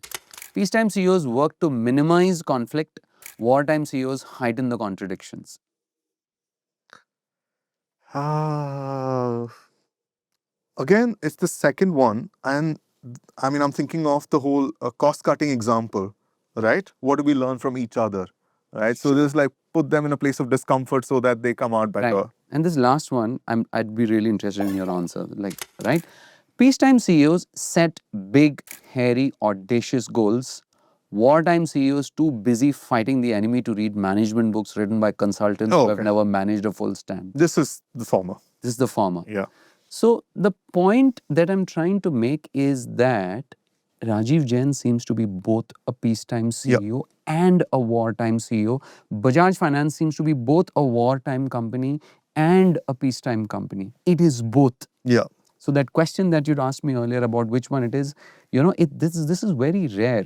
So when I look at this company, it's like you've created this army. It grows, it self-replicates, break and grow. It attacks, it defends, it doesn't get comfortable. It is extremely disciplined. This army doesn't seek to find competitors, it seeks new territories. It doesn't matter whether those territories are occupied or whether they're unexplored. It's just constantly out there. But here's the thing, armies always need purpose, right? Sometimes leaders provide the purpose, which is the general provides the purpose, right? Or the king provides the purpose, right? Sometimes the environment provides the purpose. It's a competitor, it's a rival, it's regulations, etc. But armies do require purpose, right? Devoid of purpose, armies very soon kind of like, begin to lose their sense of why are we really here, right? Which actually took me back to Ben Horowitz's note about wartime and peacetime CEOs. And is it possible that there could be CEOs who are both wartime and peacetime ones? And he says that most people end up playing one or the other role in there. He himself talks about this fact that when he was CEO, for about 7 months, he was playing the peacetime CEO role. And I think for about 6 years, he was playing the wartime CEO role. Regardless of what the external environment is. Right. Not like, yeah. So, for example, I'll go back to some of the examples. Right now, Google is in wartime mode, right? Because the AI threat, etc. So, right. But before AI came into the scene, Google was in loosely a peacetime mode, right? It had like dramatic market share in all segments. It's trying to figure out how do we improve our search, etc. It's focusing on efficiency. A lot of criticism about Google was, oh, has it gone too lazy? Correct. Right? Steve Jobs, when he came back to Apple the second time, Apple was a few weeks away from bankruptcy. That was wartime mode for Steve Jobs, right? So at differing points in the organization, if it's God's back to the wall, then it's the organization is in wartime. If it's winning, if it's got a great market share, if it's just growing at 50-100% year on year, it's in peacetime, right? But there are CEOs who are very rare, and he says, yes, it is possible that one CEO can play both wartime CEO and peacetime CEO. It's very hard. Mastering both wartime and peacetime skills means understanding the many rules of management and knowing when to follow them and when to violate them. Is it in simple terms being paranoid when everyone says there's no need for you to be paranoid? Yes, that's Right? one of the things. Paranoia. I mean, it's interesting that you use the word paranoid because Ben Horowitz does refer back to the book from where he picks us up, which is Andy Grove of Intel, Okay. who wrote Only the Paranoid Survive. Oh, okay. Right? So it's Andy Grove who actually talks about what being wartime CEO at Intel meant. And ironically, the point where he says that wartime CEO, wartime moment for Intel was when it had to exit the memory business because of the entry of Japanese companies. Well, I mean, it's another, like it exited the memory business, but it was slow to spot NVIDIA's approach into the GPU business, and as a result of which it became almost irrelevant till Trump had to step in to save Intel, but that's another story altogether. Paranoia is one of the things that define wartime CEOs and organizations.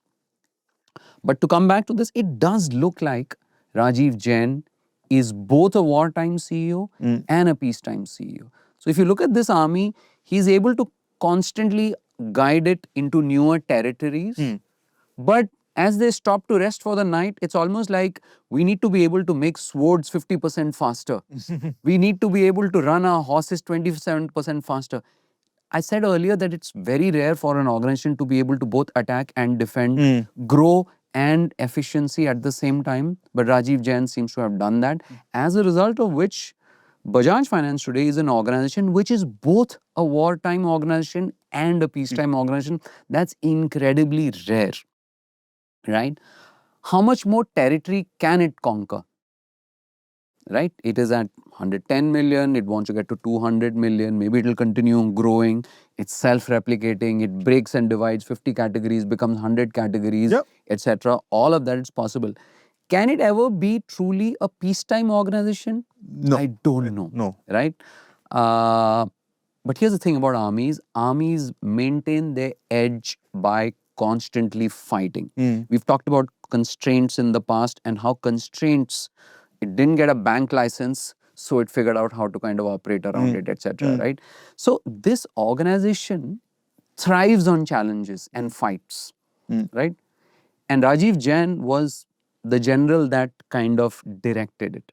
With Nanu Pamnani gone as the strategist and Rajiv Jain at some point going, you're left with this hyper capable army which has to constantly fight.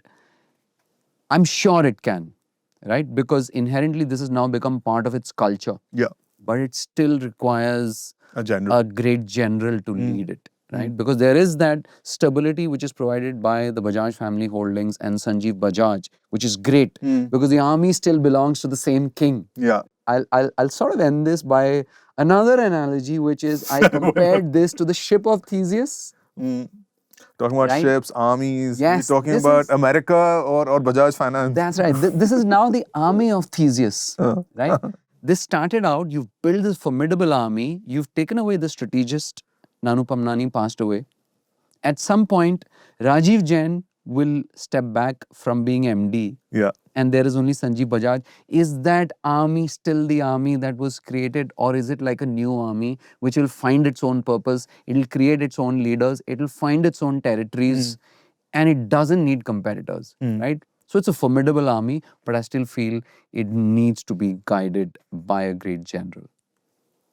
Is this possibly Bajaj Finance intermission moment? Yeah, absolutely. We talked about the key man risk, right? And this reminds me of another person we discussed briefly a while ago, Aditya Puri. Of HDFC Bank. Yeah, very similar trajectory to Rajiv Jain. Spent a while at Citibank, and joined HDFC when HDFC floated HDFC Bank in '94. Sorry, Citibank. Yeah. So once again, HDFC also has to thank Citibank. I mean, India has to thank Citibank. And we discussed, right? Nanu Pamnani hired Aditya Puri That's right. at That's right. Citibank. So joins HDFC Bank as its founding CEO, leads it until 2020. So 94 to 2020, right? And I remember this piece that The Economist had after he quit, and it called him the world's best banker, right? That's a really, really Yeah, coming from The Economist. yeah. And they They're have stingy with their praise. they have names like Jamie Dimon and CEOs of banks from China, much larger banks, right? And just based on shareholder returns and what HDFC managed to achieve in 26 years, at that point when he retired, HDFC was worth more than Citibank. Okay, $90 billion. So it called him the world's best banker. So at that point, everyone was like, people couldn't imagine HDFC without HDFC Bank, Who without could step into such shoes? Aditya Puri, right? HDFC has become even bigger because HDFC, the mortgage lender, has merged with HDFC Bank.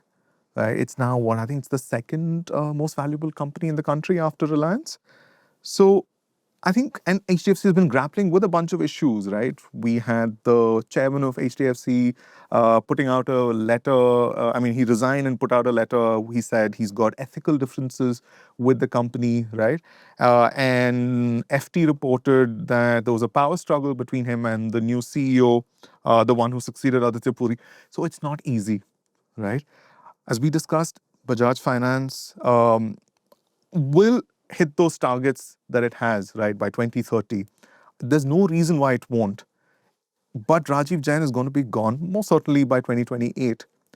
And I feel the years after Rajiv Jain will be somewhat similar to what's happening with HDFC right now. It'll become bigger and bigger, right? But it's not going to be a very smooth transition for the company because it's never so smooth when you have a CEO like Rajiv Jain or Aditya Puri. The thing about great transitions is that the best transitions are the ones where nothing seems to have changed. Nothing broke. Most people view these transitions, and I think the trap that a lot of incoming CEOs also, it's the weight of expectations. Because you come into this, you step into these giant shoes, and everyone, internally, employees, stakeholders, board, everyone is like, oh, you're stepping into these shoes. Let's see what you can do, whether you can even do better. And it's only human to kind of feel the weight of those expectations. Correct. That you're like, I've got to prove myself. I've got to do it even better than the last person. But truly, the best CEOs and the best CEO transitions are those who come in and who are like, my job is to make sure that the focus doesn't shift to me. The company continues to run as well. And I think a great example of that has been Tim Cook. At Apple. After Steve Jobs stepped back and passed away, Tim Cook is nowhere remotely as charismatic as Steve Jobs, but Apple has continued to grow and grow and grow. So it was a great transition. Because he didn't have to prove himself. The company grew. So it's I think possible. all that the company needs to grow bigger and bigger is already in place, right? But there are moments, say something like the NBFC crisis were to happen again, right? You need someone to be making those calls which will set Bajaj Finance apart from all other NBFCs, right? You can say you have all the technology in the world. There is AI, of course, right? Underwriting is sort of Bajaj brand, all of capital, that. customers. But you still need that person to say, hey, I want you to cut costs by 50% and not 10%, right? I don't want you to accept the status quo, right? There is always a status quo, right? Maybe 10 years down the line, Bajaj Finance will be used to working the way it has. And another, company could come and say, why should it be this? Why can't I do something else, right? Why can't I underwrite in a different way altogether, right? Why can't the cost be 60% lower than what Bajaj Finance is spending, right? So how do you see that coming? How do you ensure that you keep doing that yourself so that, someone else doesn't force you to do it, right? That's where I think, I'm sure maybe they will find a CEO who does that, right? But it'll be interesting to see. I want to have this conversation 5 years down the line. to see if a lot of our arguments hold up at that point. To go back to your war analogy, right? You said Rajiv Jain is this general who's built this impressive army that can deal with any situation that's in sort of wartime, even in peacetime, right? So now the question is, when he steps down, does the army need the same kind of general as Rajiv Jain? I don't think so. The army needs a general, but Rajiv Jain has built the army in such a way that the new general doesn't need to rebuild it. I think the army will continue fighting the way it has for the past 20 years. And when he steps down, or if he steps down in 2028, when his term ends, he will have been there for 21 years. And his track record is certainly one of the best in the last, I think, 50 years or so, just going by shareholder returns. So the new general will just have to make sure that the army doesn't disintegrate, which I don't see happening for a company with Bajaj Finance's discipline, which was also put in place by Rajiv Jain, right? All those sitting on the floor, cutting costs, right?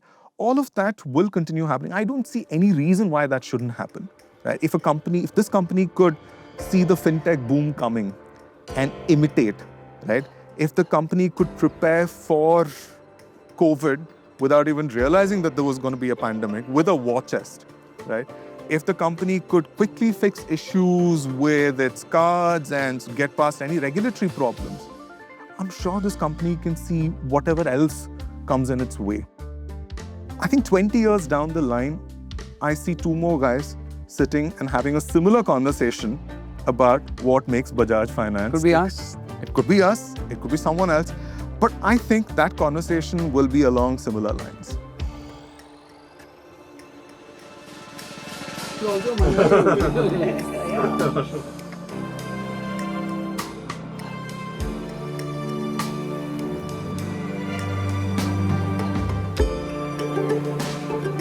Eat like a dam in the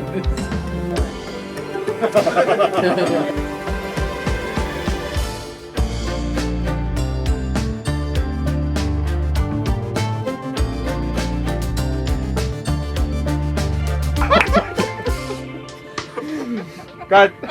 Thank you.